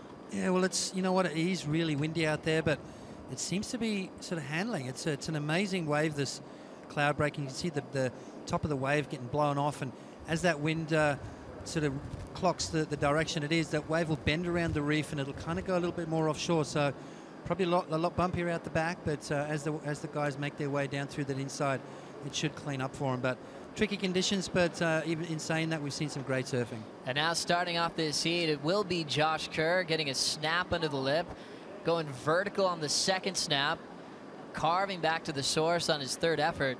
Soft shoulder will allow him to just carve back to the pocket a couple more times before his first wave is complete. Josh Kerr representing Australia, but he's been living in Southern California for a long time now with his amazing family that he's brought over here to the island of Tavarua. Let's check out the replay, Potts. Yeah, you know, just a nice casual approach to this wave here. It's I don't think it's going to factor in his top two at the end of the day. Just getting his feet in the wax, trying to find that rhythm. You know, he's been watching very closely through the day, trying to find out which waves are the ones, and you can see Kersey just cruising through this one here, just finding his feet. Really important thing to do out here at Cloudbreak, get off to an early start, get that feeling going. And you know what, sometimes on your way back out here, that's when you pick the gems up.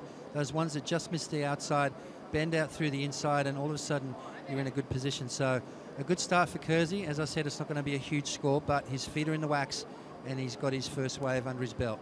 Well, it's pretty interesting, Potts, when you always talk about Namotu and they call it Aussie Island. Out of the 13 in the draw, Josh Kerr's the only one that stays on Tavarua.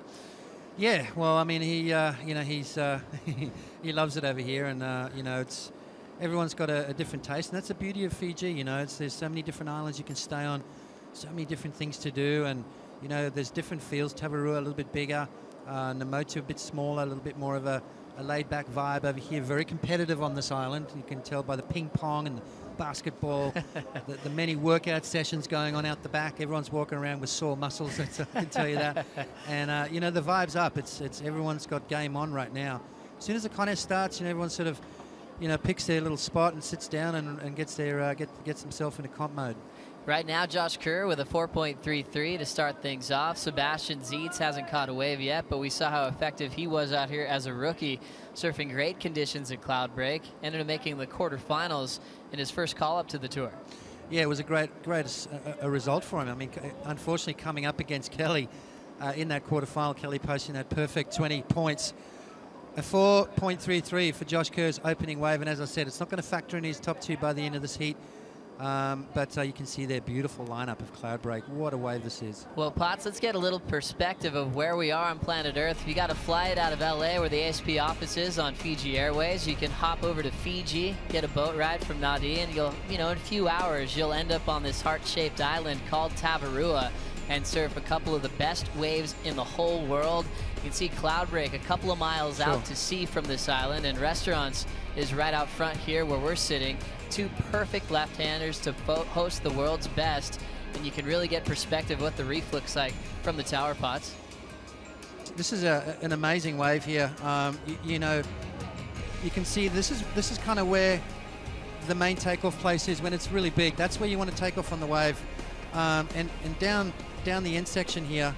This is kind of where CJ and the boys like to sit, just along this section right here. This is where, right in front of the judging tower, this is where the guys are getting these incredibly long barrels. So you get the little roll in from here, which is where Kelly likes to take off, builds all his speed up, and then that real straight section of the reef, that's where the most amazing tube rides are. And that's where all the big points are scored, right in front of the judging tower. That's what they call shish kebabs, and that's where it takes complete commitment to really get those big scores. Great perspective looking from the sky, and you know how shallow it is down by the shish kebabs section, but really gives you a great perspective of how gigantic this lineup really is out here at Cloudbreak. It's one of the most perfect waves on the planet, but like we saw in the women's event, it's also one of the most dangerous waves. It gets up to 20 feet at times and still can hold perfection And on smaller days like we're seeing today on this opening day, it provides a little bit of everything. Big turns, big barrels for the world's best. And you look at the strengths of guys like Josh Kerr, those are his two favorite things, big moves and big pits. Absolutely right. You know, I think here we go now, Josh Kerr and riding. Second wave for Josh. He'll set up with a snap to start. Lips coming down ahead of him. He'll float it, but he ends up going down. Yeah, you know, just getting the ball rolling. I like it. He's got no priority, so why not? You know, catch a couple of waves. You saw Kelly caught probably 100 waves in his heat, and that's what you got to do. Just keep that ball rolling. You don't want to be sitting, you know, you want to be catching waves. You want to keep, you know, keep that focus, keep that momentum, keep that groove. And out here at Cloudbreak, a really important thing to do. You know, the funny thing about this place too is the smaller it is, I think it's more dangerous because the wave actually breaks right on that dry reef at low tide. So when it's bigger, you're surfing a bit off the reef. But when it gets a bit smaller, it gets really critical. And as we see the tide going out this afternoon, we're going to see these guys really having to decide whether to finish that wave off on shish kebabs or kick out, because that's where the consequences are. Well, Potts, one man that's still undefeated in round one in 2014 is Gabriel Medina. He's standing by with Ronnie Blakey. Thanks, Joe. Yeah, Gabriel, Joe Turpel just making the comment. You haven't dropped round one heat yet this year. You keep that roll alive, but it's really those big third round and fourth round heats that you want to get through. Oh yeah, this is an important round, you know. It's just a heat less, so I'm stoked to make it through. It's pretty hard out there, you know. It's windy. You can't go that hard because if you go hard, the board goes away. And yeah, I just try to catch two good ones. And I don't know my scores, but I think that was okay, and stoked to make it. Yeah. Stoked to make it, absolutely. As you mentioned, you know, the aerials and the above lip turns were really taken away from you. I thought you surfed very well on rail. Your first year here, you made it all the way to second spot. You surfed against Kelly in the final. Last year, though, you had to sit back after being eliminated in the second round. How hard was that, watching the perfect waves last year, not being in the draw? Yeah, that was tough. But yeah, I had a good result here 2 years ago, and I already have some good memories from here, and yeah, I hope I can make some more hits this year and don't watch other guys go there and go mad. Right. Again, congrats on the Gold Coast, a massive start to the year for you, but since then you have kind of worsened your results at each of the stops. Brazil was a close one though. Oh yeah, Brazil had, I don't know, bad lucky, you know. Travis got a sick wave in the end of the heat, and it sometimes happens, you know. That's how competition is, and it depends of the nature. So I was pretty bummed, but I mean, I had some good results in the beginning of the year. I still pretty happy with everything, and I went home after Rio and trained it a lot, and hope I can see my result here. Absolutely, mate. Surfing incredibly well. Gabriel Medina, right up there in the world title race in 2014. Thanks, Ronnie. Thanks, Gabriel Medina, for your time and a great heat win to move straight to round 3. He knows about the early round loss last year, but he's still remembering that great feeling to make the final and finishing runner-up to Kelly Slater 2 years ago out here at Cloudbreak. If conditions stay like this, Potts, how do you think his chances are of taking the win? Well, we saw the way he surfed, Joe. I mean, he's on fire. He's got a great board under his feet. This is Alejo Meniza. How's that bottom turn? Beautiful grab rail bottom turn, one of the most underrated maneuvers in the sport of surfing. It just sets you up so well, especially out here on your backhand, you know, to just get that low center of gravity off the bottom. It really does put you in a good position, either in that spot to be able to sort of pull up high and tighten the barrel or get unload on that big backside turn. So Alejo Meniza picking a good wave there and surfing it really well. Alejo Meniza earlier sustaining an ankle injury that he's really been kind of hassling him quite a bit. He's waited to the last minute for a couple of events before he's decided to sit on the sidelines. We saw him do that at Margaret River when we saw Perth Stanley get the call up. But that's been a theme in his career, Potts. Back when he was in the Rookie of the Year race with Julian Wilson, he came flying out of the gates, and now he's kind of had some up and down moments dealing with that injury. Yeah, you know, it's been the bane of a lot of guys' existence, those injuries. But, you know, you look at the way these guys surf, and Alejo came out the blocks firing as a grommet. You know, he had that big air reverse down pat, and, you know, sooner or later something's going to go, you know, something's going to give, and, you know, the ankle or the knee, and if it does, it's one of those injuries like you see with Thiago. It can be reoccurring. you know, Jeremy Flores injuring an old ankle injury. And, you know, a lot of these guys are surfing, you know, not in 100% shape. You know, a lot of these guys are carrying injuries through most of their careers. So, you know, I guess it's the guy who can maintain that injury-free year that's going to come out on top. And highlighted moments, Potts, for Alejo Muniz in his career. A win at the U.S. Open of surfing a couple of years ago, as we check out his first number in this heat, a 6.5 start. The best number so far, puts him out in front of Josh Kerr and Sebastian Zietz. 18:20 to go. First priority is with Seabass with the .93. Sebastian right now looking for the winning feeling. He hasn't won a CT yet, but he knows what it likes to win the Triple Crown. We're able to catch up to Sebastian Zietz recently to get in his headspace. I kind of surf the best when I'm having fun and I'm relaxed, and yeah, being here and there's not really, you know, spectators or anything. You're just with all the competitors, and you know, we're all just here having a great time, and you know, there's priorities, so you don't really have to battle and just sit out there and get the best waves and have fun. It's all about having fun. It really is a simple life here in Tavarua. Sebastian Zietz right out front, pulling into a barrel, and he's going to go straight down, but he looks so relaxed because it is one of the most relaxing environments in the world. This wave at Cloudbreak's a couple of miles out to sea, so you're not even getting busy mind surfing it too often. You can really separate yourself and live the life of luxury, Potts. Yeah, I think it's a great setup. You know, you sort of do all your preparation here on Tavarua or Namotu. You're not wasting energy watching it all day. You know, you're just planning your boat trip out there, you're getting yourself ready, and, you know, sort of focusing on more your preparation than watching all these other guys, you know, surfing their heats. Obviously keeping in touch with the webcast or the live broadcast on what's happening out there. But, you know, when you've got an event that you're sitting on the beach at, you're watching it all the time, as you said, you're mind surfing every wave. You're trying to plan your strategies, and it can waste a lot of energy. So it's actually a good setup here where you can kind of divorce yourself from it and then jump on that boat, start preparing yourself. As soon as you get out the back, then you sort of click into that real go-get-'em mode. So right now, Sebastian Zietz needs a 5.58. This is the restaurant that we keep referencing, and this is where all the competitors hang out. And you can see Josh Kerr's wife and Nikki and Sierra watching this one. And Colin is busy getting all the photos. He's been doing a great job getting shots of Josh as Josh is up on this one. Carved down to the bottom, now highlining. He'll wait down to this inside section before he times the backhand float. Coming around the corner, he'll snap it under the lip, and he goes down. He was looking to better a 1.5, effective there, but missing some points on the fall pots. Yeah, you know, Josh only needing a 2.18, but, you know, he just hasn't had the good wave yet. He needs to get one of those good scoring rides. Seems like the boys are finding it hard to get them. The tide is on the way out, so we're going to start seeing bigger lulls, and that's going to be a problem. But Josh Kerr, I like the fact that he's keeping busy. Nice turn off the top, then you can see something down the line. Takes that high line, draws off the bottom, and this is where you've got to get that big turn. That's a critical float there around, and then snaps it, but just catches that outside rail again. He's done that a couple of times. He can't afford to keep doing that if he wants to move through this heat. So a slower heat so far for Josh Kerr, as he needs a 2.18. Not a lot to take the lead. We'll find out if he gets it right after this short break.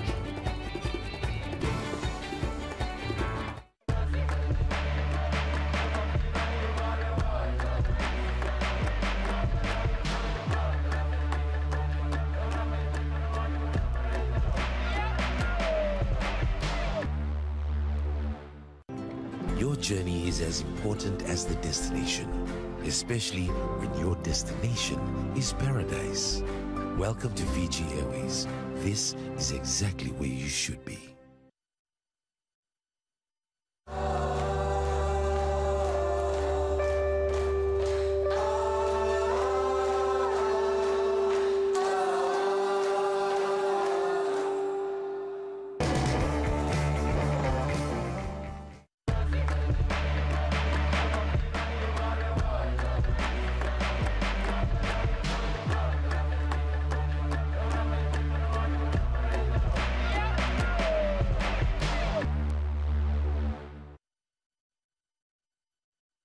That you can check out Tony Hawk's very own Tavarua mini ramp, and of course Sierra Kerr would be back there with her dad Josh to sample the goods. She's part of the Pink Helmet Posse, and it's quite a program that she's developed in North County, San Diego, even really pushing her dad big time, Potts. Yeah, I think she's got her dad sorted out on the ramp, that's for sure. She looks a lot more natural than Josh does on the ramp.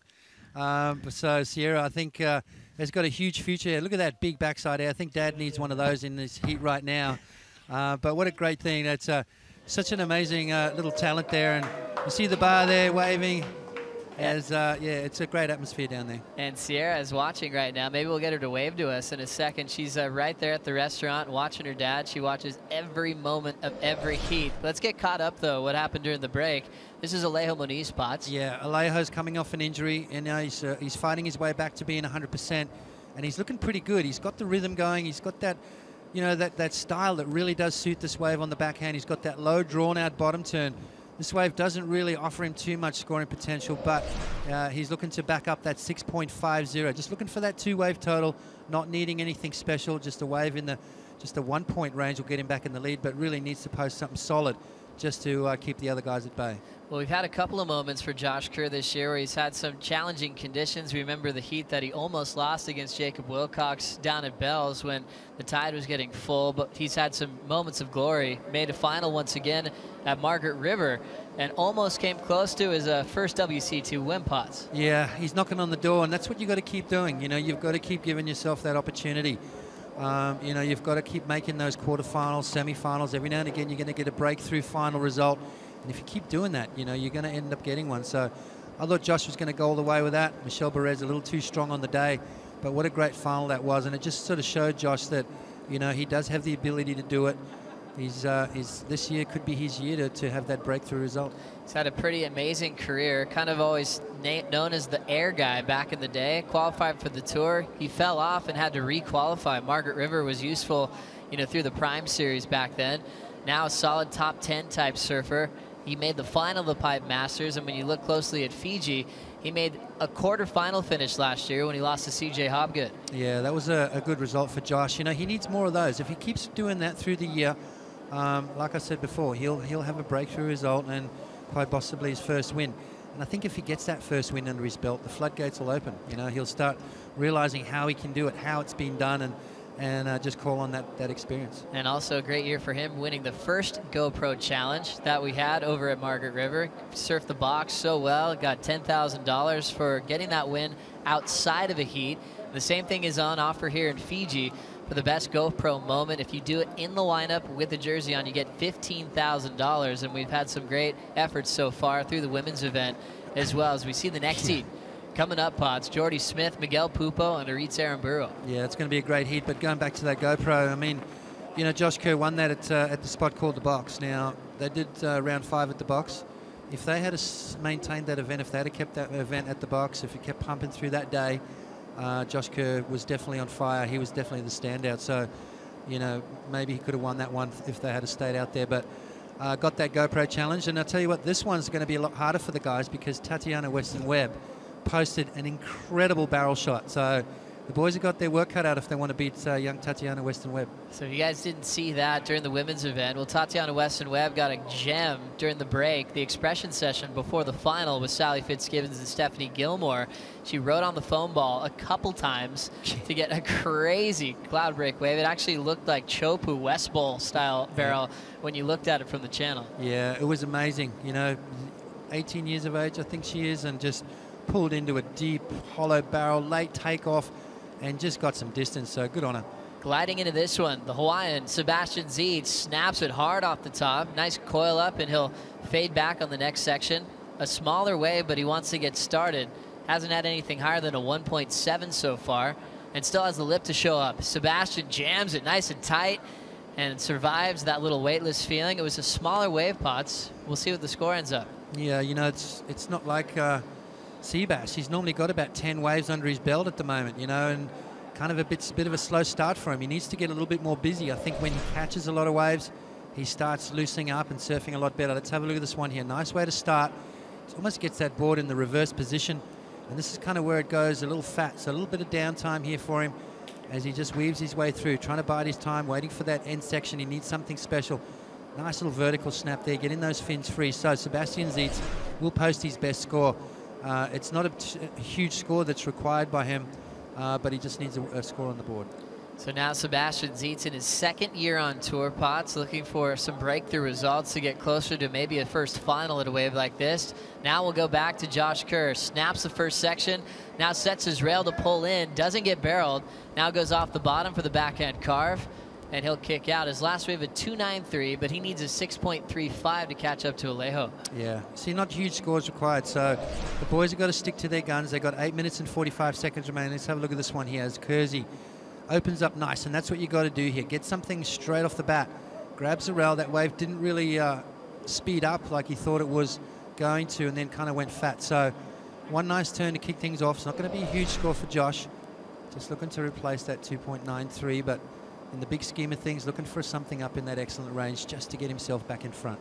So Alejo Muniz leading this one. He was also down at Saquarema for a Prime Series event on the ASP World Tour, Northern Rio de Janeiro.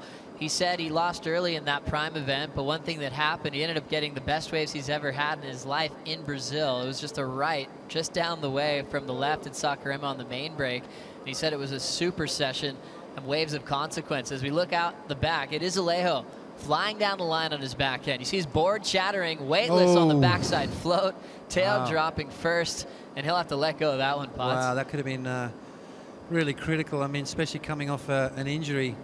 You don't want to go for those things. That's definitely a board breaker, definitely an ankle breaker. You've got to really stick those perfect. And Alejo, you know, did the smart thing and let that one go. It's interesting when you think about a floater in general, Potts. It's been a big topic over the years as we check out another angle on the replay of this backside attempt from Alejo. Oh, just landing sort of more on the back foot and that board just flying out from underneath his feet. Probably a good thing that happened. Had he stuck that, I reckon it would have been a real sort of a flat landing and he would have quite possibly hurt himself. So good move from there from Alejo. 7 minutes remaining and he's still looking for a score. Well, at this point, we're in heat number 8 of the day. Let's get an update on the conditions out in the channel with Ronnie Blakey. Well, this offshore is just continuing to just hammer us out here on the boat, Joe. But I'll tell you what, there's still some pretty decent waves out there. We just saw a good size set roll through. These waves really starting to stick to the inside now with the tide dropping out. And those end section turns that these guys are going for are really getting critical now. They're going to have to be careful in attempting those last end section moves. Hey, Ronnie, with that tide going out, mate, is it getting less consistent because it looks like there's fewer big ones coming through? Definitely been a bit of a slow heat this one, but just thinking back to that heat of Kelly's, I mean, that was, what, a little over half hour ago now, and there was definitely some good size sets and a couple of barrel opportunities. I'm really hoping that that continues and we do see some sets pulse through because, as always with this wave, all you need is a decent set wave and there's a good chance you'll see someone get barreled and lock in a huge score. Well, we know, Ronnie, that we always have the surfers with a big say on whether they want to continue to surf. For the guys coming up later on, has there been discussion where they're concerned about the conditions at this point? No concerns at this stage. I mean, Nat Young's here with his headset on, psyching up for his clash, that big heat 10, and he's really psyched to get out there. I can see Jadson Andre out on the boat too. So, I mean, everyone's still arriving. Everyone's looking at the conditions. I think little sets like the ones that we've seen coming through, even though they're few and far between, still keep everyone psyched. And, you know, obviously being the first day of competition, everyone's keen to get out there. Well, no one's been getting seasick, have they? No, not just yet. We're all kind of handling okay. But you know what, there's still a few heats to go. So, you know, hope for the best. Thanks a lot, Ronnie. We'll be checking in with you later on in the day. 5:20 to go here in heat number 8. And everyone dealing with the changing of the tides and this wind, even though it's blowing pretty strong out the back, we're still seeing some great turns. Alejo started off with a 6.5, looking like he was surfing very strong and powerfully on his back end. You saw the tide max out this morning at 10 a.m. Potts. Yep. What's different at this stage? Well, we're getting close towards the lower tide right now. It's 2:32 p.m. local time, and we can start seeing a little bit of the reef starting to show right on that inside section. It is going to get really critical for the finishing move here, and that's where the guys have got to be real careful. If they need those points, they're going to go for it, and they're going to end up on dry reef. So it's a real catch-22. You know, these guys are going to really play it really tight there and surf this wave to the death, but then not too far in where you're going to dry dock yourself. Because the last place you want to do is right on that inside shish kebabs, even on these small conditions, Joe. So Jadson Andre, we saw him on the deck, Potts. He has B. Durbridge and Julian Wilson in heat number 11. The last heat of the round is John Florence, C.J. Hobgood, and Travis Logie before we have round 2 all stacked and ready to go. We always think about Cloudbreak on the different sizes that it's had in the past. We've had some epic moments here when it finally came to the Dream Tour way back in the day when we saw Mark Occhilupo win an amazing event, and also Luke Egan back in the day. As we get into this heat one more time, Sebastian Zietz blitzes the first section on his backhand, perfectly vertical.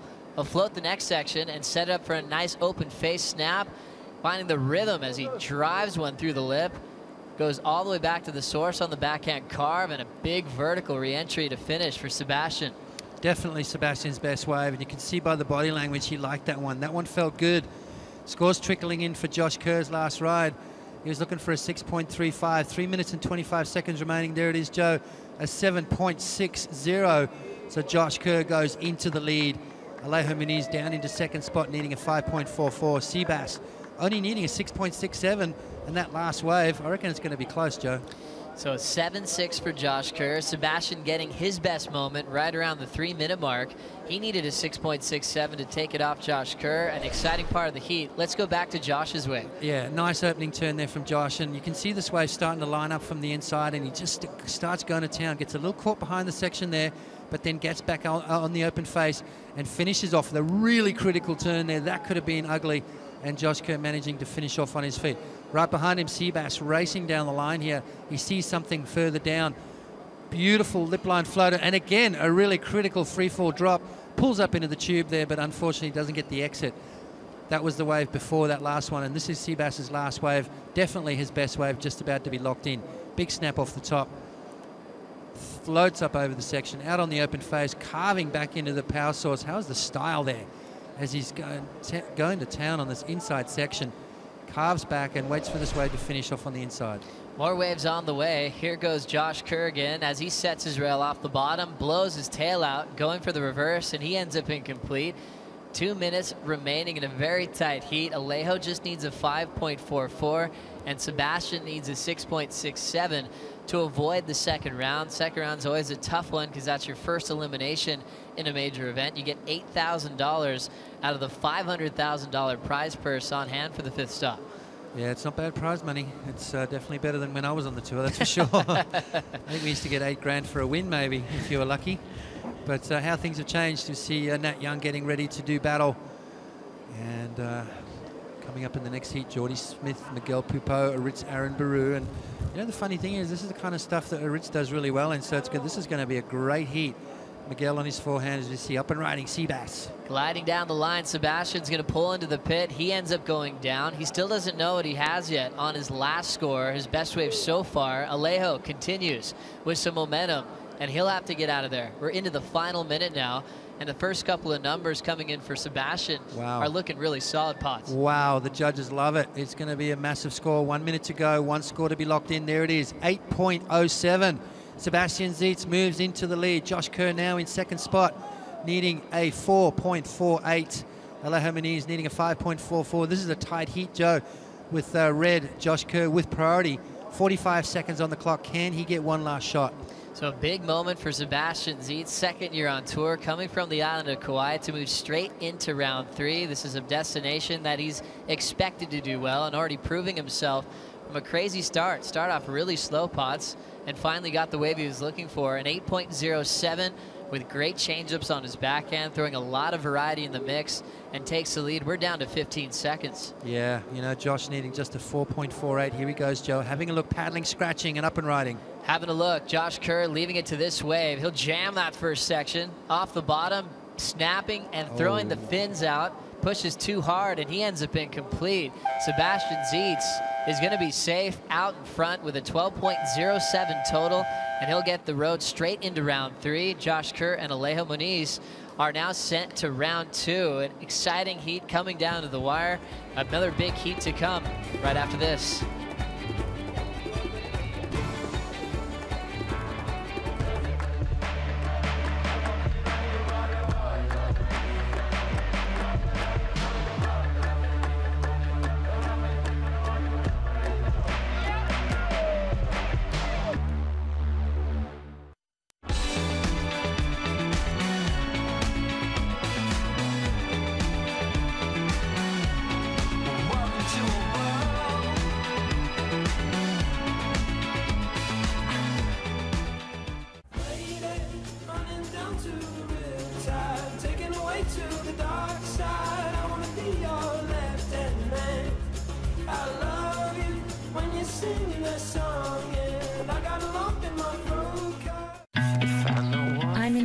my body. It speaks to me and pushes me. This is my life. Samsung Gear Fit.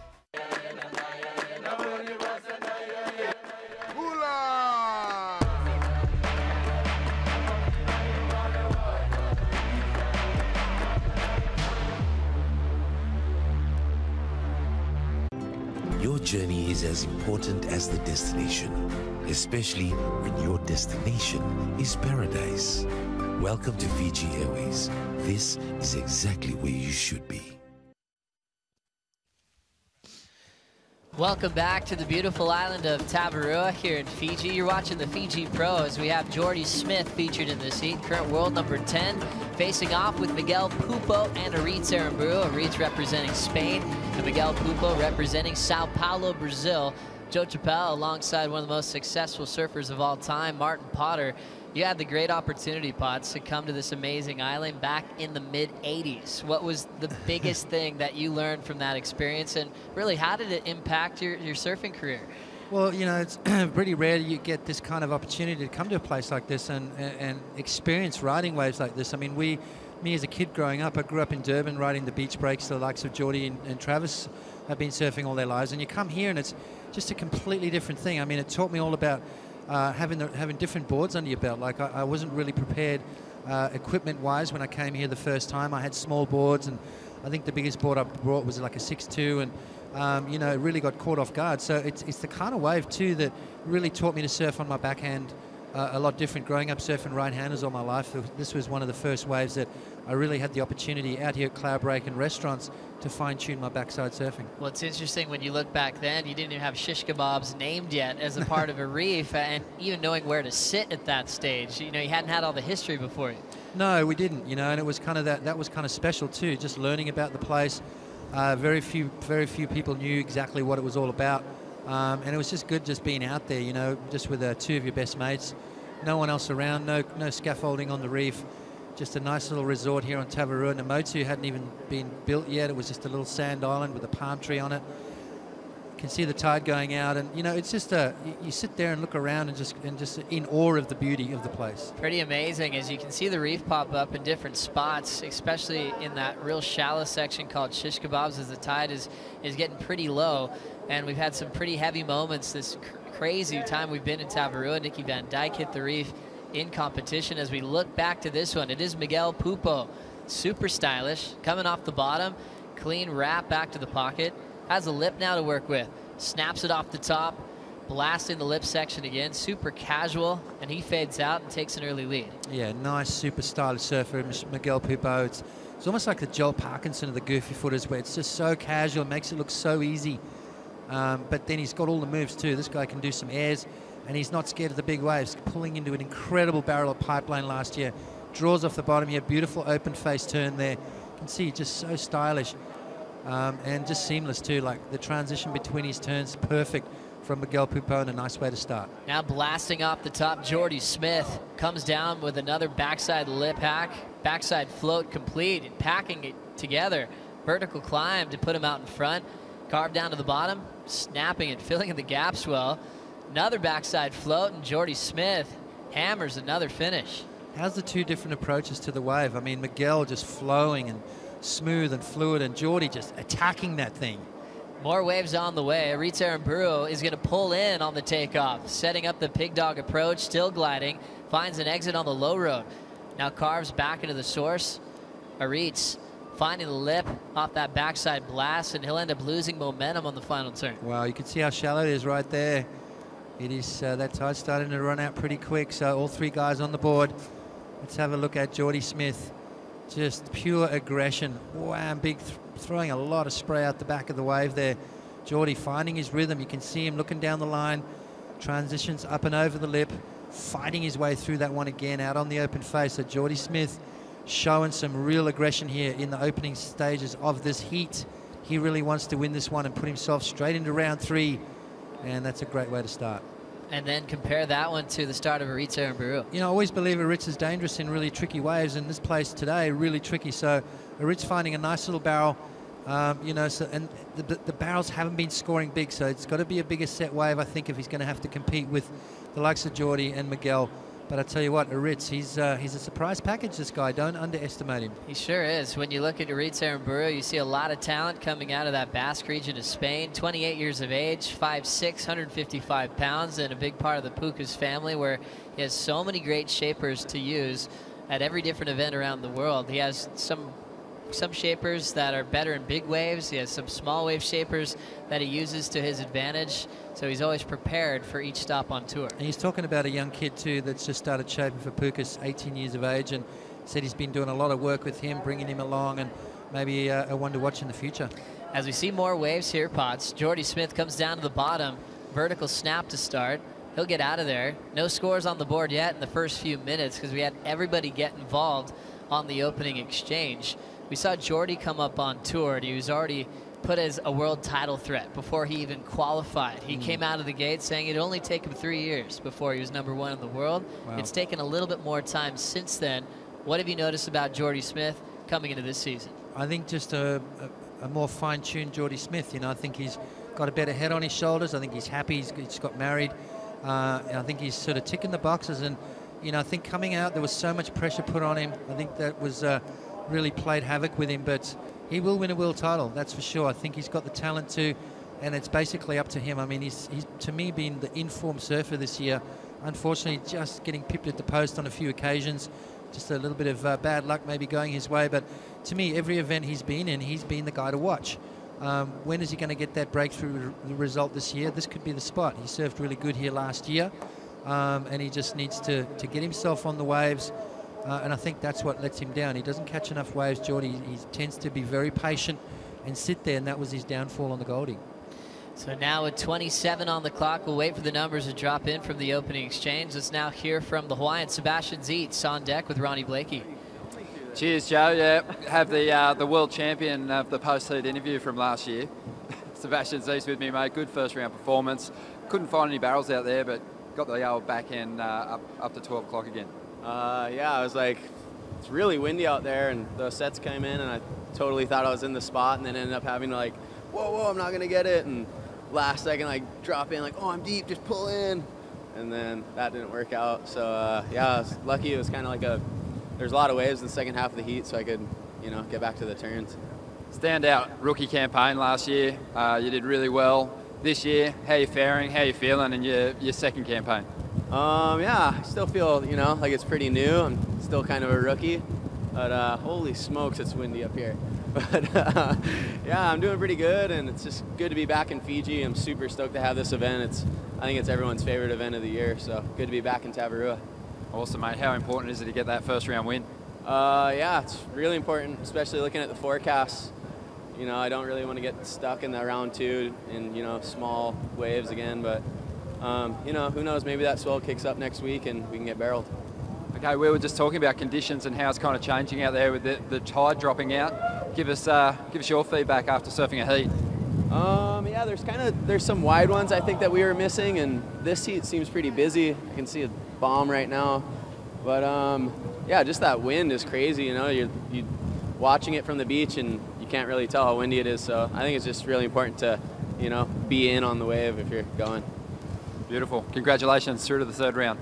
Thanks.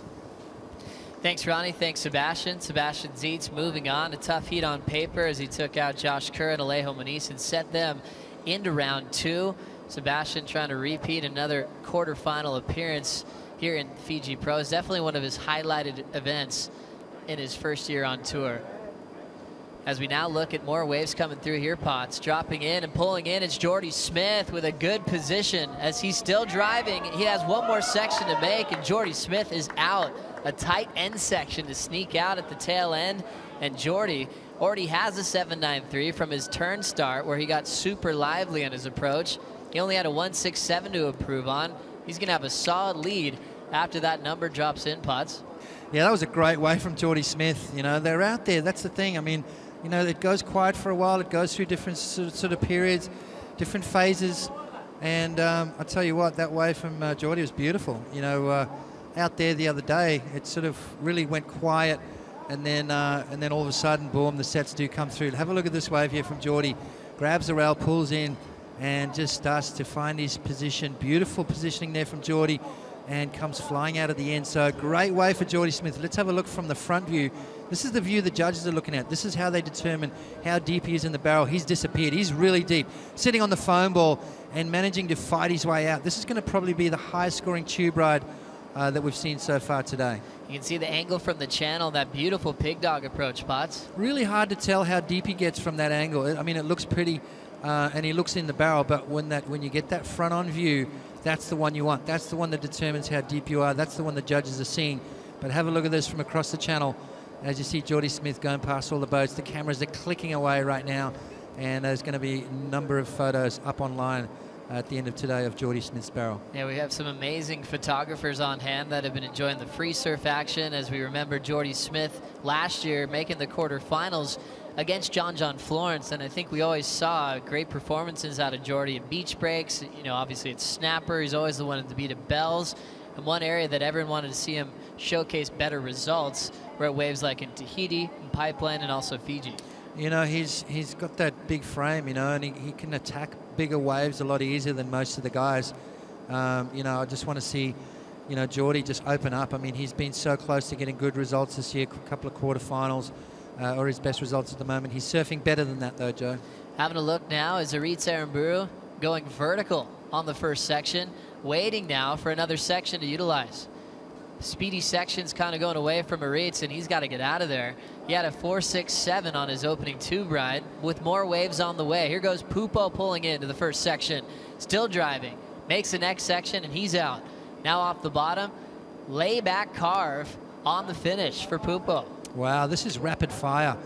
The judges have got their work cut out, and Geordie up and riding as well. Geordie pulls in on the takeoff, still setting his rail beautifully. Good pace and timing. He's got to take a real low road, and he's going to get clamped. One of the biggest guys on tour. We're still traveling through a pretty tight section, Potts. Yeah, for a big guy, he can surf small. You know, he can fit himself in such good positions. He's really agile for a big guy. And Geordie Smith there just looking for the barrel. He's got the taste now, and that's what happens when you know, once you get a good tube, that's all you want to do. It's one of the best feelings in the world. One of the maneuvers that you really look for out here. Let's have a look at Miguel's wave. You can see just a different sort of approach there on his forehand, dragging that hand. At the beginning of that wave, he had his front hand on the board. Great positioning, comes out nice and clean, and then drops the hammer right here. A big carving maneuver to finish off his wave. A good score just about to be locked in for Miguel Pupo, as well as we're still waiting for that wave from Geordie Smith to be locked in. Beautiful vision from the channel. And this is the turn I like right here. Just commitment right there, just putting the board on the rail, putting down that back foot, letting those fins hook in, and laying back into it. So there he is, Miguel Pupo, 22 years of age, 5'9", 150 pounds. Camburi, São Paulo, Brazil. I think the fish they caught yesterday was heavier than Miguel Pupo. It was a gigantic fish, Potts. Kai Otten and B. Durbridge caught massive, you know, had a massive catch yesterday. Having a blast out there on Namotu. Miguel Pupo having a blast in the water here, getting barrel. Big numbers in. Geordie with a 7.93 and a 9.2. As we've had a lot of noise coming here from the island of Tavarua for a very special reason. Todd Klein has a special desk. Yeah, we do have a special guest here on the desk, one of the legends of the sport of surfing here in Fiji, and all over the world we know who this man is. Issei Tokovo, at the early age, back in 1994, you graced the covers of Australian Surfing Life, and you'd only been surfing 6 months. Did you ever think you'd see your 4th time competing with the world's best here at Cloudbreak? Cloudbreak, how was your experience? I think I just like Cloudbreak, you know. It's one of my best break, so that's why I like Cloudbreak. What do you think about like the feeling with everybody here? I mean, you got the whole restaurant camp comes out, all the girls come out to support you, and they all root you on in the heat, watching from the inside the restaurant. While you're in the water, you got the vibe going for you. Oh yeah, I can feel it when I was in the water. I knew everybody was rooting for me, but what can I do? I got the best surfer in the world with me in the water, so. You should hold your head high, brother. You won the trials, and your surfing is fantastic. And as Strider pointed out, you know, a lot of support here, but I think a lot of support all over the world. One thing I'd like to point out, you know, the special culture you have here in Fiji. We open up every year with a beautiful ceremony. Tell us about that and how special it is for you guys to share that with us. Yeah, I think it's very special that we've been holding the comp every year in Fiji. It's very much for us, and it's really touched us that we saw the people and around the world, our cultures and all that stuff. That's then one good thing about having the competition down in Fiji. Are you ready for a rematch with Kelly Slater? For sure, yes. Well, we can see there that we had some beautiful shots of that kava ceremony. And Issei, we want to thank you and all of the staff here for always welcoming us with open arms. And I tell you what, I know Strider and myself and all the ladies in the kitchen want to see you go big in round 2. So best of luck in round 2. Thank you, guys. All right, Issei Tokovu coming up in round 2, guys. We'll see if maybe he surfs later today, but definitely a stand-up guy. And I tell you what, he's got the support of all of Fiji. An absolute legend. Thanks so much, Todd and Strider, for the sit down on the desk. How a was very that special guest. How was that cover shot? I mean, that wave was crazy. At 16 just years old? Only surfing for 6 6 months. months. That was I mean, amazing. Imagine learning to surf at a place like most people around the world learn to surf on little beach breaks, ease into it. Issei just, he comes out and surfs 6-foot Cloudbreak to learn how to surf. What a champion he is. And, I hoped that round 2 goes on hold today, and I hope that tomorrow's 6-foot bombing, because Issei will then just definitely embrace the charge. Well, you see Issei on days when the tide's too low to run heats. He's out there just taking a high line and not going to the bottom because it's dry reef. He's out here all the time, having a blast, and he'll be ready to bounce back in round 2 as we have the big heat on deck. Owen Wright takes on Nat Young and Matt Wilkinson right after this one, an all goofy foot battle. 2 Rookie of the Years featured, and also Matt Wilkinson at probably one of those better venues to do well on his forehand with all the above the lip surfing he's capable of as well. You know what I like? I like that he's got 2 goofy foot in his hit as well. So it's going to be a frontside challenge, and I think it's going to be a little bit of a fair shot for him. I think it's going to be a great heat. Owen Wright surfing really well, and Nat Young ripping as well. So I really fingers crossed for Matty Wilco that he comes out and gets some good waves, and just all surfers really get the opportunity to light it up. Speaking of lighting it up, 9.20 for that barrel for Jordy Smith. That was insane. That was definitely what the judges are looking for. So 9.2 for Jordy. He has the lead. Pupo now comboed as he's driving right now. Plenty of momentum, but he needs something huge to come back. Still waiting for the barrel. He now is starting to tuck in. He does disappear nice and deep. Perfect exit for Pupo, but he's looking for more. Down to the bottom, and he'll wrap it all the way around on the cutback, and he's out of there. His best wave so far was a 5.67. He has to forget about those 2 scores and try to come back quickly against Jordy Smith. Yeah, that was a good start. Miguel needing a backup, a 3.50 as his backup, but 17.142 wave total. That is huge. Miguel's got to look for the sets, and Jordy Smith up and riding. Jordy trying to better a 7.93, attacks the first section on his backhand, and he hops out. He was sitting second priority, so he just had a look. Arit's holding the first priority out the back, needing a 9.7 to take out Jordy.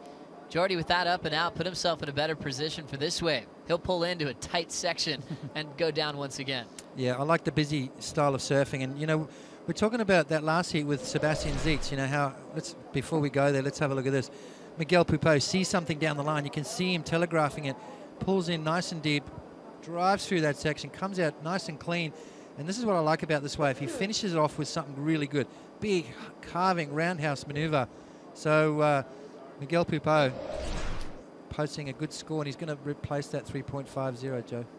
So a big moment for Miguel Pupo to try to come from behind. He's been surfing so well in this heat, but just smaller scores, smaller waves. We look back in his career, and he's had a couple of 13th places in his last 2 starts last year. He ended his road in round 3, and the year before he lost to Julian Wilson in round 3. Pupo, though, impressive in solid left-hand tube rides. We'll see if he can find a little bit more right after this short break. We'll be right back after this.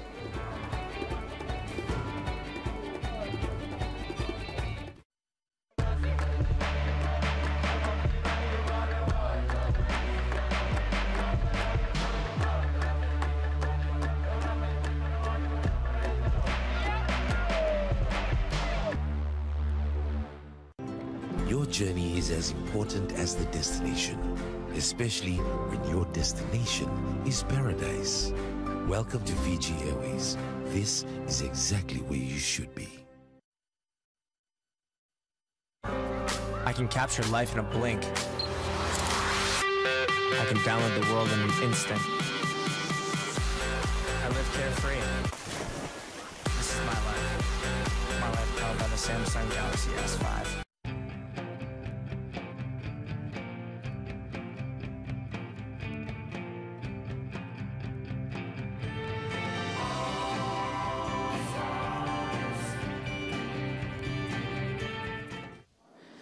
Welcome back to Tavarua. You're watching the Fiji Pro. Jordy Smith with the best numbers so far, 7.93 on his opener. 2 waves later, he dropped a 9.2 to take a pretty solid lead. Aritz Aramburu can turn it with 1 wave. He needs a 9.7. And Miguel Pupo is still in a combination spot, needing to break a 17.14 total to take the lead and go right into round 3.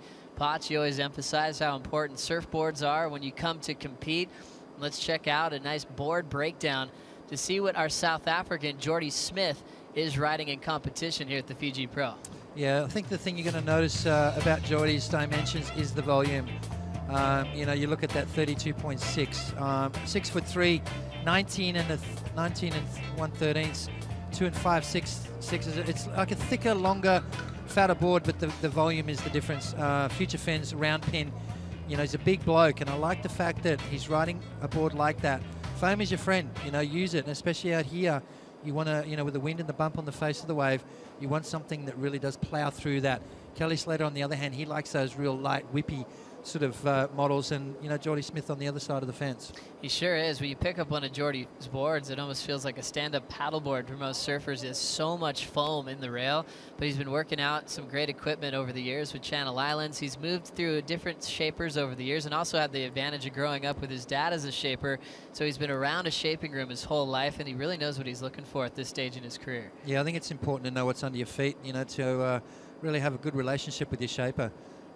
You know, we've seen the relationship that Kelly has with Al Merrick, but let's have a look at this wave from Aritz, and this is his 7.343, I beg your pardon, and just surfed it really well. And this is the thing with Aritz, he's such a sneaky guy, just goes down there, but he surfs really well in difficult waves. Have a look at this one. This is the 9.20 from Jordy, nice and deep in the barrel, just disappearing, and that's what the judges want to see. This is the waves that you've got to be looking for when you're out there. That's the big point scorers there, and Jordy Smith finding it. Kelly Slater found that in his heat, Jordy in his, but Miguel, stylish as ever, comes out of a nice tube and just drops the hammer on that turn there. Just not enough for him, still with a 5.67, a 5.10. Still looking for that 17.14 two-wave total. So now more action from Miguel Pupo. He'll stall for the tube. He's still driving. Doesn't get super deep. Next section puts him deeper, but he can't get out of it. He's down once again and still comboed. Back-to-back waves in that mid-5 range zone as Miguel Pupo's fighting back. We'll see another ride for Jordy Smith now. Deep on this one. He's had a lot of activity. We remember that first event where he ended up going down to Tiago. He was pretty upset because he was too selective and didn't catch any waves. You can see him recover from that right now. He's not let anything go by. No. You know, we saw Sebastian Zietz do it. You know, I think the more waves you catch, you saw Kelly do it as well. His wave tally was up in the 10 or 11 wave total. So you've got to do that. You've got to, you know, keep that rhythm going. If the longer you sit there and wait for something that may not come, and it might be one of those lulls that hit, you know, 10-minute lull or whatever, and if you've got no waves under your belt, you're going to come up short. So keeping busy is a really good strategy, especially out here in the 3-man heats where, you know, you can catch a wave. It might not be the best one. It'll reposition you down the reef, and all of a sudden you're in position for something better. So keep it going. Keep that wave count up, and you'll eventually sneak into some good ones. Well, first priority, Potts, right now is with Aritz Aramburu. He had a 7.43 on his second wave, and his low score is a 4.67 as he needs to take this one out with 6:20 to go. As we want to know how everybody is watching the Fiji Pro around the world. How are you watching? Just remember to hashtag Fiji Pro as we represent D. Christian Son 10 at ASP, enjoying the webcast from Kansas. So thanks so much. We know you don't have an ocean right out in front where you're living, but we'll try to bring it to you here in the South Pacific, here in Tavarua. Thanks for watching, and we have much more to come with a few more heats on deck coming up. The all Goofy Foot matchup, but also Julian, Bede, and Jadson hit the lineup in Heat 11, and followed by John Florence, CJ Hobgood, and Travis Logie. Potts, you know how Travis is feeling at this stage? Well, I saw him paddling around in the pool earlier, just testing out that shoulder, practicing, you know, the stand-up, and just getting a feel for it. I think he's going to be okay. He's a tough little guy, and I think he's going to, you know, at least give it a go. I mean, Obviously, if it hurts too much, he won't, you know, but he's going. Well, here goes Jordy Smith with second priority taking off on this wave. It's not effective. He's been the most active, but that one doesn't fit into his top 2. Hitting the 5-minute warning now. We'll see Aritz Aramburu leave that pole position. Now he's starting to drive, pulls into the pit. Quick vision, second section could put him deeper, still highlining and sneaks out. A hard way to exit that one, Potts. Yeah, that was a tight little barrel. So Aritz just showing his technique and how good this guy is at getting in and out of that tube. That was a great little wave, but looking for something special. Needing a 9.70 as we see the water shot here for Aritz. Double pumps, he grabs well. Perfect positioning as he goes past Jordy. Look at how tight he gets up there. Nice and tight in the barrel and then sneaks out of the end. So great surfing from Aritz. And it's going to be interesting to see where this fits in. He's looking to replace a 4.67. Ultimately looking for something up in that excellent range, almost close to perfection. 9.70 required from Aritz Aramburu. I think it's back to the drawing board, but definitely surfing well as Aritz. Well, Aritz Aramburu has had experience here in Fiji in the past, where he ended up finishing in round 3 back in 2008. So he's always been known for his backside tube prowess, especially with waves like Mundaka in striking distance. Loves backhand barrels. He's put some heavy surfers up against the ropes, and this is kind of like his second coming to the tour after a few-year hiatus, spots. Yeah, you know, every time these guys are given a second chance, they don't really let it go. Look at Freddie P. Look at Josh Kerr. You know, Aritz in that same boat. You know, it's not new to him. He's done this before. It's not like he's a rookie. In the sense of he hasn't experienced the big stage before, so he's got that under his belt. He's got the experience, he's got the wave knowledge. It's just a matter of getting himself on the right waves. Here we go, big set. Having to move our goofy foot in the line of Miguel Pupo, pulls into the first section, still standing tall. He makes it out. Second section pulls him in again, and he's flying out on the inside. Miguel Pupo now looking for turns, sets the rail, and ends up incomplete on the roundhouse cutback, but 2 sections to pull into the pit as he's still trying to break the combination. Wow. Well, is that going to get him out of the combo land? It's, you know, needs something up in that 7.5 range to bring it down to a 1-wave total. How's the positioning here from Miguel Pupo? Perfect. As he drives through those little barrels, and again, he keeps it going, and Miguel comes flying out of the end. So great positioning, great ability there from Miguel Pupo. And we see here from this is what the judges saw, Joe. So they're all going to see how deep he was in the barrel. First section was nice. He hits the brakes again, backdoors that section, and this is where it starts running. So he's disappeared a couple of times there and then comes flying out nice and clean. He doesn't finish this turn off, but I think all the damage was done. Miguel Pupo, we see him pulling in from the channel. He really makes you feel comfortable when you watch him surf. He's such a beautiful style and a great read on this wave. Yeah, perfect read on this wave. I mean, that was a really hard barrel to make on your backhand. So, you know, Miguel just showing his technique. Now Jordy Smith on maybe one of his last waves of the heat. Backside barrel attempt for Jordy, ends up stopping short. He's catching so many waves in this one. With 2 minutes on the clock, he might have time for one more putt. Yeah, definitely. I think he's definitely having some fun out there. Pupo, though, feeling the sense of urgency. He's up again. Can't find an exit on that tube, but better numbers are coming in from his wave before. The 2-barrel exchange is now coming in at a 7.03. Moves to second, but for Pupo, he's still in a combination spot for the win. Yeah, you know, that's he's looking for something in the high 7-point range. 7.93 will get him out of, you know, combo land, so to speak. But with 1.5 minutes to go, that's a 2-wave total. It's going to be a tall order for Miguel Pupo. Minute 30 remaining, and now we see dropping down to the bottom, Aritz Aramburu. Setup work to start, looking for the tube once again. Goes off the bottom and opts to kick out. Aritz kind of made his message clear from the start that he was looking for the tube on every wave so far. You know, that's what these guys want. You know, Cloudbreak renowned for that tube riding, but you know, up until that Jordy Smith wave, the highest scores we've seen so far today have all been from maneuvers. So Jordy Smith may be changing the pace of play, and all the surfers hearing that score being called out are now looking for the barrel. So it takes a special kind of wave. You've got to read it as it comes, and if that doesn't allow you to get that barrel, you've got to make sure you really do capitalize and put some big scores on the board. So 45 seconds to go. Jordy Smith looking pretty comfortable. More waves on the way. Aritz can do it with 1 score if he gets a 9-7, but it's Jordy again. Going off the bottom, hammering the first section with a backhand carve. Big snap to follow. Amazing transition as he follows suit with a big rip in the pocket.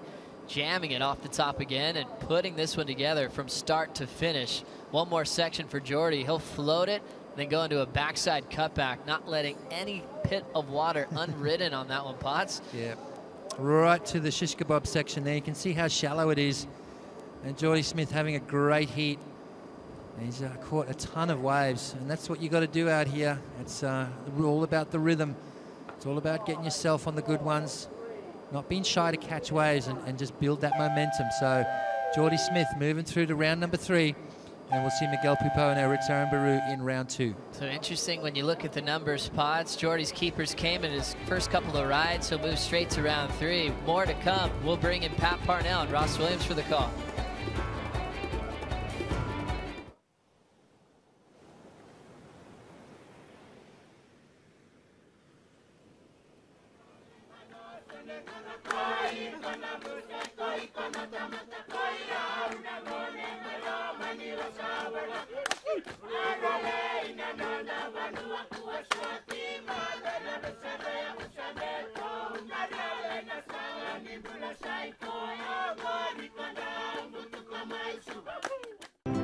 Your journey is as important as the destination, especially when your destination is paradise. Welcome to Fiji Airways. This is exactly where you should be. I'm in tune with my body. It speaks to me and pushes me. This is my life. Samsung Gear Fit.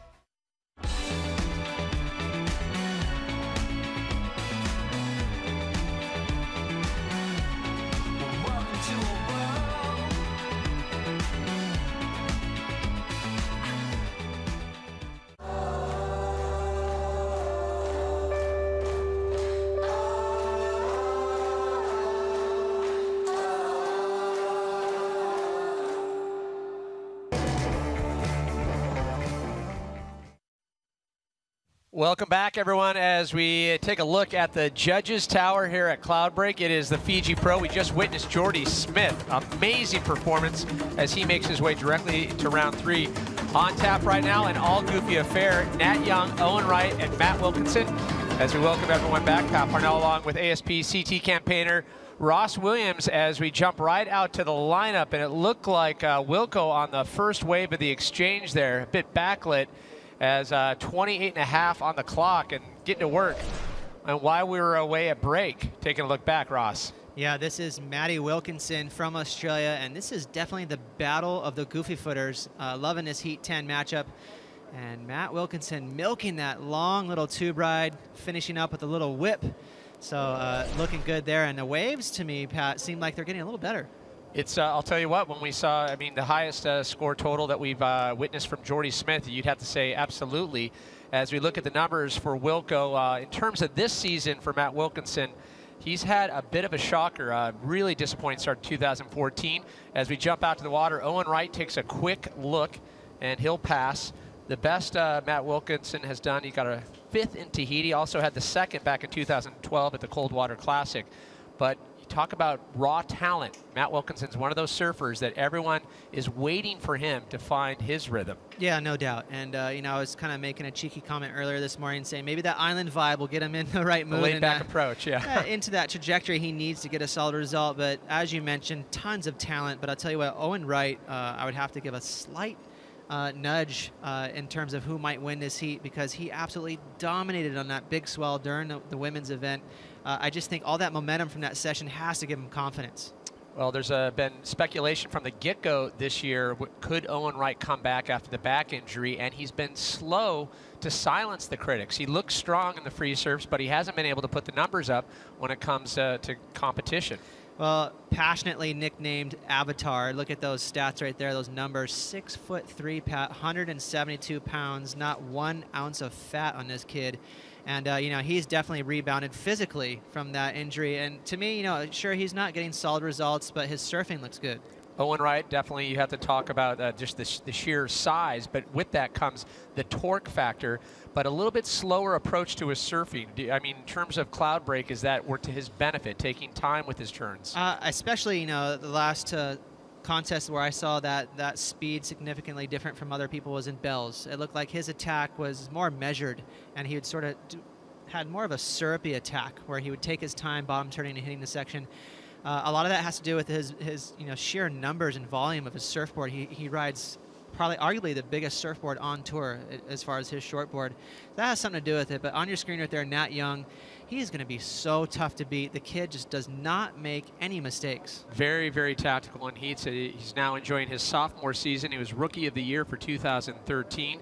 Had the close potential for a win there at Bell as a second-place finish, and I think it opened a lot of people's eyes in terms of his ability and how he can do on the CT. And having that success, it kind of brings him into 2014 with a little bit more of expectation.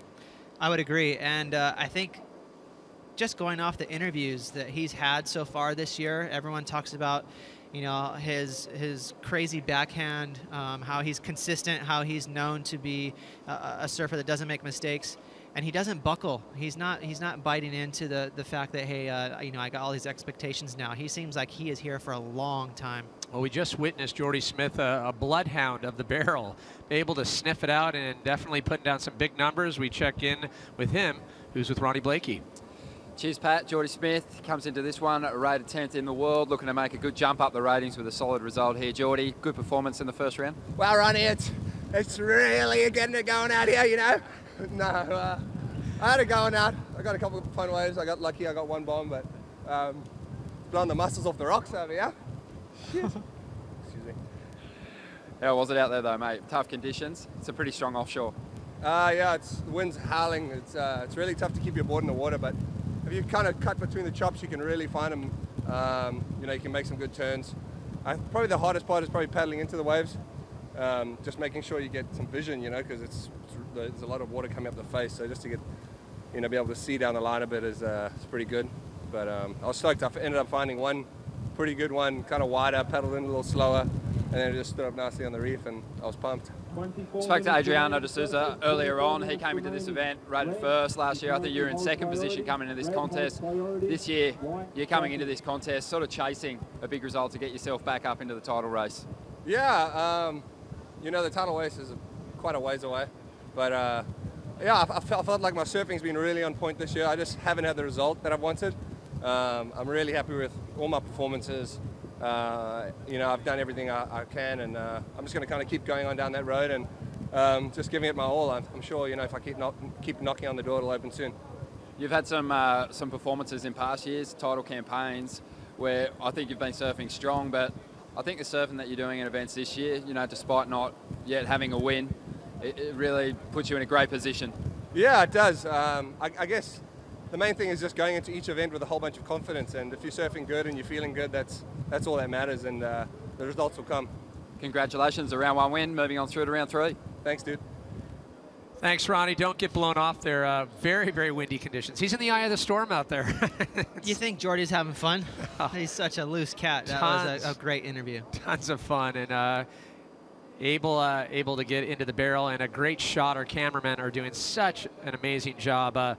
Often these guys up on, these basically constructed pedestals, if you will, in the middle of the wind, and it's amazing they don't get blown off. They're probably tied down. Yeah, you can see that wind whipping up out there, even a couple of cat claws, and that just means that wind is possibly reaching 35, 40 mile an hour out there on the open ocean. So, Jordy mentioned into the open ocean. So, Jordy mentioned getting into these waves is pretty tricky. You really have to stay low to your board and make sure you paddle early. We'll speak to that a little bit. Try to break it down for the viewer, the difficulty when it's blowing this hard in terms of getting your vision, being able to see everything that's going on. You have to imagine that some of it has to do, surfing by braille. It's one thing visually, it's another thing if you paddle a little late, and these surfers are so used to having it their way. They're so good and efficient at paddling. Today you have to be a little more gun-shy in terms of paddling, just a touch earlier and making sure you get into it, because the wind is that strong. If you get stuck paddling a little late, you could get hung up. Well, lots of wind still blowing, as we can see, just an amazing amount of spray as Wilco sits on top, 5.34. Owen Wright needing a 5.34. And Nat Young yet to get his first wave in the exchange. You were talking about that syrupy style of Owen Wright. Little contrast when you talk about the sense of urgency of Nat Young. What is it that's different in Nat's approach that seems to work for him? just kinetically, I don't know, the way he springs off of his surfboard, he has that stocky stance, a very solid set of legs on him, one of the strongest surfers on tour, and he uses it to his advantage. He really springs into his turns with so much power. So even though one of his go-to moves is sort of a stab, if you will, on his backhand, it looks like a powerful move because he actually explodes off of it and throws spray. So he's a very impressive surfer and a very quick-minded surfer. He does everything in pretty much a hurry. And it's an interesting side note, Nat Young was one of the few surfers to come in early during the women's event along with Owen and was focused on getting a little more Cloudbreak time. He talks about restaurants being that long barrel, but he says if you can get the right wave at Cloudbreak, it'll be the biggest barrel of your life. And he said he's had some of the best waves out here that he's ever had from anywhere in the world. Yeah, and that's going to be a repetitive comment by all these surfers. You know, the more they visit, the more likely they're going to get one of those tubes. But, you know, I watched Nat warm up here a few days ago during a session that was only about head high, and he looked great. Just nothing but forehand carving snaps. His surfboard looked really good under his feet. So, you know, he can get it done on his forehand despite, you know, everyone being so excited about his backhand. And you talked about that uber competitive aspect of Nat Young. Also very, very fit. He's been working with a trainer in Santa Cruz developing a very surf-specific regimen to keep Nat at his, you know, top shape for the CT as we hit the under the 20-minute mark here, and Nat Young yet to catch a wave. Wilco on top by merit of the 4.67 and a 1. So we saw conditions start to improve, some barrels on tap and getting just a little challenging, that in-between time, and lots of wind. Yeah, it looks like a frigate bird there surfing in the wind right next to the break there. He doesn't mind the wind, does he? But yeah, you know, there's a little bit of a contrast. We talk about the looseness, you know, and the attitude that Matt Wilkinson has, and then you have Owen Wright, nicknamed the Avatar. He's such a specimen, and Nat Young, sort of out of that same chip off the block. So it'll be interesting to see who can get in a groove here, because Pat, all day long, whoever seemed to be in sync with those 2 or 3 good waves, they're going to take the heat down. Matt Wilkinson, unfortunately, in Brazil, he came down with a really bad case of flu. A lot of anticipation and excitement leading into the 2014 season, and he was re-engaged and going to reassert himself, taking things a little bit more serious in 2014. We'll have to see if he can hold on to the lead when we come back to the Fiji Pro after this.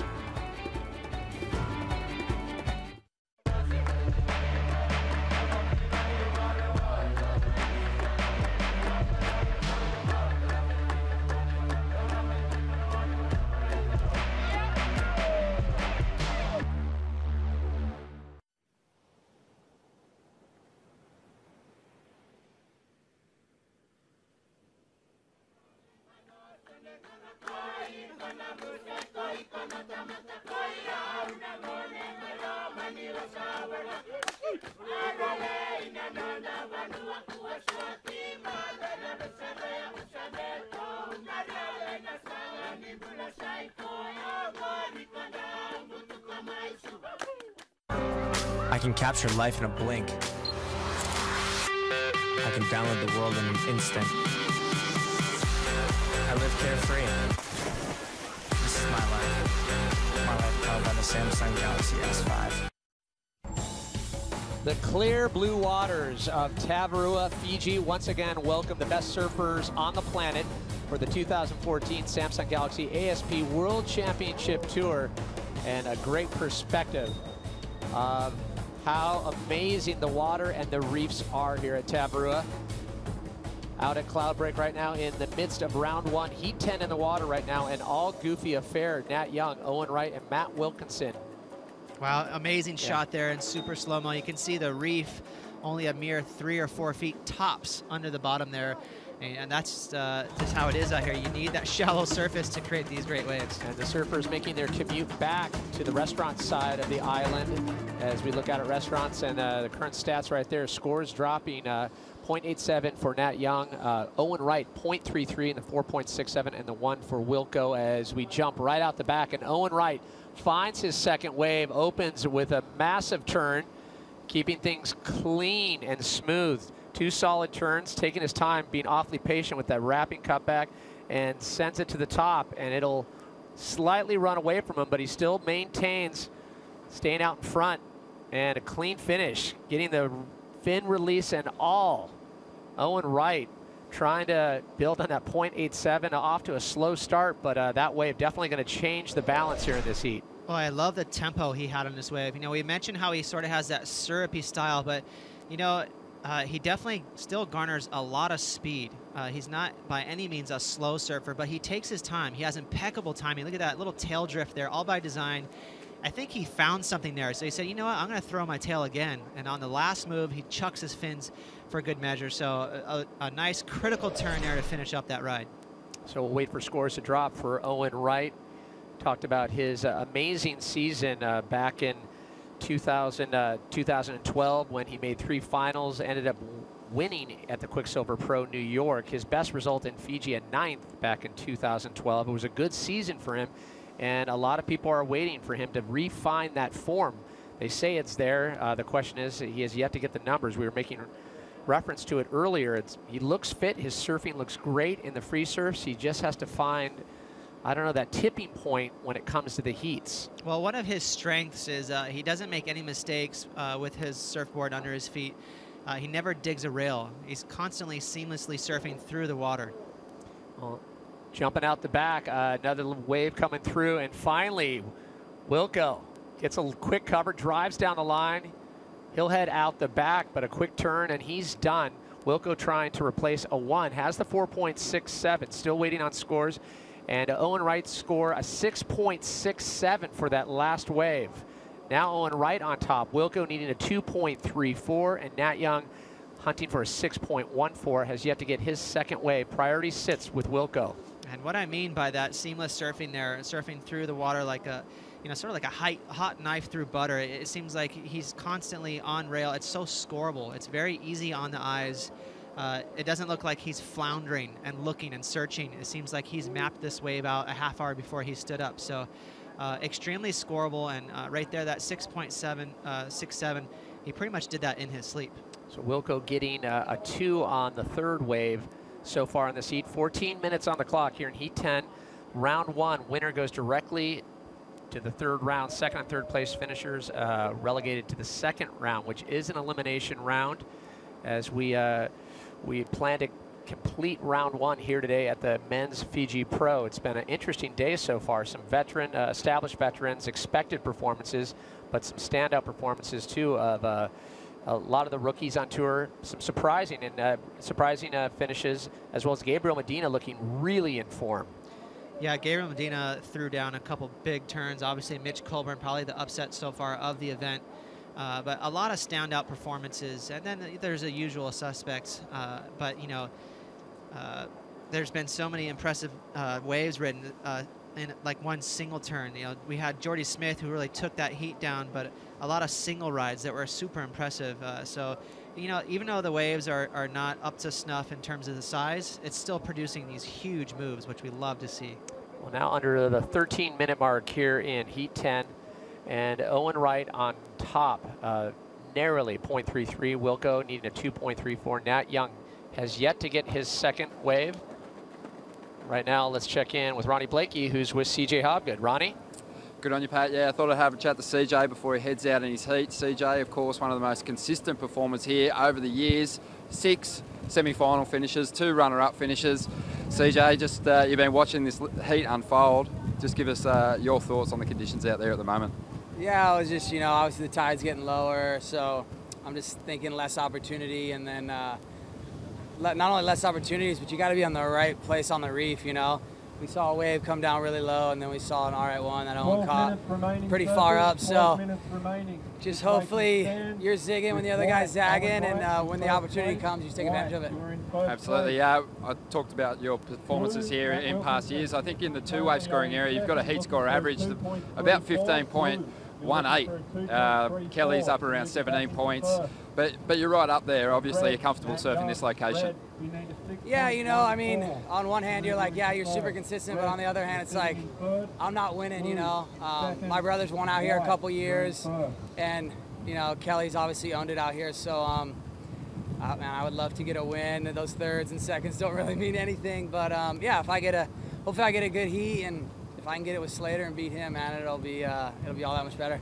We saw you surfing with an incredible amount of fire last year, and really loved your passion throughout all of the World Tour stops last year. How are you feeling coming into 2014? Thanks, guys. I don't know if I deserve that, but yeah, I'm feeling great. You know, I love surfing. I'm excited what I'm doing. I wouldn't want to be any place in the world than in Tabarua right now, and yeah, it's pretty simple as that. Beautiful. And loving the new hat too, mate. What's going on there? Oh, cheers. Yeah, we're you know, us surfers got to protect us surfers, right? Love it.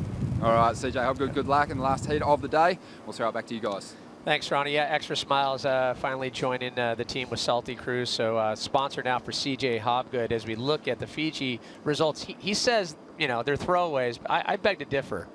Yeah. I know he wants to win, but... It's amazing. Yeah. It's sort of like that same topic when you talk about Taj Burrow and a world title. You know, for CJ to not have a win out here is pretty amazing because everyone regards him, next to Kelly Slater, the best surfer out there. You know, I had a chance to hit a couple balls with him on a tennis court too, and he's like Agassi. He's pretty smooth on a tennis court. So talented individual. The CT, it doesn't end when you get out of the water. The competition continues no matter what the sport. And, you know, CJ's got the same problem that Parko has. When the fish start biting, his I don't know, his attention span starts to drift to, you know, elsewhere outside the break. So he's going to have some interesting days here. If we do have a couple lay days, hopefully get out there and pull in some big tuna. We hope we want more tuna. We want more sashimi here on the island. Well, the boys from Florida, you know, they love their fishing. Obviously, they got a lot of practice growing up with all the inlets, and so they love their fishing. But so do the Aussies, and you know, this is a place that arguably you could come to go fish, not even bring a surfboard. So it's just you know, such a special place. Well, 9.5 on the clock, and a really interesting heat. You heard CJ talk about his perspective. It's getting more challenging out there with the tide dropping. Nat Young has yet to get a second wave, and if it were to end right now, Matt Wilkinson would advance directly to round 3, but we still have time on the clock. Priority sitting with Nat Young out there in the red jersey. Owen Wright was second priority, so Wilco right now on top, albeit narrowly, as we see a little activity out the back, and it looks like Nat Young, he'll be able to get himself into this one. Times the bottom turn perfectly, sends it to the top. Nice carve. And a quick cutback. Once again, stays with it. Beautiful line so far for Nat Young. Just trying to get a second score. All he needs is a 6.4. Can he milk it out of this wave? Starts to soften up a little bit, but he stays with it. Entering that inside shallow section. He'll hit it to the top, get a quick release, and we'll finish off that wave for Nat Young. That's what makes Nat such a smart competitor. He knew to milk that wave all the way through the inside to possibly get one more bonus section, and guess what? He did. He released the tail and finished with a nice move, but on the outside, watch this wrap. Clean rail surfing from the kid from Santa Cruz, and right here, another sweeping little cutback, and this is where the wave stands up a bit, and he's able to knife another huge carve there. Tons of spray. He's got so much power. And on his forehand, he's really able to rely on that back foot, and he's going to stomp on it right there, milking this one all the way through. And I love that he mixed it up just a little bit with the tail release right here. Flicks the nose around, so a nice, exciting move to finish up there. Well, he needed a 6.4 as he dropped in on that wave. Matt Wilkinson is sitting on a 4.67. His low is a 2.6. We made a mention of it earlier. Best result Nat Young has had here in Fiji was 9th. So looking to improve upon that back in 2013, his sophomore season on the CT. We always talk about that Santa Cruz to the core approach.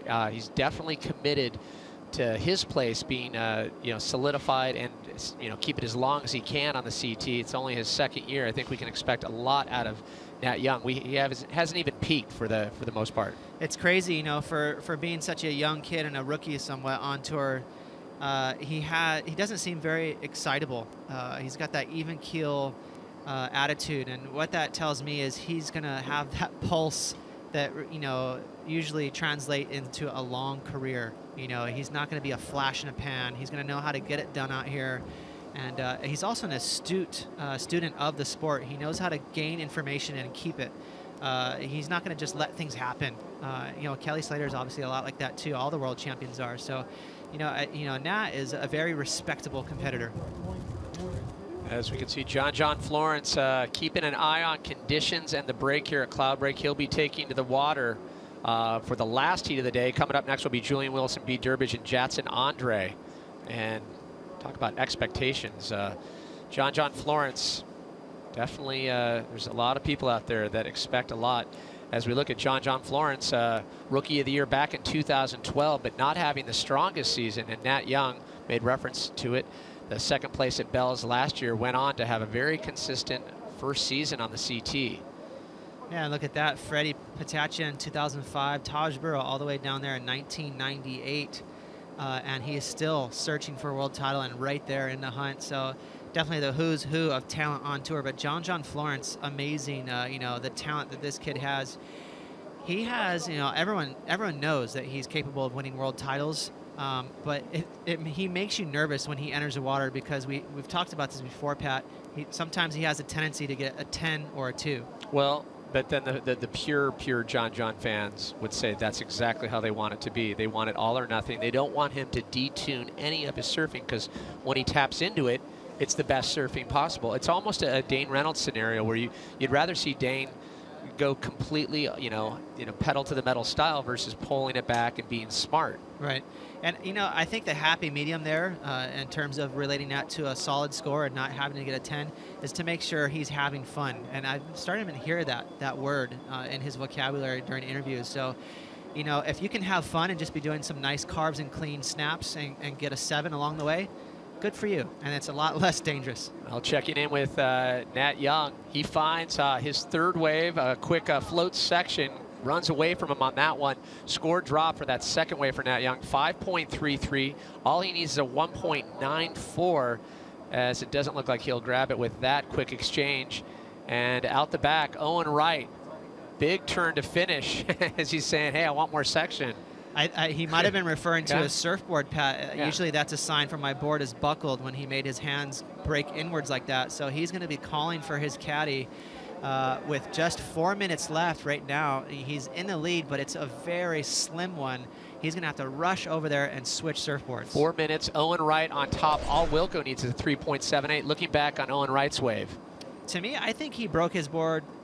He might have felt it right there. All the pressure on between his 2 feet when he landed that turn, the board couldn't handle it and it snapped. It actually buckled. Some of the foam cracked between the resin, and he felt it right away under his feet. I'll tell you what, with 3:45 on the clock, Wilco only needing a 3.78. Nat Young only needing a 3.12.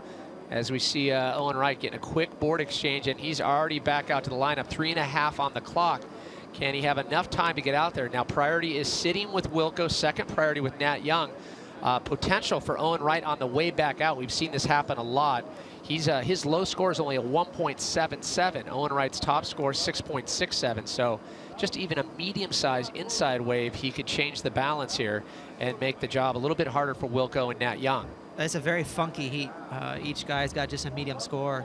And as we see on the inside, Owen Wright just looking to ditch a 1.77, and he could very well do it just with those 2 turns. It's going to be interesting. So now, before he even dropped in on that wave, Wilco needed 3.78. Remember, Nat Young a 3.12. Priority sitting with Wilco.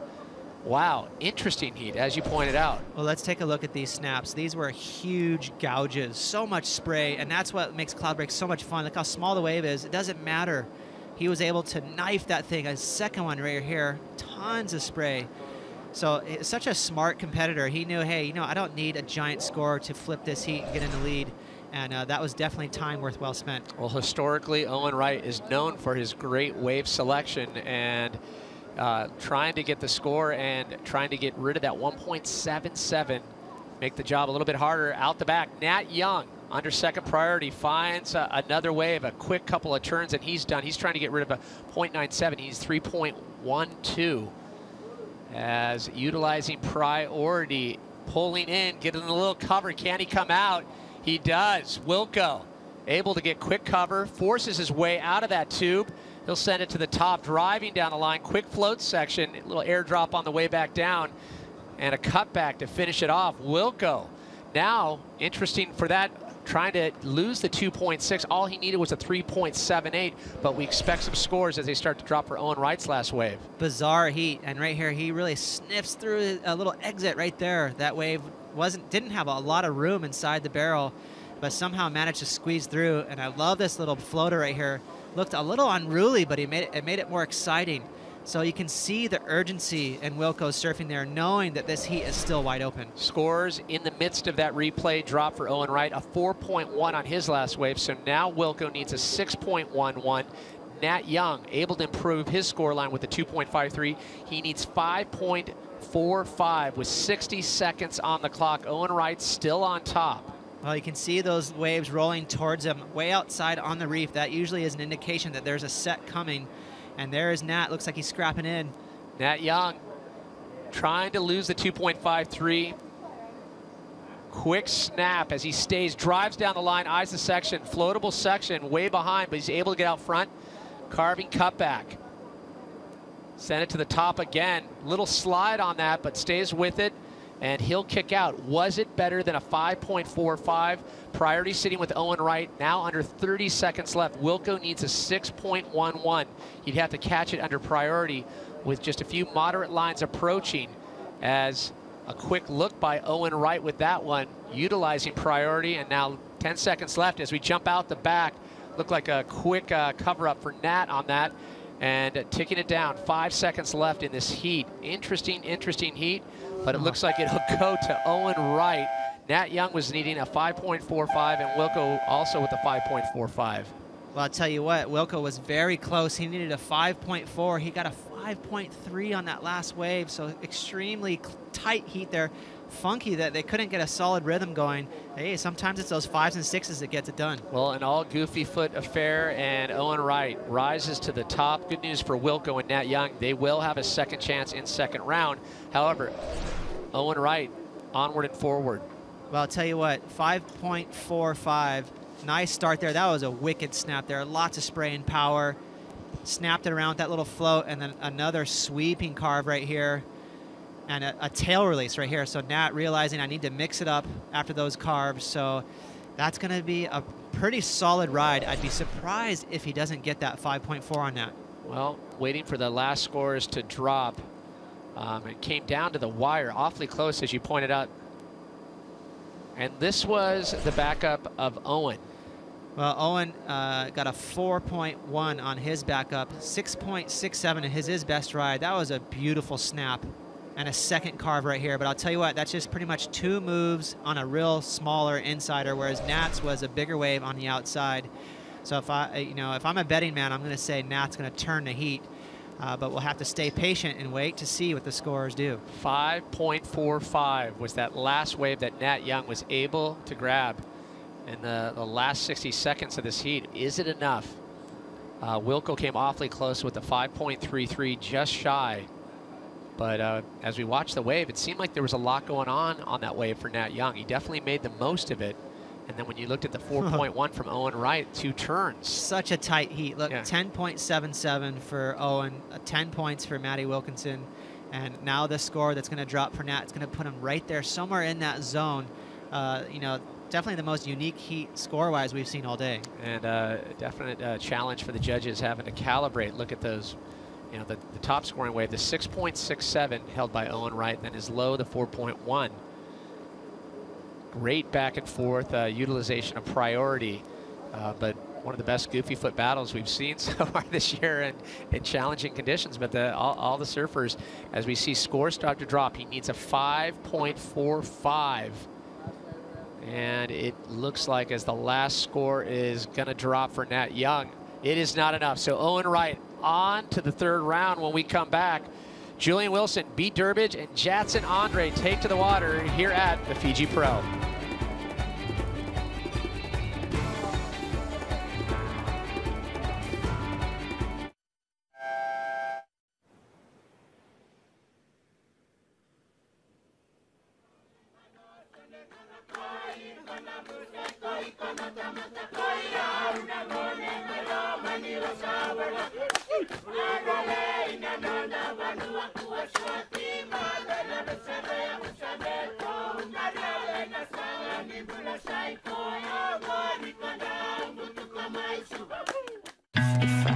I'm in tune with my body. It speaks to me and pushes me. This is my life. Samsung Gear Fit.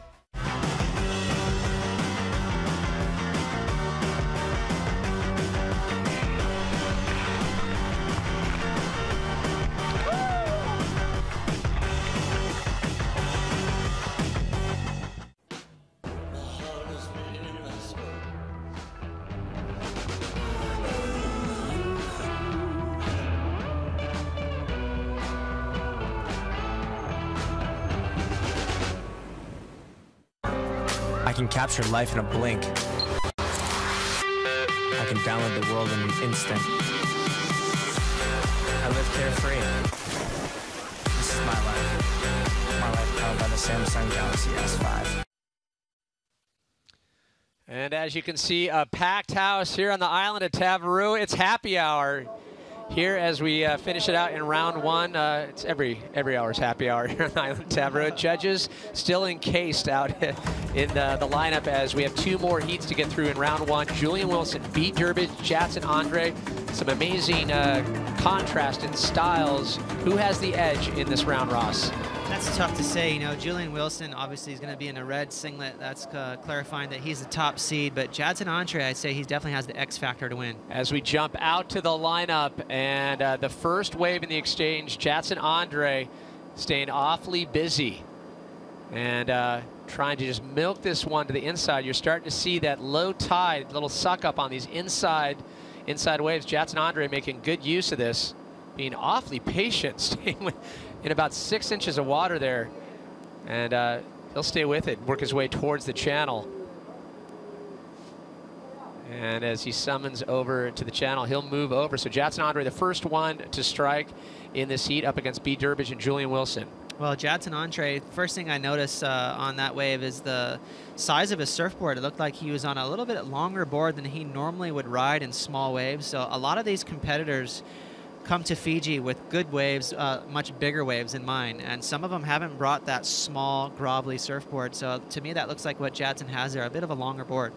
So both surfers paddling as we're establishing priority there.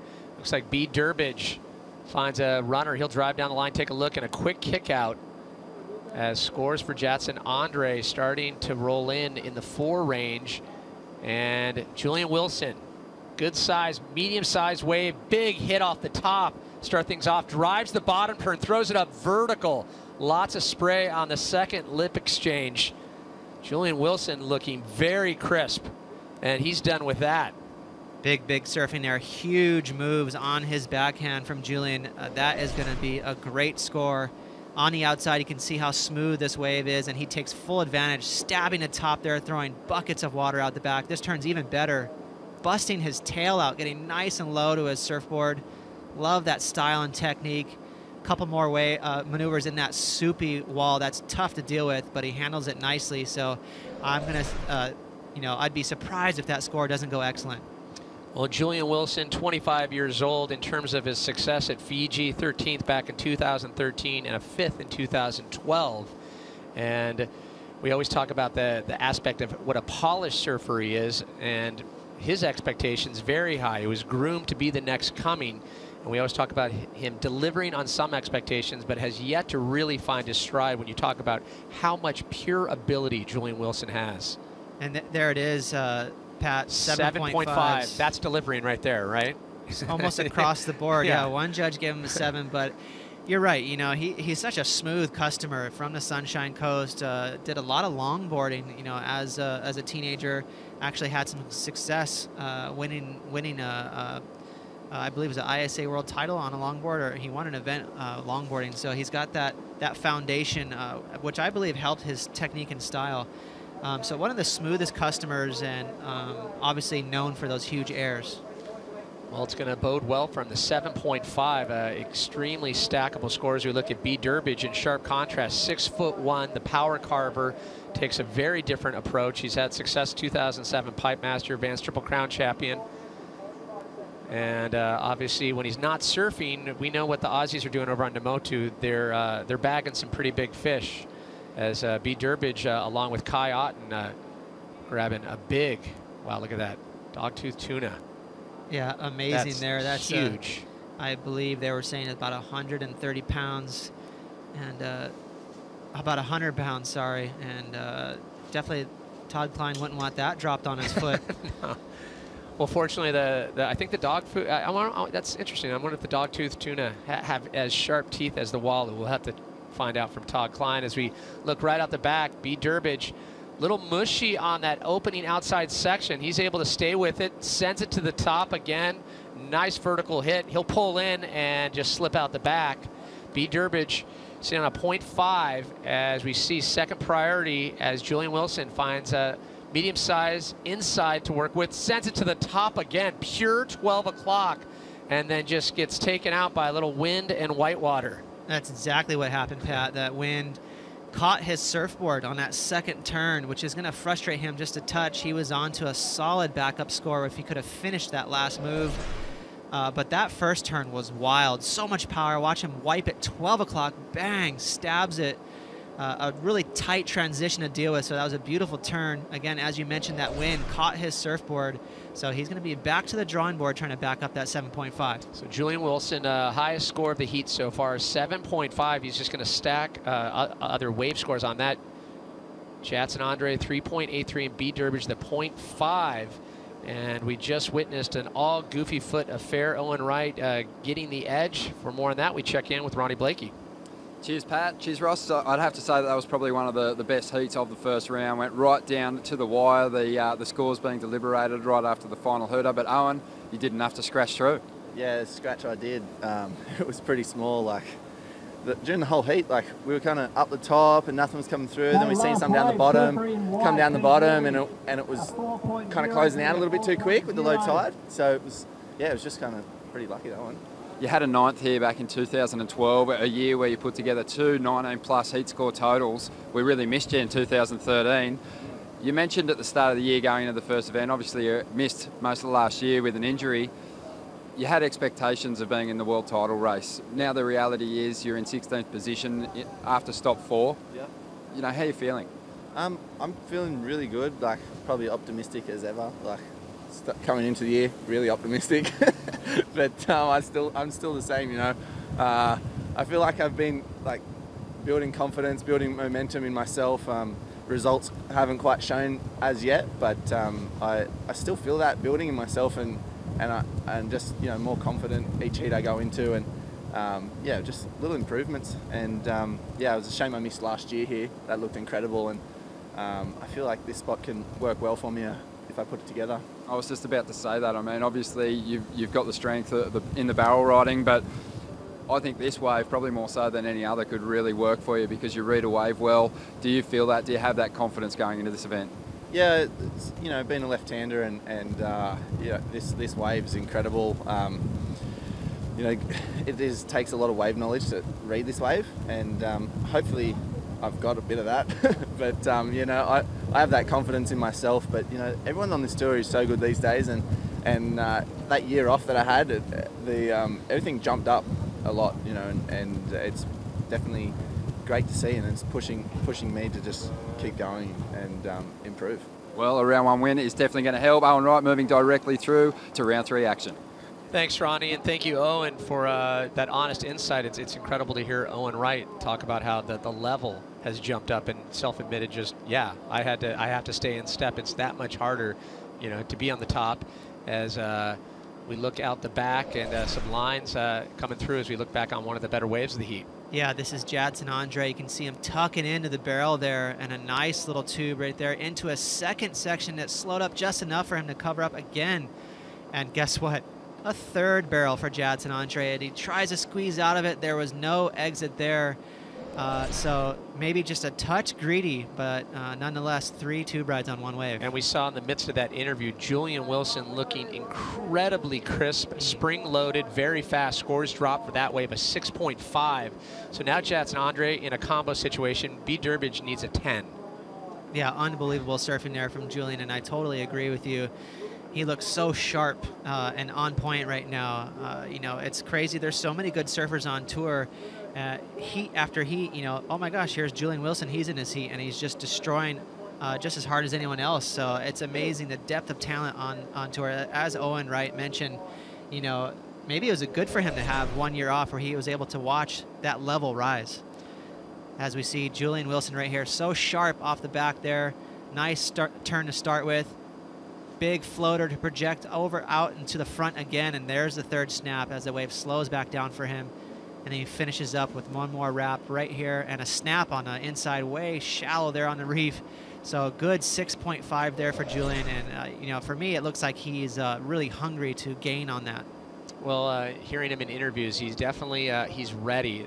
As we jump out, and it looks like Jadson Andre finds another one, big floatable section. He'll take a little drop, 2 floaters in a row, and a lot more air to navigate on the way down on the second one. Well, you can see how springy Jadson is. Yeah. He's got so much flotation under his feet. He looks like he's ready to just fly in the air. And he may have buckled his surfboard. Usually that's a sign. Those 2 big floaters, I tell you what, Pat, there is a ton of pressure when you land in the flats like that with both feet on the board. You can see him. Yeah, he was motioning down to the board to switch it out. And right here, big floater. That one, he had a little transition, but this one he lands more in the flats. Right there, he launches out, and that's when your board lands flat like that, something has to give. When your feet are apart, usually it snaps between the 2. Right there, just enough transition, it's just soft enough, but this one, watch how his board lands flat right off that transition, and guaranteed it snapped right under his feet there. Well, unfortunate for Jadson Andre, was getting some good distance, using that functional floater to try to work his way down the line. He's needing an 8.67. He's out of combo by virtue of the 5.33. B. Durbridge still needs a 10. His low score, 0.5, a throwaway. So B. Durbridge, his high score, a 4. But Julian Wilson just throwing some amazing numbers early on in this heat, 7.5 and 6.5 with 17.5 left on the clock. And Julian Wilson, 2011 Rookie of the Year. You mentioned winning the ISAs, the under-16, had success even as a longboarder early in his career. Definitely showing the polish here today. He's looking very, very smooth, unstoppable at this point. It's amazing how technically sound he is with his airs. You know, he's one of the best in the business with those grabs. He can do the slobs and the mutes and all those technical grabs more than anyone. So amazing surfer as we see Jadson making his way back out. And Jadson Andre, another surfer, obviously has a deep, deep repertoire of airs. But right now we can see some good lines and a lot of wind. Challenging to get in, but when they can find the sections, some time for cover up, finding a few pits, they're out there, albeit hard to navigate. 16.5 on the clock as heat 11, round 1. And immediately following, we'll be going to the last heat of the day. John Florence, CJ Hobgood, and Travis Logie. Still more surfing to come here from Tabarua when we come back to the men's Fiji Pro right after these words.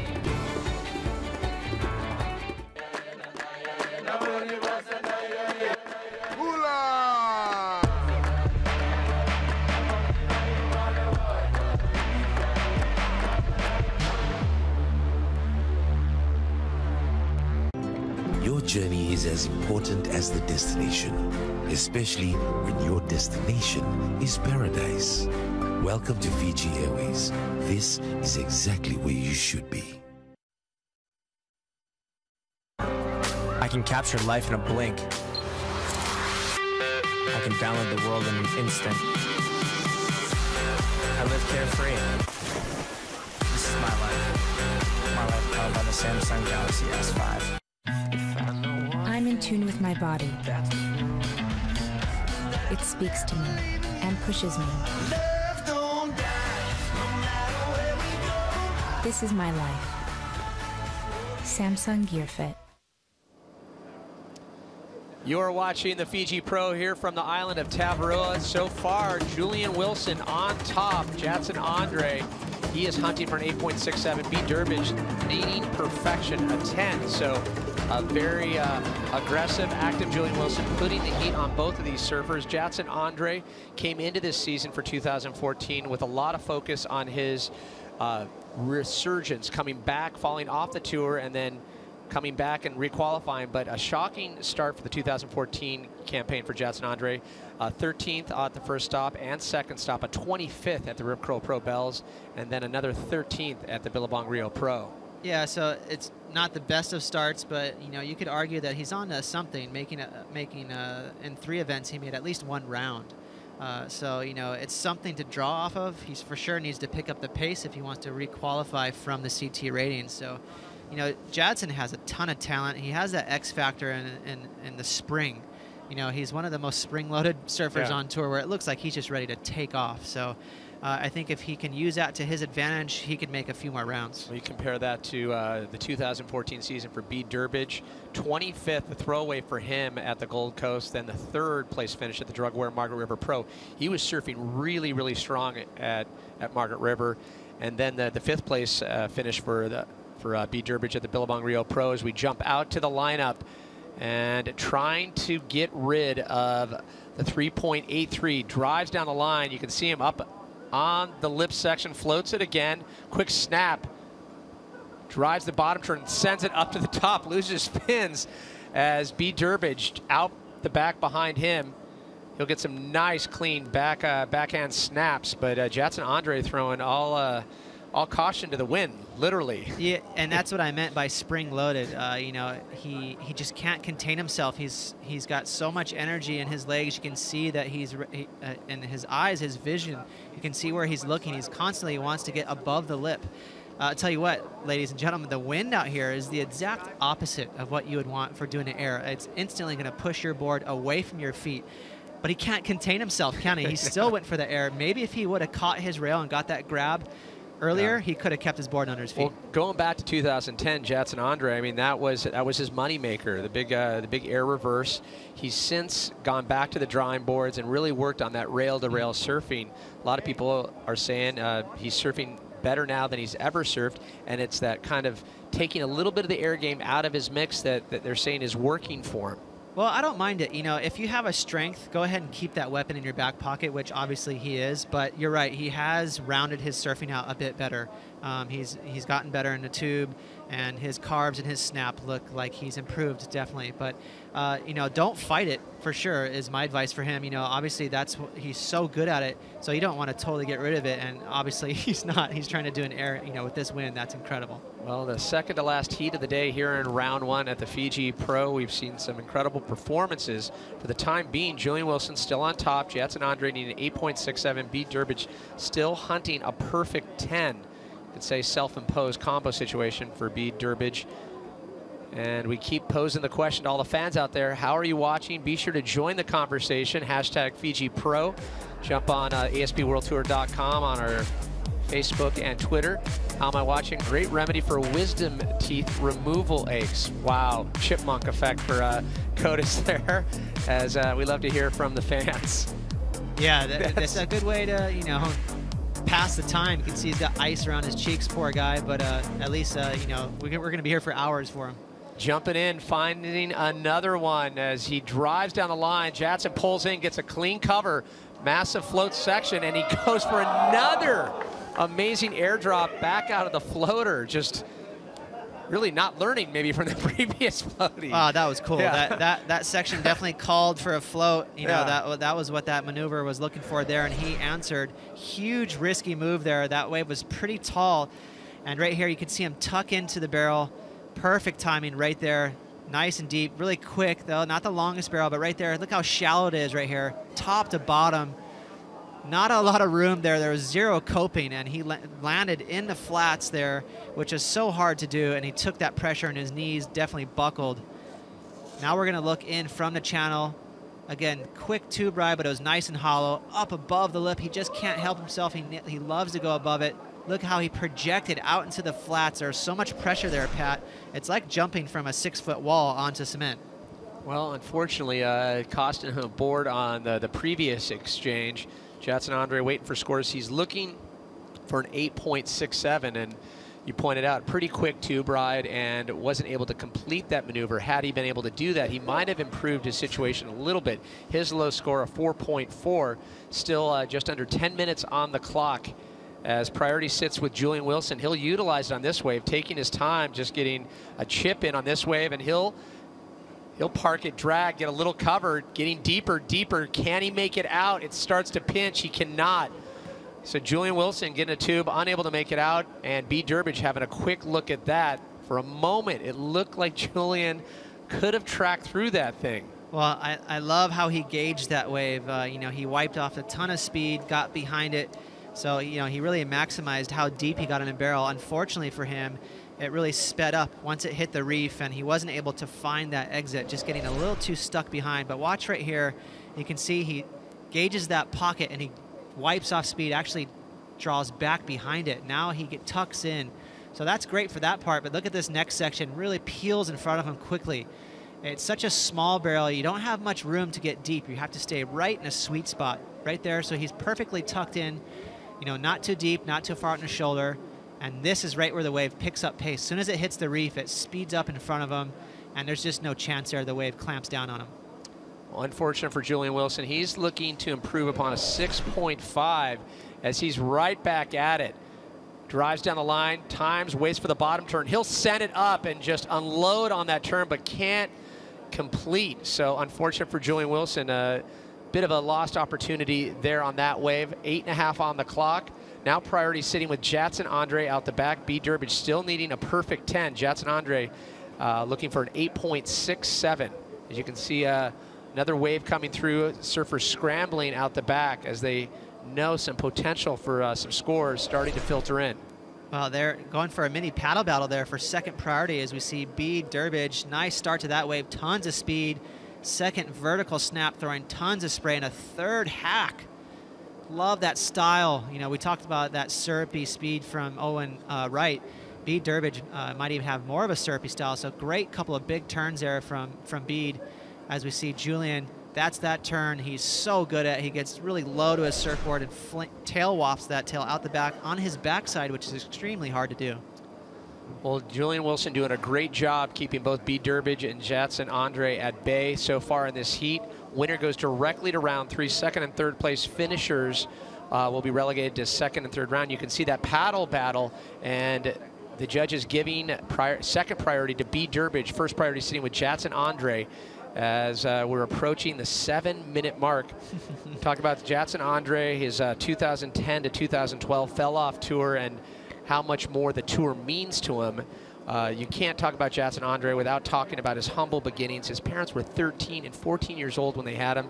He was destined to be a soccer player, but he found surfing, or surfing found him. I don't know which way you want to look at it, but ever since that day, he knew in his heart that he wanted to be a professional surfer. Yeah, it's an amazing story, you know, to come from that sort of humbling beginnings and then make it onto, you know, the world tour, to come to a place like Fiji. He must pinch himself daily.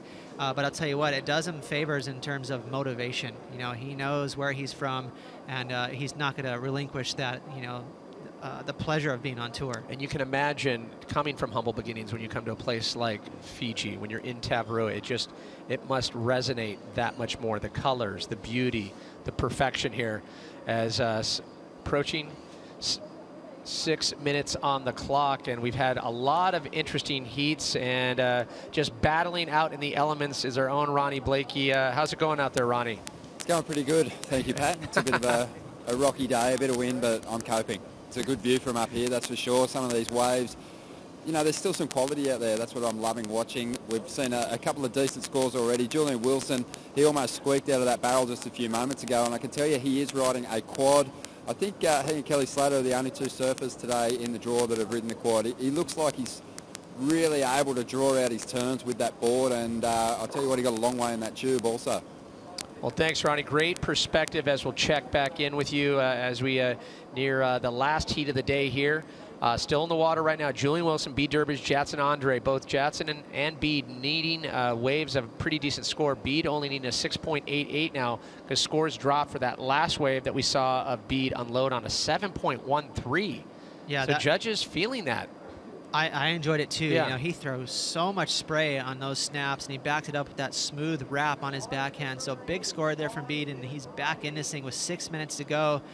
And Pat, it looks like as that tide drops out, it's getting much cleaner out there.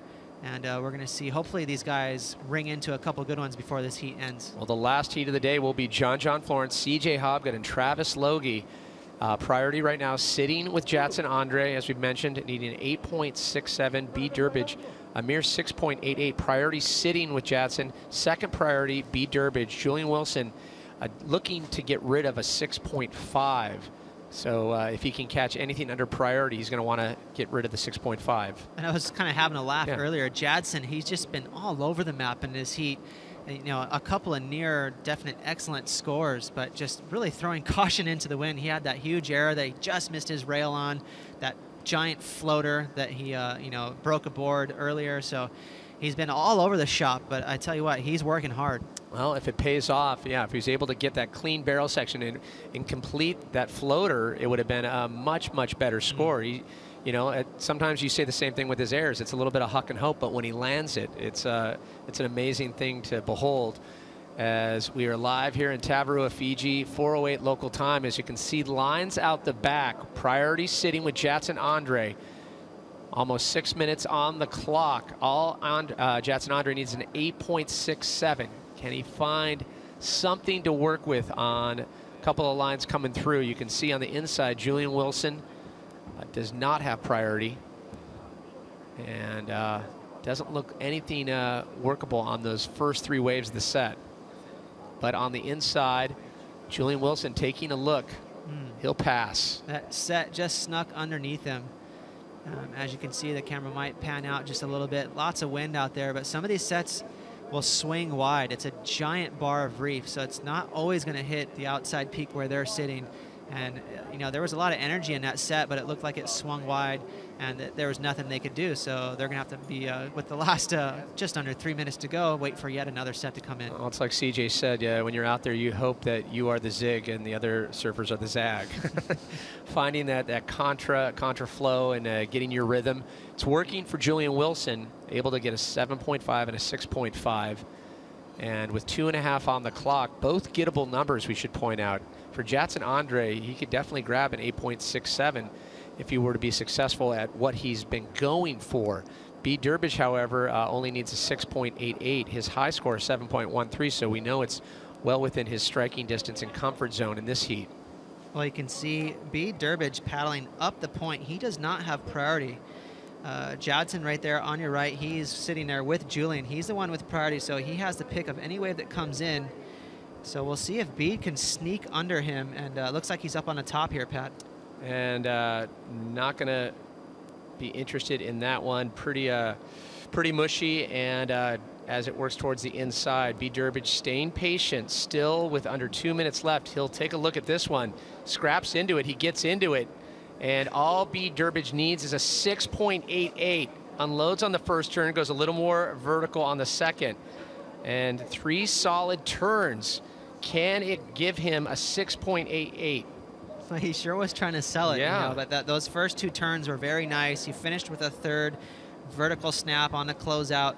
3 turns, 6.88. You'd have to take a look back. There's a couple scores right in that mark. He got a 7.13 on his last wave. Nice start there. Better turn on that second one, getting a little more release, and a 3rd stab. If you bring it up against his 7.13, it's really close. I'm not sure. Needing a 6.8, that's borderline. And right now, obviously, judges having to compare the two under the 60-second mark. Now priority sits with Jadson Andre. I should say it still sits with Jadson Andre. Second priority goes to Julian Wilson, looking back on Bede's wave. We can take a look right here. A lot more speed, projection down the line, second vertical snap there, even getting a little air off that second turn, and a huge wrap on a 3rd one. And then he backs it up with another little cutty there. So that's a 7.13. I believe that's much better than his last ride. As we see out the back, finding a wave in the last 30 seconds. He needs an 8.67. Can Jadson Andre do it? Going to town on this wave and can't get the clean finish, but started off strong with that one. 8.67. He was onto something. Yeah. That mirrors the rest of his waves. And Julian Wilson now utilizing priority in the last 10 seconds. Julian Wilson would just want to improve upon a 6.5, but it's going to all be about that score of Jadson Andre as the clock winds down. Was Jadson Andre's score an 8.67? And Bede's wave score still coming in. So the judges really doing some calibration, some compare and contrast at this point. Well, Bede he pulled such a veteran move, didn't he? He didn't have priority, so he snuck up the reef a good 40, 50 yards away from Jadson, and he managed to pick off that wave. Now, that being said, it was a smaller one. and he was only able to do 3 turns. I believe that 7.17 was a bigger wave, a little more power, but let's take another close look at this wave. This is what the judges are looking at. A nice snap there, that's more of a setup turn. Second one, he opened up a little bit more, and then the third vertical snap there. He needs a 6.88. That's very close to his 7.1, and as we saw earlier, he had a much bigger moves done on the 7.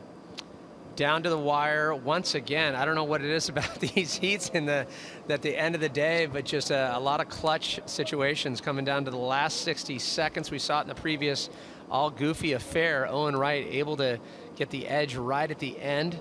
And now it's coming down for Jatson-Andre B. Durbridge, waiting for those scores. Remember, B. Durbridge only needs a 6.8, and scores coming in for Bede, it is just shy, 6.37. So now we wait for scores for Jatson-Andre, and it's not going to be enough. So Julian Wilson will move onward and forward to the 3rd round.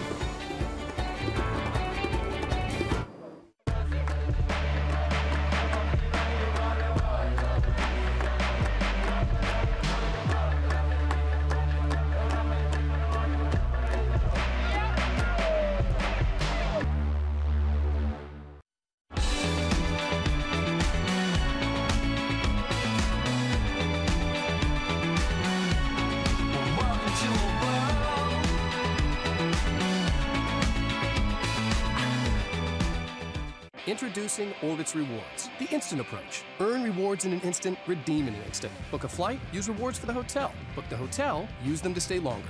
Think reward, redeem, relax, repeat. Orbitz Rewards, instant vacation gratification.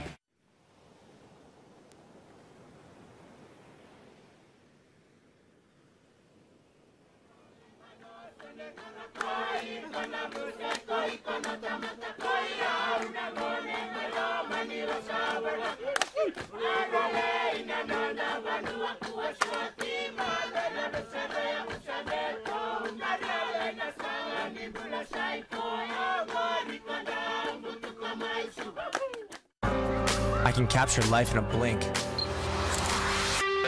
can download the world in an instant. I live carefree. This is my life. My life powered by the Samsung Galaxy S5. We are back. It is the island of Tavarua in the Pacific, here for the 5th stop of 2014 Samsung Galaxy ASP World Championship Tour. The last heat of the day for round 1, and we have a smoker. John Florence, CJ Hobgood, and Travis Logie. Pat Purnell along with Ross Williams as we look to complete the day with some good surfing and a quick look by Travis Logie on that. We should point out Travis Logie nursing that hurt shoulder injury. As we can see, a lot of white water out behind the back as John Florence tries to get out in front of this section. Unruly, windy conditions as John navigates beautifully. Quick snap as he stays with it, sends it to the top, releases tail. Looking very on point. So John Florence quick to get on the board as we get underway with this heat. Wow, pretty nice start there for John. A couple of nice swoops there. He had to wait for that wave to back off for him, and I tell you what, it paid off. So a nice start for him. You can see him heading back out there dealing with all that wind. And you take a look back. Look at the size of this wave. One of the bigger ones we've seen all day. Big floating move to get out to the front. You can see him, he had to wait for that section to unload, going around CJ Hobgood, and here the wave backs off. So this is where he's able to fit in a nice turn right there, stabs it, a lot of spray, and this is a better one right here. A little more vertical, releasing the tail. Huge snap there for John. So bulk of the points are going to come from that last move. So CJ Hobgood out of the 3 surfers yet to get on, but we talked about his prowess out here as we look forward to a definitely dominant CJ Hobgood. John Florence, however, finding his flow early in this heat. Before we get to the rest of the heat, we check in with Ronnie Blakey. Cheers, Pat. Joined with Julian Wilson, winning through directly to the 3rd round. Julian, strong performance. I also noticed that you rode a quad in that heat. Cheers, Ron. Yeah, really happy to make it through to round 3. It was, I think, pretty tricky conditions for everybody today. The wind's really strong, and I think we're going to have this wind for the duration of the event. And the faces are still clean. It's just it's a little bit hard to surf. It takes a lot of the power out of the wave because the wind's blowing so strong into them that it kind of takes the lip out of it a bit. But yeah, it it was a good heat. I knew it was going to be a hard heat.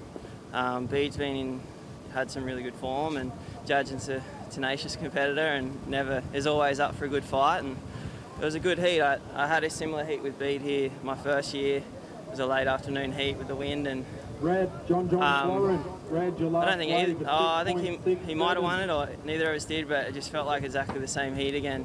Very similar conditions, but yeah, really happy to get through it. I just got a couple at the start, and I couldn't really build on my first two waves, but there's not a great amount of opportunities out there, and you got to take some risks to try and find out what's down the line. Let's just talk about form, because on the ratings at the moment, I think it's kind of funny. You know, you got guys who are consistently going and getting through heat and fetching results, and then you've got guys who are showing fantastic form and don't yet have their big results. For me, you are one of those guys who's surfing really well this year. Are you feeling like that? Yeah, I feel like I'm surfing good.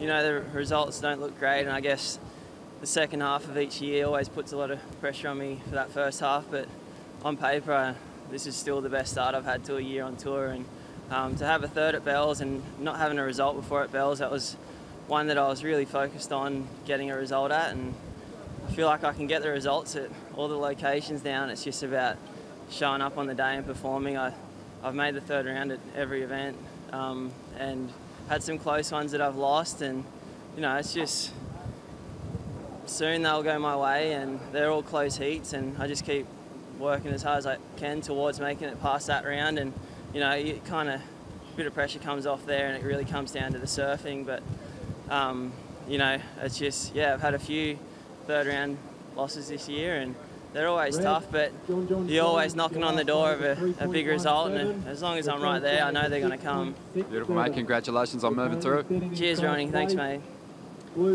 Thanks, Ronnie. As we were hearing from Julian Wilson, they're very happy to get on to round 3. We saw CJ Hopgood. He just looks ready to pounce. Looked very, very comfortable. He looked like a Ferrari. He was flying down that line, the line on that wave. There's one of the speediest high lines we've seen this whole event.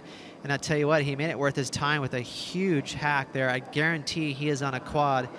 CJ, one of the most consistent surfers with that setup, the 4-fin setup, and you can see he utilized all that speed. So off to a good start there. Surfboard looks mighty fast, and you can see right here, watch this high line he takes. He gets the speed from that transition, weaving back and forth. You can see him standing nice and tall. He is flying, and he hacks it right there. Tons of spray there. Amazing move there. And then a nice little rock and roll float, and I love the patience he shows right here, leaning back on that foot. And, you know, that was a tricky little transition to pull out of, but he made it. And out the back, John, up and over the top right here. Such a tricky move, but nowhere to go after that one. So he's going to be back out there searching for something to back up that 6.6. Well, the gusts are picking up here at Tavarua as we finish out the day here for Heat 12, Round 1. CJ Hopgood, as we look at the stats, and he's had all that success over the years, a couple of third-place finishes and seconds here in Fiji. As we jump in with another ride for CJ Hopgood, takes it up, throws it to the top for a quick float section, and will have to kick out. CJ Hopgood, a 4.27 on that previous wave. John Florence, 6.67, a 3.17. So Hopgood needing a 5.58, and Travis Logie looking for an 8.07. Pretty solid start here. Everyone looks like set to take off. Boards look good. Travis off to a little bit of a slower start, but with this last heat of the day, Pat, looking at the waves, you know, it looks good. I think we're going to finish strong here. There's still a lot of consistency in the swell, and that's the main thing. We want to see everyone have a fair shot. Want to remind everyone, we made a quick mention of it. Travis Logie dealing with a lingering shoulder injury. We saw him in the pool earlier today before the contest was called on, just basically seeing if he was okay in terms of how the paddling felt. So hopefully that is not hindering Travis Logie right now, trying to find his rhythm in this last heat of the day. Travis Logie has yet to find his breakout year. He requalified in 2014 via the WQS series. So definitely one of those pugnacious competitors out there, not afraid of a battle. Yeah, and you know, sometimes overlooked, to be frank. You know, there's so much talent on tour. Another surfer that comes to mind that has a similar you know, sort of hang up being overlooked is Glenn Micro Hall. You know, these guys surf so good. Travis is a very strong surfer, a small guy, but a ton of power. But as you mentioned, hasn't really found those huge results he needs to break into that level where I think he could be, which is a top 16 surfer. Well, and staying within that tone of comparison and contrast, we always talked about C.J. Hobgood, at least for the past year and a half, 2 years, as being the privateer. Finally found a support via Salty Crew, new company. So he's going to be basically sponsored by Salty Crew and all the rest of his subsidiary sponsors, if you will. And then you compare that to, as we jump out the back, we'll get to that thought in a second, but there's that quick, fast approach, Travis Logie. And Travis Logie sitting on merely a 1.77. He's looking for an 8.07. Well, again, Travis, you know, much like Jadson, looked like he's on a slightly longer surfboard. You can see how much board he has in front of him right there. Nice turn here. You can see he's got a lot of speed. So the board looks fast, but look how much surfboard's in front of him right there. It gets a little hung up, and he can't quite get out of that last turn. A small wave, so I don't think that's a giant mistake for him. But interesting to see how much board he has in front of him. Well, Travis Logie usually relying on that board-to-water approach. Career best in Fiji was a 5th back in 2005. I started making reference the difference between the likes of C.J. Hobgood, the grizzled veteran, former world champ, didn't have any sponsors, came into this season, finally getting the support. Then you compare that to John Florence, one of the highest paid surfers in the industry. But between the two, a lot of respect. Yeah, you know, and obviously CJ's been around for a long time. John relatively new on the block and garnering a lot of attention, but I'll tell you what, it's well-deserved. Well, C.J. Hobgood looking in form. This one of his best stops ever historically on tour. Sends it right to the top. Arcing cutback. Gets a nice clean rebound. Quick foam climb as it softens up. He'll stay with it regardless, as he can still see a little face to deal with, and a quick cheeky air from C.J. Hobgood. Digging into all aspects of his repertoire. CJ's surfboard looks extremely fast under his feet. I'm loving the way he looks right now. The first turn he had on this wave really set the benchmark for him. You know, I believe the judges will love the commitment. That's one of the buzzwords in the criteria right there. It's a little bit of a layback hack. A lot of power on that back foot. Backs it up with a clean wrap, as you mentioned, digging into all the moves in the repertoire here. Another cutback, and he goes for a little straight air, which is really hard to do in this offshore wind. Almost getting that back foot loose, but showing that he is fired up. All C.J. Hobgood was hunting for was a 5.58. John Florence on top by virtue of the 6.67 and the 3.17. Talked about his results here. 5/3, second twice. Always so close, but always so comfortable, whether it be here or Tahiti. C.J. Hobgood thrives in big barreling lefts. He really does. He'll get gangster on it. Him and his brother are not scared of scary situations. In fact, they relish in it. Score starting to drop for C.J. Hobgood. He was hunting for a 5.58. He'll come just shy of that, 5.17. Yeah, it's a bit of an icy score. I thought it was going to come in higher than that. So, you know, we had John get a 6.67 on the first wave. That's the benchmark so far, the highest score of this heat, on a wave that had a lot of size, but really had just that one big turn at the end of it. Whereas CJ had the big tail stomp, a swooping cutback. Then the wave tapered off a little bit. Maybe that's what the judges didn't like. It got small quick, and he finished up with that little air. Well, regardless, CJ Hobgood staying persistent, looking for the scores. Can he find it? We'll find out when we come back to Fiji right after this. Your journey is as important as the destination, especially when your destination is paradise. Welcome to Fiji Airways. This is exactly where you should be.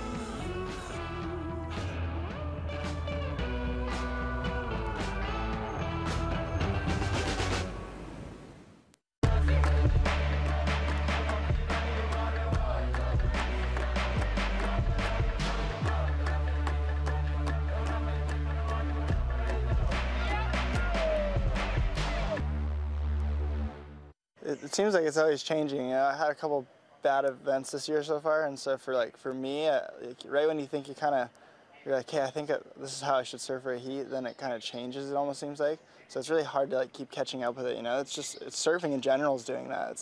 The performance levels are going up so crazy with airs and barrels and turns, and it's hard to kind of gauge on what is like, what's like the best way to surf a wave anymore, you know? Because someone can do 6 turns, which is just as good as a big air, and yeah, so it's kind of confusing sometimes, but I'm slowly figuring it out, learning every day.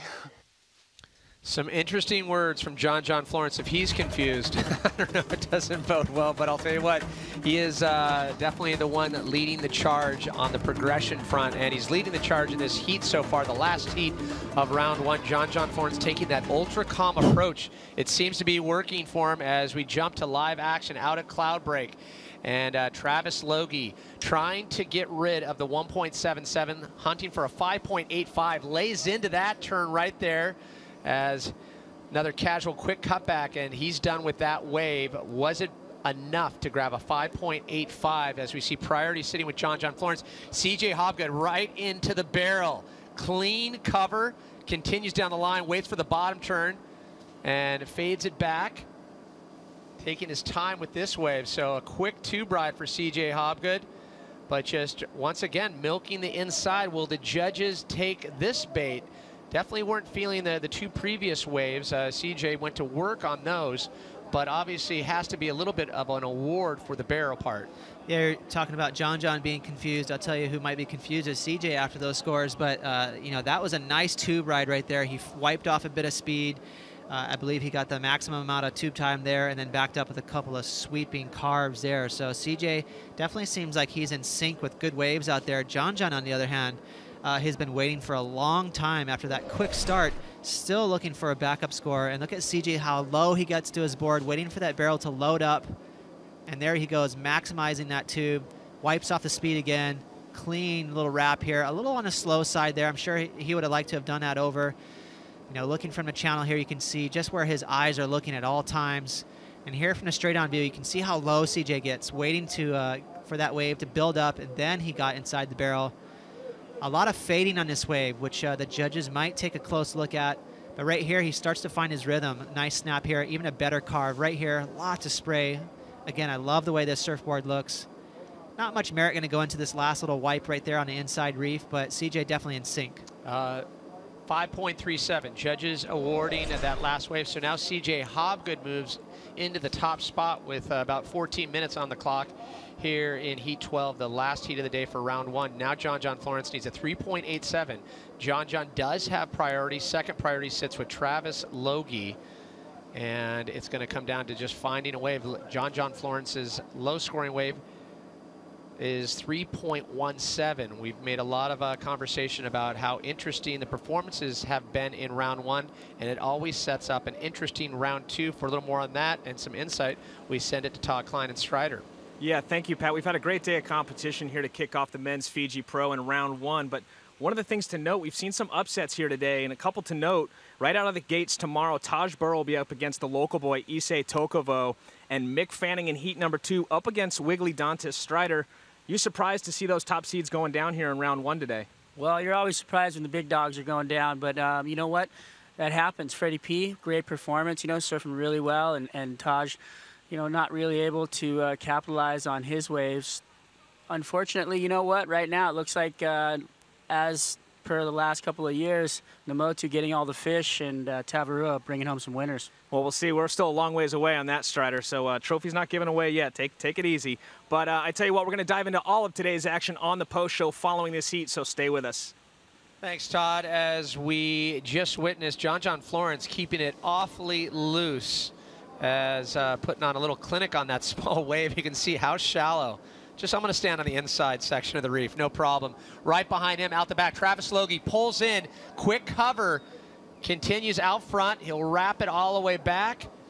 It softens up a little bit, and he'll get one more turn right in front of John. Two surfers right on top of each other, but a great exchange back and forth. Travis was extremely deep on that barrel. He definitely backdoored it way behind. You can see right here from the channel looking in just how deep he got. Way behind it, and he managed to squeeze past the whitewash ball and comes through the other side. Backs it up with a sweeping carve. Again, that board looks a little long to me, but again, it's fast. So he's creating, look at how far behind he is. He actually backdoored that section. It looked for a second like he wouldn't make it out of it, and he came flying through. A little loose on that cutback, but he managed to pull it off. One more snap right on John's head there, and he's going to be back out there. So this heat is pretty close. John out the back, trying to back up that 6.67. A second snap there, getting loose with it, swinging all the way around. Sort of an old school 360 turn there, and then a couple more quick stabs. So pretty veteran moves here. I'm impressed from John, realizing that he doesn't have to wait for a bomb, sort of making a score out of nothing. John Florence only needing a 3.87. CJ Hobgood still on top. Hobgood has a 5.17 and a 5.37 as we're getting close to the 11-minute mark here in Heat 12. And for CJ Hobgood, we talked about how he shines in the big hollow breaks. You're making reference to the quads as we see a couple lines approaching. CJ says prefers the round tails, the step-ups, epoxy and poly here. Technically doesn't like the quads on the open face, but loves them in the barrel, and it's all about the conditions. So obviously CJ finding the right mix to utilize the right setup, because he's looking awfully fast, awfully comfortable as CJ Hobgood, bottom turn, sets it up, drives down the line, right in the barrel, and just getting clipped, but he started to get the gas, and for a moment there you could see him pumping, driving in the barrel, couldn't make it around as John Florence instantly parks the brakes, gets a quick cover up, he'll send it to the top, and he loses it. Wow, John there, you can see he actually faded as he was paddling, and one more wave out the back, Pat. As Travis Logie, he finds another tube section right in front of John. Good cover up. He continues down the line. Lots of distance for Travis Logie. And Logie will kick out, so a quick, long tube there for Travis Logie. 6.01, that is the score he is looking to grab to move to the top. And John Florence's last score of 5.43, so now John up to the top spot. Well, easily the best wave of the heat so far. Look at this great tube right there. He had nothing to do but just stand there and pose in the barrel. A little fumble on the second half of the wave. He could have capitalized with a floater or one more move, but he decided, I mistimed it a bit. I'm just going to kick out and put all the merit on that tube ride. And it is a nice one, so I believe he will get a solid score. You know, as I mentioned, one of the bigger barrels we've seen so far this afternoon. You can see he mistimed it, getting a little ahead of the second section right here. I was surprised he didn't go for one more big move to finish it off. But with that barrel, you know, he's already into a solid number with that tube ride. So CJ Hobgood needing a 6.73 as we get near to the 9-minute mark here. Travis Logie a 6.01 to move to the top spot. John Florence, by virtue of the 6.67 and 5.43 on top, we see some good quality lines approaching. None of the surfers in position for this one, but you can see just that hollow inside section. Some barrels, finally, consistent barrels on offer here as we see scores start to drop. Travis Logie, he needs a 6.01. The first score is awfully close. One judge says no way, as we'll wait for the last three scores to drop for Travis Logie with 8.5 on the clock. Another nail biter of a last 10-minute heat. And priority now sits with John Florence. Well, it was a little gun shy saying, giving some sort of notion of where the score would go, but it ends up, I was right, that 5.5 for that. So the judges agreeing with me that he sort of fumbled the second half of that wave, not capitalizing on the scoring potential, Pat. So that second half of the wave, he could have stalled and got deeper or done a big move. He decided to kick out, and the score reflects that. So missed opportunity for Travis Logie, 5.57. As John Florence having a look at some medium-sized lines starting to come through the lineup. He'll utilize priority with under 8 minutes on the clock.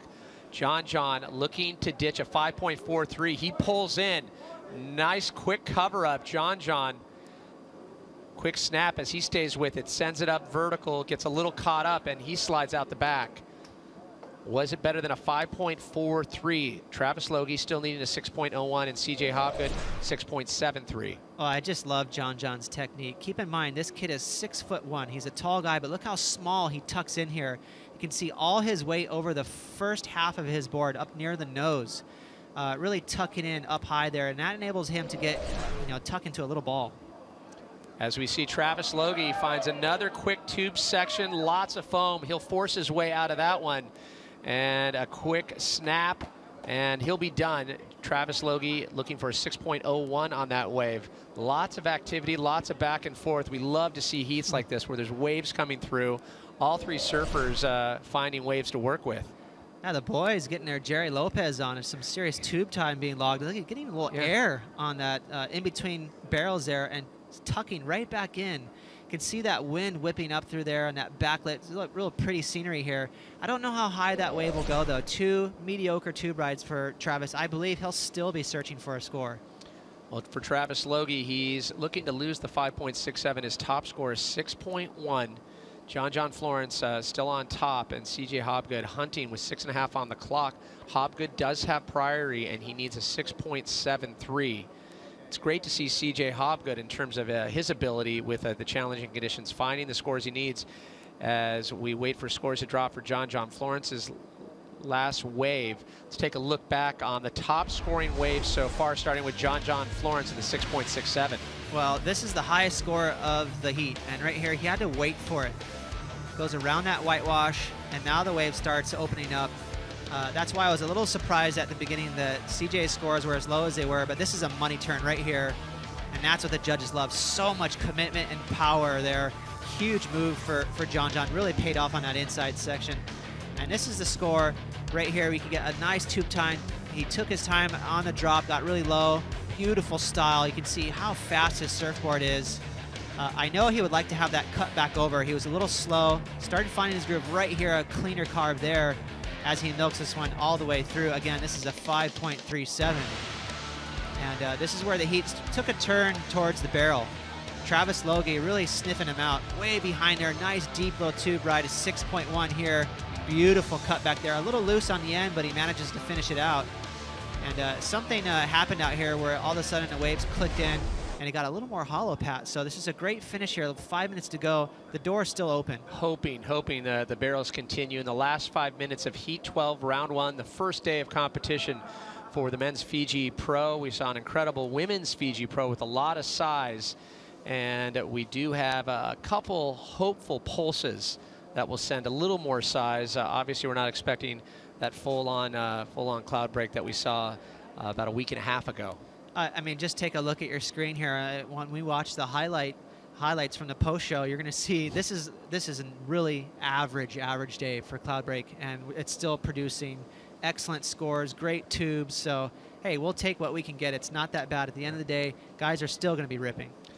John Florence doing a good job of finding the gems out there and being patient, waiting to unload on the lip, being awarded a 6.67 and a 5.5. Now hitting the 4-minute mark. Priority does sit with the former world champ CJ Hobgood. He needs a 6.8, well within his striking distance. His top score of 5.37.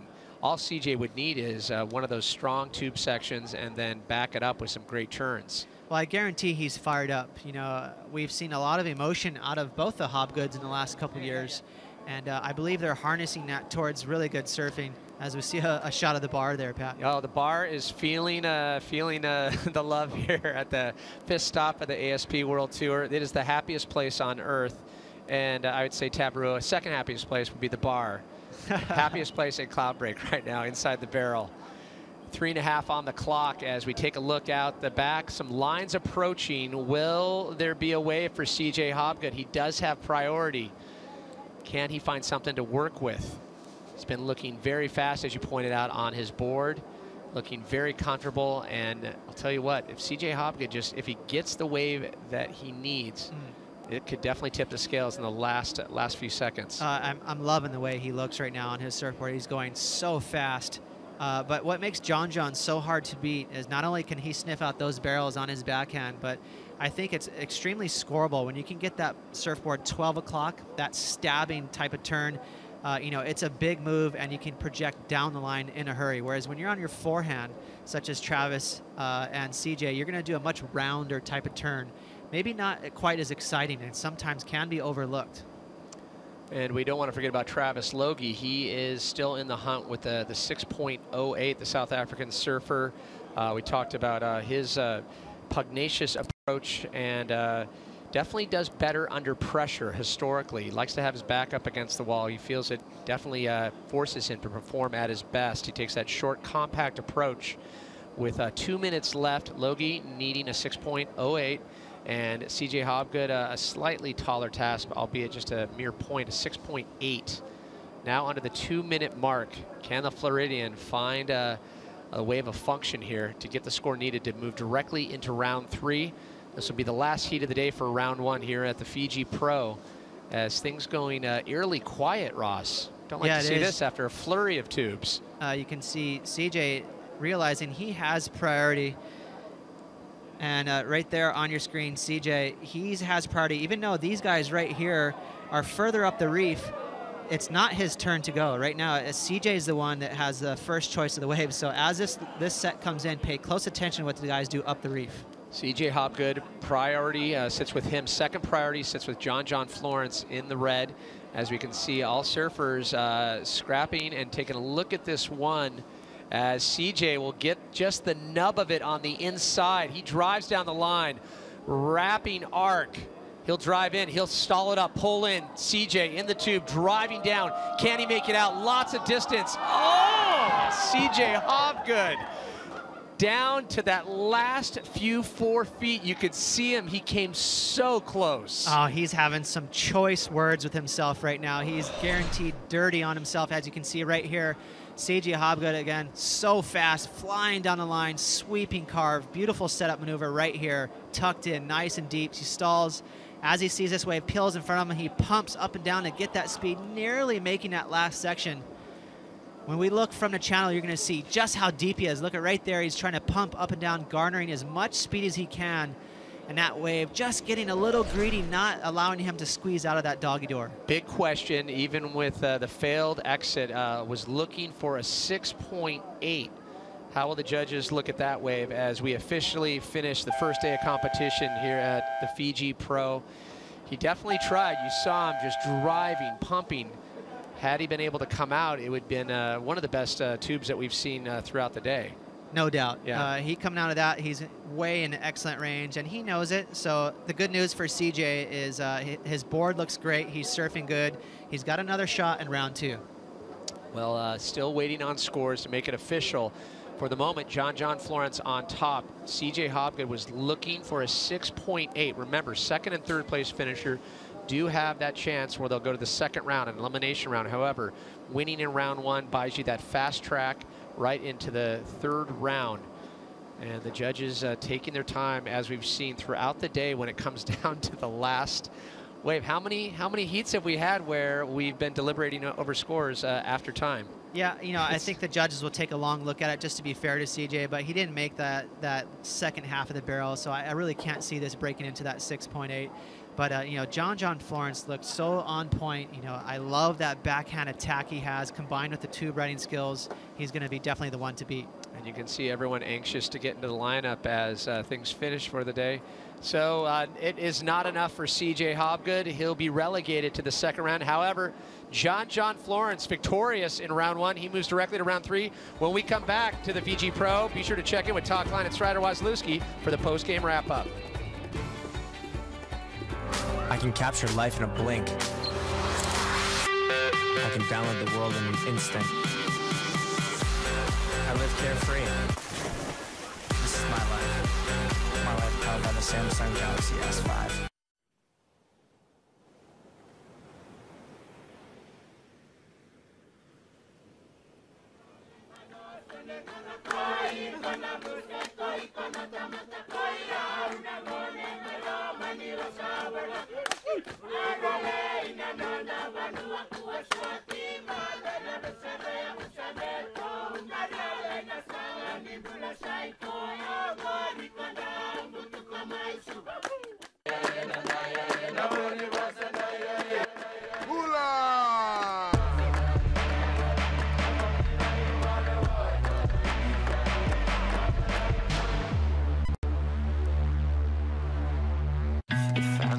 I'm in tune with my body. It speaks to me and pushes me. This is my life. Samsung Gear Fit.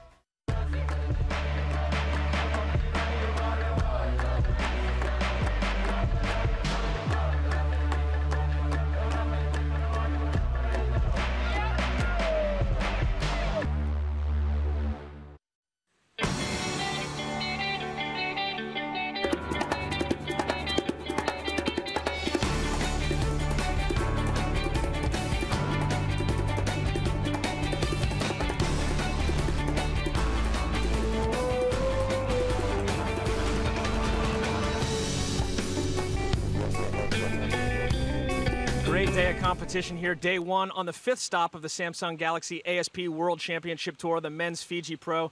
Strider Wasilewski joined by Todd Klein for the post show. And Strider, you know, not the classic conditions, you know, the big cloud break that we wanted to see, but some fantastic surfing nonetheless in those conditions today. Yeah, you're on a trip to Tabarua for the week. You're claiming all time to your friends back home, though. Well, you know, it wasn't all time. There was a bit of a side shore wind out there, but the competitors were able to find some barrels on that low tide. They were able to do some fantastic turns. You know, if you had to look back on the entire day, what was the one maneuver or one wave that stood out to you? If I had to go to one, I can't really do it. I think that's going to be two. It'd probably be Jordy Smith and Kelly Slater's tube rides that they got. They're, you know, pulling the sheet tight on the bed. The thing just opened up and slipped all the way through. It was beautiful, and those guys getting the best waves of the day, I think. Well, we did see some fantastic surfing. Let's jump right into the action, starting with heat number 3. Freddie Patashia on his forehand this morning from the island of Oahu. Looked really comfortable out there on this reef break at Cloudbreak. Yeah, you know what? It was a slight upset. Fanning looking so good and so fast right there, off the bottom, off the top combos. Just really bringing it, fundamental, perfect surfing right there. And then Freddie P, you know what? He was something to be dealt with today. He came around the bottom of this thing and lined it up and said, you know what? I'm just going to stall it, get myself a little barrel, and then come out and throw myself a big snap. And that's exactly what he did. He came out and crack-a-toe it on the inside again. So, you know, Freddie looking really fast and clean, and he was pretty excited all day. Came back, hung out in the restaurant, watching everything, and watched the heats go down, and kept it fluid and smooth all day. Yeah, throwing some flair, and hats off to our commissioner, Kieran Perot. You know, we went on hold until 10:30, and this, you know, obviously shows it was a great call to get things underway here with day one, round one action of the men's Fiji Pro, and Freddie Patashia flourishing here in this heat. As we talked about, a bit of an upset taking out Mick Fanning. Now Mick Fanning, you know, goes into round 2 where he'll be coming up tomorrow potentially, matched up against Wiggly Dantes. So, you know, right out of the gates tomorrow we could have a good one. Another heat that was a standout for us, Strider, was heat number 4. You see there's the totals. Freddie Patashia with some scores right up in that excellent range. One knocking on it, the other one an 8 and above is in that excellent range. So solid surfing there by the Hawaiian. As I pointed out, heat number 4 was another one for us. Mitch Colburn, last year he had some fantastic rides, scores up in the excellent range, perfect 10s to be precise. Taj Burrow, though, we thought he would have been one of the ones to come out on top. Not the case once again. Mitch Colburn getting the better of him. Yeah, you know, Ace looking really crispy too out there, just snapping away. Unfortunately, he didn't really get the waves he needed out there.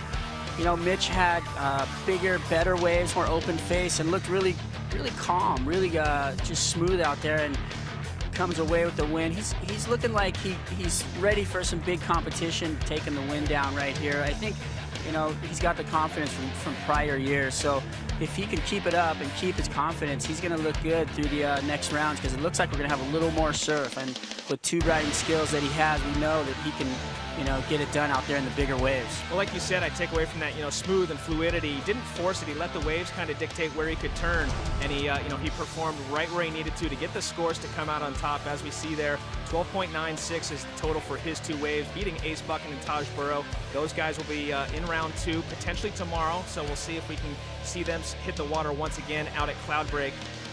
And we do have the winner of that last heat standing by. So John Florence and Ronnie. Ronnie, how's the wind out there?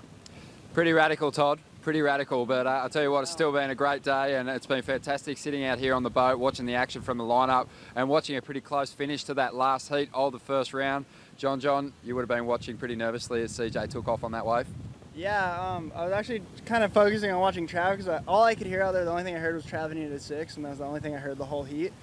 And I was thinking I was in first. I don't really know. It was really hard to hear, but yeah, I saw him take off, and I kind of realized, and then I just saw like one big turn, and then I saw things start running off, and I was kind of scared, and then I heard him screaming at the end of the wave. I've got to say that heat was probably one of the smarter heats I've seen you surf this year. I mean, you've gone out there, you've been entertaining, but in some situations, I think maybe just pushing a little too hard at times. Yeah, you know, I don't know. I just kind of surfed how I could. It's really hard to surf with this wind and how small it's on the reef right now, and I like to just kind of go for it when I can, I guess, but I was just doing what I could. We're glad you go for it. Quarterfinals the first year you were here, semi-finals last year, obviously hoping to crack a final in 2014. Yeah, I'd be super stoked to make the final. You know, this place is so amazing. The waves have been firing the last 2 years. It's kind of no wonder we kind of got little small windy waves this year, but I'm still stoked to be here, and it's, you know, it's still better than like 1 foot onshore closeouts. Well, congratulations on your round 1 win. Moving on through, John Florence, back to you, Todd. Thanks a lot, Ronnie. Get back here to the island and get dry. It's been a long day out there. Fantastic insight out there by Ronnie Blakey all day long. So congratulations to John. Fantastic heat. Came down to the wire at the end. But, you know, John coming out on top. I tell you what, we had a good day of competition today, Strider. Surf came up today. What's it looking like for tomorrow, courtesy of Surfline? Let us know how we're looking for tomorrow morning. Well, I mean, there's definitely some swell coming. We've been watching this thing closely. There's been there's like flurries of swell that poke up through in between New Zealand and Australia right there, and that's all we need, something in the window, and you can see the arrow directed right at us. It looks like it peaks through Wednesday night into Thursday, so we're going to have pretty strong swell coming through, bigger than today. It should be really fun. You know, the interval bumps up a bit, and that's going to be what we want. We want the longer interval. As you can see through tomorrow into Thursday, it's going to be totally, contestable. So I think we're looking good for another day of competition tomorrow. You know, we'll see in the morning, but that's what it's looking like right now. And even later on, as it goes down the line there, you're going to see some more surf. I think the interval is supposed to bump back up on Friday and Saturday. So we'll see what happens. Well, thank you for that, Strider. So the forecast looking good. Let's look back at one of the other heats that stood out today for us. Kelly Slater. He's obviously won here multiple times. There's a good reason. This is heat number 6. Kelly Slater, I swear, he knows this wave out here at Cloudbreak probably better than he knows his home break back home, Sebastian Inlet, Strider. I mean, yeah, look at the guy. He just knows where to be, when to be there. Obviously, the Mother Nature coming to the plate as well. But he really looks like he clicked the switch on. He looks like he's got the eye of the tiger. He went out solo on the ski and just pulled right up in. And look at him just feeling it through the waves. He got a solid mid-range 7 there and then came away with a mid-range 8 here. You know, he was looking really good. He looks really sharp and fast. He looks like his boards are working for him. So that's what we like to see, is looking that, you know, he's looking like world #1 again. Well, he is world #1 right now, and he skips around, goes all the way into round 3. We hope you guys have enjoyed today's action. We'll see you guys tomorrow morning, 7:30 a.m. on Dawn Patrol. Forecast is looking good. Round 2 matchups are looking good. Strider Wasilewski, Todd Klein from Tavarua. We'll see you guys tomorrow morning. Have a great night on Dawn Patrol, 7:30 a.m. tomorrow.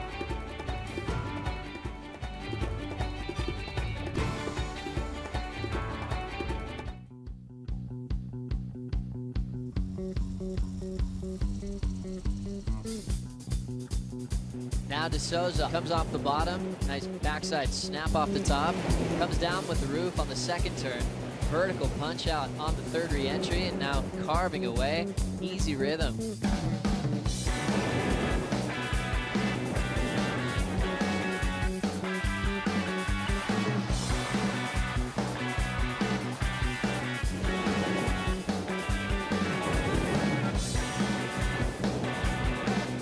Patacha trying to slam on the brakes now. He gets a vision, still driving, and he makes it out.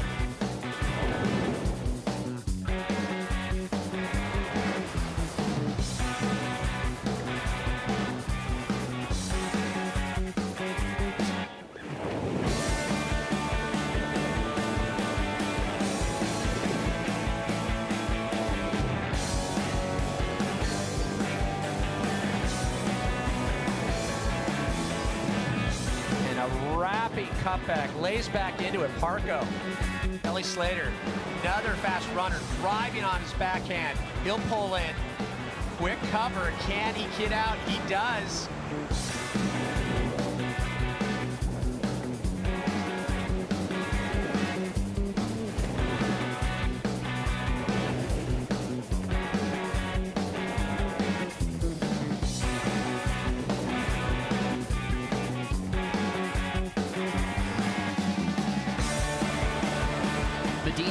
Now building momentum, he'll pull in behind the barrel, he'll pop out, setting the stall once again. Medina with both hands on the wall.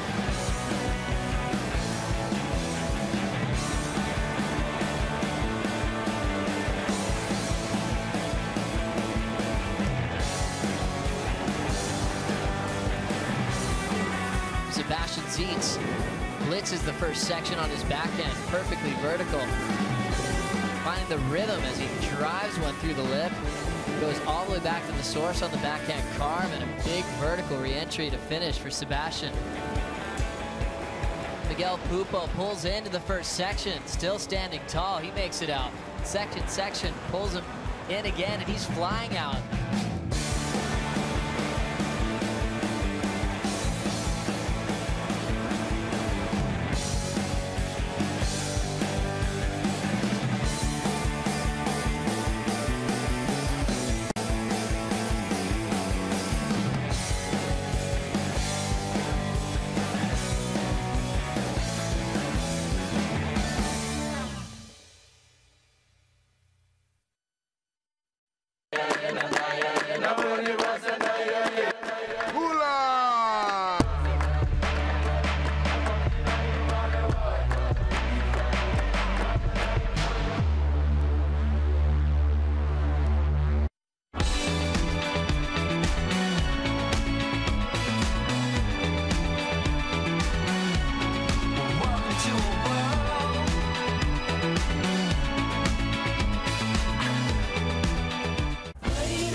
tune with my body.